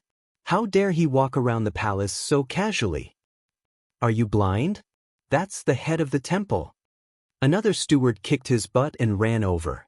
He said flatteringly, "Head of the temple, what brings you here today?" Prince Shou looked at him and asked, "I heard that there's a new head of the temple. What's his name and where is he now?" The steward said, "He's in the yamen." Prince Shou entered the ancestral temple and was led into a yamen by the steward. He looked at the person sitting in the yamen and asked, "You're Zhang Chun?" Zhang Chun raised his head and asked, "Who are you?" The steward quickly explained, "Lord Zhang, this is the head of the temple. He's also Prince Shou. Why aren't you greeting him?" Zhang Chun stood up and cupped his hands. "Greetings, head of the temple." Prince Shou went straight to the point. "You're the one who wants to sue Assistant Minister Chui. What is it? Do you have evidence?" Zhang Chun said, "It's been more than 20 years. It's hard to get evidence. However, there's justice in this world. Chui Ming might be able to hide what he did from the world, but not from the heavens." Prince Shou frowned. Did Assistant Minister Chui really commit the crime of killing his wife and exterminating his family? Not just once. Zhang Chun said, he was originally from Xianxia County in the North region. Not long after he was engaged to a woman from Xianxia County, he got to know a woman from the local wealthy family. Before the marriage, the daughter of Zhejiang County's prefectural governor came to the North region and he got to know the daughter of Zhejiang County's prefectural governor. For his own future, he killed the woman from the wealthy family and framed her. A few years later, Zhejiang County's prefectural governor colluded with the demon sect and it was Chui Ming who exposed it. Zhejiang County's prefectural governor was executed. I now suspect that Zhejiang County's prefectural governor was also framed by him. What Chui Ming is best at is killing his wife and framing others so that he could have a meteoric rise in his career. He's worse than a beast. He's worse than a beast. Prince Shou's face turned red and he couldn't help but curse. Isn't a beast like him worse than Xianxia? He should be hacked into 1,000 pieces and die 1,000 times. After cursing, he was panting heavily and only then did he realize that the chief and Zhang Chun were looking at him in shock. King Shou was stunned for a brief moment before he realized his position. Coughing lightly, he replied, "That's just your guess. I'm the son-in-law of the Lin family, a fourth-grade official. How can I allow myself to be framed by you?" Zhang Chun said, "It's easy to determine if it's a framing. As long as a level 7 expert interrogates him, the truth will be revealed." Prince Shou glanced at him and asked, "Do you think level 7 experts are as common as cabbages? There are only a few level 7 experts in Fairy's capital. Do you want to disturb the deans or trouble His Majesty to interrogate the prince consort and a rank 4 official for no reason? Where's the dignity of the imperial court? Where's the dignity of the imperial court?" Zhang Chun said, Are you protecting Cui Ming? Prince Shou said angrily, How dare you doubt my fairness? You have no proof. If you want to accuse Assistant Minister Cui, then show me proof. Falsely accusing an official of the imperial court is a serious crime. Zhang Chun asked, What if I have proof? Prince Shou's gaze turned and he scoffed, I'll tell you the truth. No matter what crime Master Cui committed, the imperial clan temple will protect him. You can give up. Zhang Chun gritted his teeth and said, Officials protect each other. Darkness. Your imperial clan temple is King Dark. Prince Shou looked at him in disdain and said, The imperial clan temple belongs to Shao, not Zhang. As long as you're here, you have to listen to me. Unless you have the guts to go to the imperial court and report to His Majesty and let the entire fairies' capital know about this. Chapter 273. Prince Shou looked down on Zhang Chun for a while before he left. Walking out of the imperial clan temple, he coughed a few times and spat out a mouthful of thick phlegm. Bah, scum. Beast. Inhumane. Worse than dogs and pigs. Prince Shou left the imperial clan temple while cursing. Zhang Gu scratched his head in confusion, not understanding why the prince said that. Although this new deputy was unable to see the situation clearly and did not know what was good for him, he could not be called a scum. Not to mention a beast, inhumane, and worse than dogs and pigs. If what Deputy Zhang said was true, then Assistant Minister Cui, the current emperor's son-in-law, was the one who was worthy of these words. Thinking about what Zhang Chun said just now, Zhang Gu could not help but feel a chill in his heart. Killing his wife and exterminating his family time and time again just for his own future. If such a person was described as a beast, even a beast, pig, or dog would feel offended. In the imperial clan temple, Deputy Feng walked into Zhang Chun's office and asked faintly, Did Lord Zhang understand what the deputy minister said just now? Just now, he was outside and heard Prince Shou's furious words. Assistant Minister Cui was going to be protected in the imperial clan temple. No one could do anything. As the deputy minister of the imperial clan temple, Prince Shou had absolute authority in the imperial clan temple. Zhang Chun did not pay any attention to him. He stood there in a daze for a long time before he gradually came back to his senses. He walked to the door and asked a minor official, Is Prince Shou's surname Shao? The minor official looked at him strangely and said, Of course, Prince Shou is the late emperor's younger brother and a member of the imperial family. How could his surname not be Shao? Zhang Chun touched his chin and smiled. Wonderful. Not long after, in the secretariat, Cui Ming also learned about the scene that happened in the imperial clan temple from Deputy Feng. King Shou didn't let him down. He immediately intimidated Zhang Chun, which allowed him to heave a sigh of relief. However, it was only temporary. Li Mu had spent a lot of effort to reform the imperial examination and send Zhang Chun to the Zongjing temple. His target was obviously him. The drama Qin Shimi was most likely created by him. He had spent so much effort to get to this point, so he wouldn't give up so easily. Although he didn't know what Li Mu would do next, he had to take precautions. At this moment, Cui Ming was still puzzled about something. He knew that he had been very secretive about what had happened 20 years ago, and no one had suspected him during the past 20 years. So, how did Li Mu and Zhang Chun find out about it? Could it be that there was a fish that escaped the net in the Chu clan? Both of them were from Yangqiu County. Yangqiu County was the starting point of his life. There were many things he had done there that he couldn't let others know about. With the secret in the deepest part of his heart exposed, Cui Ming's mind was no longer in the secretariat. He left the palace again and returned to the prince consort's residence. He had 2 permanent residences in the palace. One was Princess Yunyang's residence, and the other was the prince consort's residence that the previous emperor had bestowed upon him. After entering the prince consort's residence, Cui Ming directly walked into the deepest courtyard. The entire prince consort's residence was covered by a large formation. This formation was extremely powerful and could withstand the attacks of Dongshuan's cultivators for a moment. The innermost courtyard was where Cui Ming usually cultivated. No one in the residence was allowed to enter. The courtyard was also covered by a formation. The divine capital was the safest place in the Great Zhou. Under the protection of 2 layers of formations, even a fly couldn't fly into the prince consort's residence. Chui Ming stepped into the courtyard. Standing in the middle of the courtyard, he said, "I need you to make a trip to Xianxia County in the North County. Check if there are any fish that escaped the net in the Chu clan back then. If there aren't any, search for all the ghosts in Xianxia County." Back then, I hadn't set foot on the path of cultivation, so I'm not sure if Chu Yun or has become a Yin spirit. As soon as Chui Ming finished speaking, a human face suddenly appeared on an old tree in the courtyard. The face was old, and the patterns on the tree bark were like wrinkles on the face. The surface of the old tree rose and fell. An old man in brown walked out of the trunk. After nodding slightly at Chui Ming, he walked out of the prince consort's residence without a word. Chui Ming looked up at the sky and clenched his fists. He said in a low voice, "Li Mu, what grudge do I have with you? How can you go against me like this?" The divine capital Yamen. Li Mu learned about what had just happened in the Zongjing Temple from Zhang Chun. Sure enough, even if they broke into the Zongjing Temple, it was still impossible to deal with Chui Ming. Even if it was a simple summons, they would encounter heavy resistance. Chui Ming's status in the old party was extremely high.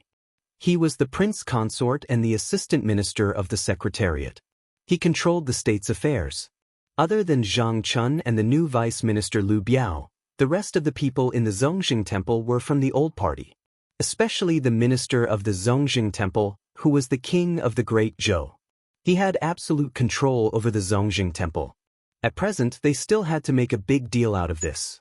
The script of Qin Shimi was given to the owner of the Miaoying Lane by Li Mu. She asked her performers to turn it into an opera as quickly as possible. Under her deliberate promotion, she sold the script to other opera houses at a low price. Only then could such a phenomenal play be produced. Once Chui Ming's matter was exposed, with the popularity of Qin Shimi, it would probably set off a frenzy of public opinion in the divine capital. The imperial court could care less about anything except public opinion. This was closely related to the faith of the people. It was related to the continuation of the Great Zhou. The next day, the tri-daily morning court session was held as scheduled. In the last few court sessions, the officials were discussing the imperial examination. They were contributing to the Secretariat's policy. Just yesterday, the Secretariat had completed the formulation of the imperial examination policy.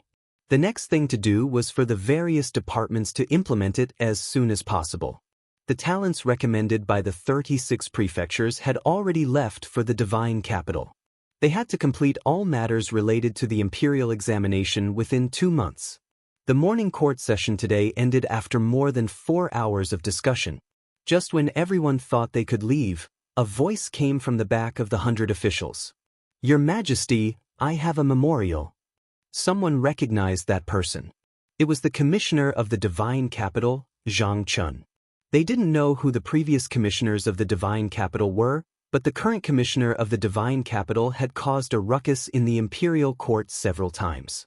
It was hard not to have a deep impression of him. Some of the officials in the 3 provinces and the Ministry of Personnel knew that just yesterday, the commissioner of the divine capital, Zhang Chun, was also the deputy of the Imperial Ancestral Temple. Ever since the imperial examination was introduced and the Imperial Ancestral Temple supervised the imperial examination, the deputy of the Imperial Ancestral Temple had become the most popular position in the imperial court. Chui Ming's position was only behind the Commissioner of Ministers, the Secretariat's head of department, and the ministers of the 6 departments. When he saw Zhang Chun stand out, he suddenly had a bad premonition. Zhang Chun hugged his ceremonial tablet and bowed. "I want to impeach the Assistant Minister of the Secretariat, Chui Ming, and the Deputy of the Imperial Ancestral Temple." When Chui Ming heard this, his mind exploded. In the crowd, Deputy Feng was also stunned. He thought that after Prince Shou's discipline, Zhang Chun would be more obedient. He did not expect him to be so ruthless. He bypassed the Imperial Ancestral Temple and brought this matter to the Imperial Court. Moreover, not only did he impeach Assistant Minister Chui, but he also impeached Prince Shou. This was crazy. There were even more people in Crepe Myrtle Hall who were confused. Zhang Chun was taught by Li Mu. In the Imperial Court, He dared to oppose the former emperor's old system and dared to talk back to the academy's instructors. Now, why did he go against Prince Consort Cui and Prince Shou? The empress did not speak. Shang Guanli looked at Zhang Chun and asked, Lord Zhang, why are you impeaching them? Zhang Chun said, I impeached Cui Ming because Cui Ming was involved in a murder case that involved dozens of lives. I impeached the deputy of the Imperial Ancestral Temple because the deputy of the Imperial Ancestral Temple not only stopped me from summoning Cui Ming for interrogation, but also said that no matter what crime Cui Ming committed, the Imperial Ancestral Temple would protect him. May I ask, where is justice and justice for officials to protect each other? In this short period of time, some officials already knew that Zhang Chun had just been promoted to the position of deputy of the Imperial Ancestral Temple. When the officials of the imperial court first took office, which one of them was not careful? When they spoke to their colleagues and superiors, they had to put on a smiling face. This Zhang Chun, on his first day in office, impeached his superior's superior in the imperial court. He did not even recognize his own family. At the front, Cui Ming's expression was calm. However, the fists in his sleeves were clenched tightly. Shang Guanli turned to look at the curtain and asked, What murder case was Assistant Minister Cui involved in? Zhang Chun said in a low voice, More than 20 years ago, when Cui Ming was in Xianxia County, he was engaged to a woman. Not long after, he cruelly killed the woman in order to attach himself to a prominent family in Xianxia County. After that, he was recommended by the prominent family to enter the academy. However, he later became acquainted with the daughter of the Jiujiang County chief. As Zhang Chun spoke, there was an uproar in the imperial court. What kind of status did Cui Ming have? He was the son-in-law of Princess Yunyang and the assistant minister of the secretariat. How could he do such a cruel thing? He was worse than Chen Shimi in the opera. Twice in a row, for the sake of his own future, he killed his fiancée and even killed dozens of people in his wife's family. How could this be done by one person? Some of the old officials in the imperial court had heard of Cui Ming's past. The matter of the Jiujiang County chief colluding with the demon sect back then had caused an uproar in the imperial court.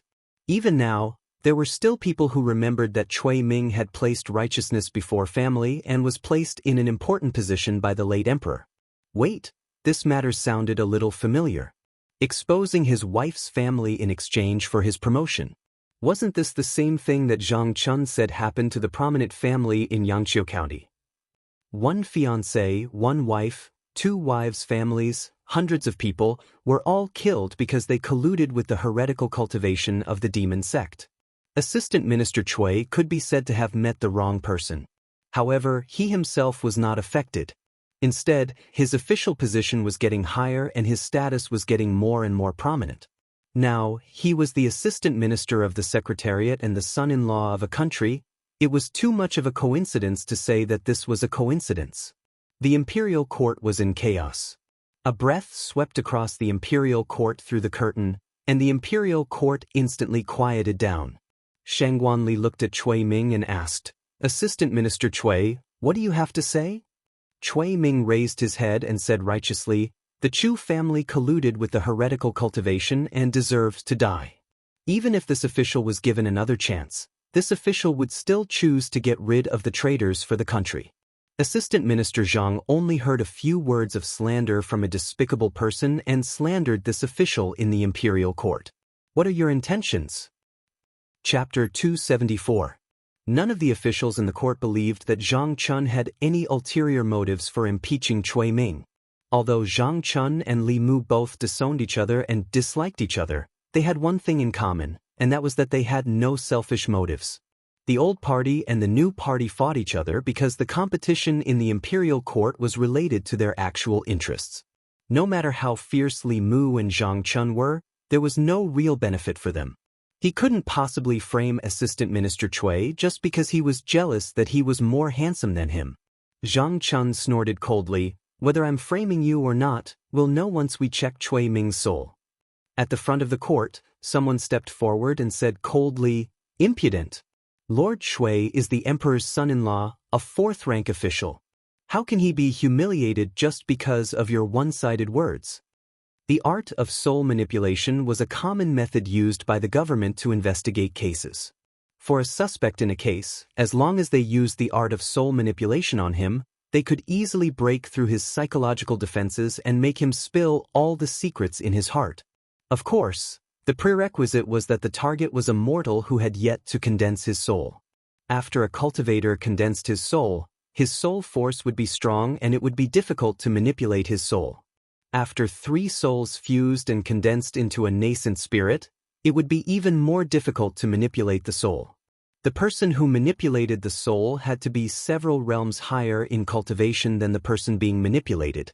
Under the art of soul manipulation, there were no secrets. However, all cultivators had secrets and opportunities. Some secrets couldn't be easily exposed in front of others. For cultivators, soul manipulation was a great taboo. There was nothing more humiliating than soul manipulation and soul searching. As a 4th-rank official and the emperor's son-in-law, as long as he didn't commit a major crime like rebellion, the court, even the emperor, couldn't perform soul manipulation and soul searching on him. Once this precedent was set, all the officials in the court would be in danger. No one knew when their thoughts and past would be exposed naked in front of others because of something. This was a bottom line that couldn't be easily crossed at the national level. Furthermore, it wasn't impossible for experts to tamper with their memories and souls. Relying too much on them would sometimes backfire. After the Minister of Personnel scolded Zhang Chun, Cui Ming stood up and said, "I've always been open and aboveboard. I'm willing to accept the soul search, Your Majesty. Please clear my name." As soon as he said this, some of the officials in the hall revealed strange expressions. Cui Ming's words were either honest and upright and had a clear conscience, or he was fearless and confident in dealing with the emperor's soul-searching. Regardless of the situation, even if the emperor really did use soul-searching, he probably wouldn't be able to find anything. And His Majesty would never do that. Because of a baseless and groundless case, the emperor's son-in-law, a rank 4 official, had already crossed the bottom line of the royal court, and it would bring even greater chaos to the royal court. Cui Ming pointed to the sky and said, "I swear on the heavens and earth that if I lie, I will be struck by lightning and die a horrible death." In order to prove his innocence, he didn't hesitate to swear a Dao oath. This changed the opinion of some of the officials in the royal court. Cultivators respected the heavens and earth, and they wouldn't swear a Dao oath easily. A Dao oath wasn't just an oath, it also had a certain mysterious power, and could be considered as a kind of supernatural power. However, a Dao oath did not represent everything. Although many people would shout, "If I violate a Dao oath, I will be punished by the heavens," when making an oath, if every oath could be fulfilled, why would there be a need for the imperial court and the government to make an oath to the heavens when encountering unpredictable situations? Swearing a Dao oath couldn't completely prove Cui Ming's innocence. After a while, the Empress's voice finally came from behind the curtain. "This case will be jointly investigated by the Ministry of Justice and the Imperial Clan Temple. Assistant Minister Cui will have to cooperate with the investigation." Cui Ming said, "Yes, Your Majesty." Shangguanli stepped forward and said, "The court is dismissed." From the beginning to the end, the Empress only mentioned Cui Ming and didn't mention Prince Shou. The officials also tacitly chose to forget about it. Prince Shou was a former member of the royal family, and his identity was sensitive. As long as he didn't commit any serious crimes, it wouldn't be easy to deal with him. Cui Ming's identity was noble, and even if he was involved in a case, his freedom wasn't restricted. When he left the Ziwei Hall, he glanced at Zhang Chun and then went to the secretariat. Zhang Chun walked out of the hall, and Minister Feng chased after him. He said angrily, You, Zhang Chun, you really have the guts of a leopard. You dare to talk nonsense in the royal court without any evidence? Do you think the prince consort can make a false accusation? If the Ministry of Justice finds out that Lord Cui is innocent, your official position will be gone." Zhang Chun glanced at him indifferently and said, "You can say that after his innocence is proven." Minister Feng left angrily, and Li Mu walked up from behind. Zhang Chun looked at him and asked, "Are you sure you have a witness?" Li Mu touched the ring on his finger and said, "Don't worry, even if the Ministry of Justice and the Zongjing Temple weren't willing to punish Cui Ming, they had to follow the empress's orders. The court was set up in the Ministry of Justice. To prevent the Zongjing Temple and the Ministry of Justice from being biased, the empress added that the trial would be held in public. The meaning of public trial was that all the procedures would be supervised by other officials or the people. The trial process would be transparent, and any favoritism would be avoided. The person who sued Cui Ming was Zhang Chun, so he naturally couldn't be absent. The Zongjing Temple was attended by Prince Shou, and the Ministry of Justice was presided over by Assistant Minister Zhou Zhong. Other than that, there were a few officials from the Censorate and the Dali Temple. Li Mu was one of the officials from the Censorate. The people of Shendu also heard about it, and they all gathered outside the Ministry of Justice. Cui Ming was a relative of the emperor, and also an important official in the royal court. The country's scandal shouldn't be aired in public. Under normal circumstances, the Zongjing Temple's trial would be held in secret. This time, the Ministry of Justice didn't let the people in and closed the door. Since the people couldn't see what was going on inside, the discussions became even more heated. Who are they interrogating? Why are they making such a big fuss? I saw many officials entering earlier, and they didn't even let us in. I know. My relative works in the Zongjing Temple. Yesterday, Lord Zhang and the head of the Zongjing Temple quarreled. I heard that Prince Consort Cui committed a huge crime, and Lord Zhang wanted to investigate it, but the head of the Zongjing Temple refused to let him. What crime did Prince Consort Cui commit? I heard that he killed his wife and her family for his future. Tisk, that's so vicious. Isn't he more detestable than Shinshimi? I don't know if it's true or not, but the people interrogating Prince Consort Cui are the Assistant Minister of Justice and the head of the Zongjing Temple. They are in cahoots, so what can they get out of it? In the court of the Ministry of Justice, Cui Ming's case was presided over by Assistant Minister Zhou Zhong of the Ministry of Justice and Prince Shou of the Zongjing Temple as his assistant. In terms of status, relatives of the royal family and officials of the fourth rank and above were under the jurisdiction of the Zongjing Temple. However, after Zhang Chun impeached Prince Shou in the imperial court, although the emperor did not punish him, it was still inappropriate for him to be the presiding judge. Although Cui Ming was the defendant, he could sit in the court because of his noble status. Zhang Chun, on the other hand, had to stand at the side. Behind the table, Assistant Minister Zhou Zhong of the Ministry of Justice patted the gavel and looked at Zhang Chun. He asked, Deputy Zhang, you said that Assistant Minister Cui killed the Chu family in Xianxia County 20 years ago and framed the Chu family for colluding with the heretical cultivation. Do you have any evidence? If you don't, the crime of wantonly framing a relative of the royal family and an important official in the imperial court is not light. Cui Ming sat on the chair with a calm expression. He looked calm, but his attention was all on Zhang Chun. When Zhang Chun found out about this, he did not panic. What he feared the most was how Zhang Chun found out about the matter between Su He and Chu Yun, more than 20 years ago. If Zhang Chun accidentally found out about the matter between the Chu family and Su He when he was the county magistrate of Xianxia County and used this to slander him and ruin his reputation in Fairy's capital, he would make Zhang Chun pay an even more painful price after this matter. He was worried that Zhang Chun really had some information that could be used against him. Zhang Chun raised his head and looked at Zhou Zhong. He smiled and said, I've been the county magistrate for more than 10 years. Without evidence, how would I dare to slander the current emperor's son-in-law? Cui Ming's eyelids twitched. He looked at Zhang Chun. Zhou Zhong said, since Deputy Zhang has evidence, take it out. Zhang Chun took out a piece of spiritual jade. He held it in his hand and crushed it. A cloud of mist emerged from the spiritual jade and finally turned into the figure of a woman. It was Madame Chu, who had been stripped of her sword spirit identity by Li Mu. The moment Madame Chu appeared, she saw the figure sitting on the chair. For more than 20 years, she had been thinking about this figure all the time. She wanted to drink his blood, eat his flesh, and burn his soul with ghost fire day and night. The intense hatred made her lose her mind in an instant. Black chi surged around her body, and her eyes turned blood red. She pounced on Cui Ming and said sternly, Cui Ming, give me your life. The moment Madame Chu appeared, Cui Ming could no longer maintain his composure. He stood up abruptly.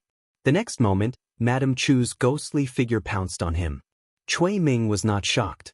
Instead, he was delighted. He immediately struck out with his palm and attacked with all his might. He did not expect Chu Yun, her spirit, to be with Zhang Chun. He also did not expect her to attack him with all her might as soon as she appeared. This gave him a reason to fight back. She was only at the 4th realm. This palm strike was enough to destroy her soul. She was truly dead and could not bear witness. He used all of his cultivation in this palm strike. He did not hold back at all. "How dare you!" At this moment, he heard a sudden roar. Zhang Chun stood in front of Madame Chu and took the full brunt of the palm strike. His body flew backward, and blood spurted from his mouth. After he landed, he pointed at Cui Ming angrily and said loudly, "This is the spirit of the Chu family woman. You all saw it, right?" Cui Ming wanted to destroy the witness. He has a guilty conscience. Cui Ming's expression darkened. He had raised his hand again, but he put it down again. At this moment, Madame Chu had regained some of her consciousness. However, her aura was still extremely unstable. As she stood in the Ministry of Justice's courtroom, her resentment continued to rise. Zhou Zhong's eyes flashed. He stood up abruptly, and a powerful aura erupted from his body. He suppressed Madame Chu and said sternly, "How dare you, ghost? How dare you try to assassinate the prince consort?" Li Mu knew that things were not going well. Madame Chu's hatred for Cui Ming was too strong. Now that it had erupted, her anger affected her mind. She almost went mad, and this gave Zhou Zhong an excuse to suppress her. Under the pressure of Zhou Zhong's powerful aura, Madame Chu's spirit became even more unstable. She was on the verge of collapse. However, the resentment on her grew stronger, and her aura became more and more terrifying. Her hatred for Cui Ming and his ruthlessness toward the Ministry of Justice's officials all turned into resentment in her heart. At this moment, the resentment in the Ministry of Justice was so strong that people all over the fairies' capital could sense it. Boom! When the resentment reached its peak, countless citizens on the streets of the fairies' capital looked up at the sky. At this moment, the wind and clouds in the fairies' capital swept away. Chapter 275. A strange phenomenon appeared in the sky above Shindu. The clouds rolled back, revealing a giant funnel. The end of the funnel pointed at the Ministry of Justice. Dense spiritual energy gushed out of the funnel and landed on Madame Chu's body. Madame Chu's resentment disappeared, but her aura rose rapidly. From early stage 4th realm, to mid-stage 4th realm, to peak stage 4th realm, it was like a hot knife through butter. Her body emitted a powerful 5th realm aura. Zhou Zhong's pressure on him completely disappeared at this moment. Prince Shou turned to look at Zhou Zhong, then looked away. Zhang Chun got up from the ground and looked at Zhou Zhong discreetly. He coughed heavily and spat out another mouthful of blood. After reaching 5th realm, Madame Chu calmed down. She stood quietly in the court and bowed to everyone in the court. "I've been wronged for 20 years. When I see this evil man again, I can't control my emotions. Please don't blame me. I'm fine now. You can continue with the trial." The people at the side looked at each other, speechless. Was there a need to continue with the trial? Humans could be bullied, but not the heavens. This woman's resentment was so strong that it could even trigger the heavens and earth to fill her body with dense spiritual energy, allowing her to reach 5th realm. If Cui Ming didn't do anything cruel to her, why would she hate Cui Ming so much? The severity of this matter was beyond the case itself. The capital of Great Zhou, under the emperor's feet, the heavens actually created a 5th realm evil spirit. How ironic was this? Behind the table, Zhou Zhong looked at Prince Shou and asked, "Your Highness, what should we do now?" Prince Shou hid his hands in his sleeves and shook his head. "You're the presiding judge. Don't ask me. I don't know these things." Zhou Zhong looked at Madame Chu and said, "What grievances do you have? You can tell us in detail." Madame Chu raised her head and said slowly, "More than 20 years ago, when Cui Ming was still in Xianxia County," Madame Chu spoke slowly. "In the court of the Ministry of Justice, the officials at the side, like Li Mu, were shocked. After experiencing the vision of heaven and earth, they no longer doubted the woman's words. According to her, Princess Yunyang's son-in-law, Cui Ming, the assistant minister of the Secretariat, was a complete beast. For the sake of his future, not only did he kill his fiancée, he even framed his fiancée's entire clan for colluding with the heretical Cultivation and killed her to silence her. Such actions were extremely beastly, and he was simply even more despicable than Xianxia. The heavens must be blind to allow him to advance smoothly and sit at such a high position. After their impression of Cui Ming changed, some people even began to suspect that the collusion of the Zhejiang prefectural governor with the demon sect was also a trick he had used in order to step on the corpses of the Zhejiang prefectural governor's family and advance in the officialdom. After Madame Chu finished speaking, the court of the Ministry of Justice fell into a long silence. Zhou Zhong finally looked at Cui Ming and asked, "Assistant Minister Cui, do you have anything else to say?" Cui Ming did not say a word. At this point, no matter what he said, it would be useless. Zhou Zhong said calmly, "First detain Cui Ming and wait for Her Majesty to deal with him." At this moment, Cui Ming was calm and allowed the bailiffs of the Ministry of Justice to put on the shackles that restricted his mana. After he was taken away, a figure descended from the sky. Mr. Mei walked in and said, "Her Majesty has decreed that Cui Ming is to be taken to the prison of the Imperial Clan Temple." Very few things that happened in the Luoyang could be hidden from the Empress of the Seventh Realm. The Empress had probably already predicted this when the vision appeared in the sky. Madame Chu knelt on the ground and kowtowed to Li Mu and Zhang Chun. She said, "Thank you, sir." "Thank you." Zhang Chun's face was pale. He patted his chest and said, "No need to thank me. This is what I should do." Then he looked at Li Mu and extended his hand. He said, "Do you have any more healing pills? Quickly give me some." That damn Cui Ming. That palm strike contained at least 30% of his power. I almost died. Li Mu took out a bottle of pills and threw it to him. He said, "Don't be so stubborn next time. Even if you want to protect a witness, you don't have to take that palm strike." Zhang Chun took the pills and said, "The situation was urgent. I didn't have time to think so much. This time, I need to rest for a while." Cui Ming was the emperor's son-in-law. Even if he broke the law, he would not be paraded through the streets in front of the people of the Luoyang. The people of the Ministry of Justice secretly sent him to the Imperial Clan Temple in the palace. The doors of the Ministry of Justice opened. The people scrambled to look inside, but they saw nothing. Li Mu walked out of the Ministry of Justice. Someone impatiently asked, "Constable Li, what's going on inside? Why did the sky change just now?" Li Mu smiled and said, "That villain has confessed and is in jail." The people were in an uproar. "What? That thing is true? I thought that this kind of thing only happened in dramas." This Cui Ming is even more evil than Xianxia. This kind of person should be cut into pieces. Li Mu saw the anger of the people and felt that it was a pity. If only Su He was in the Luoyang right now and could see this scene with her own eyes. She didn't come to the Luoyang to find Li Mu. She was probably still in the array.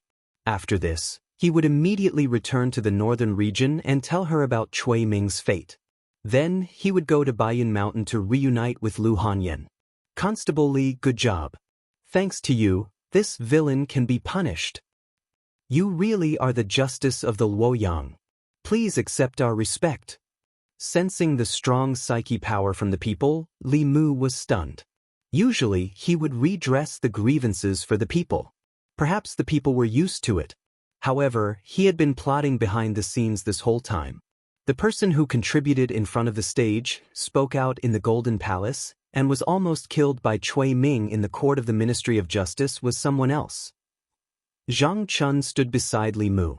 He clutched his chest and couldn't help but spit out another mouthful of blood. When he returned home gloomily, Madame Zhang saw his blood-stained official robe and ran up to him in shock. She asked in a panic, "What happened? Where did the blood come from? Didn't you go to the imperial court?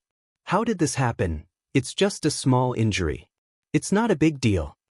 Zhang Chun popped a pill into his mouth and said confidently, "That Cui Ming is indeed a beast."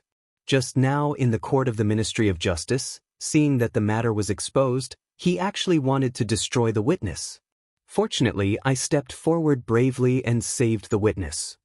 Madame Zhang took off his blood-stained robe and scolded, You're the only one who knows how to show off. If something happened to you, what would E and I do?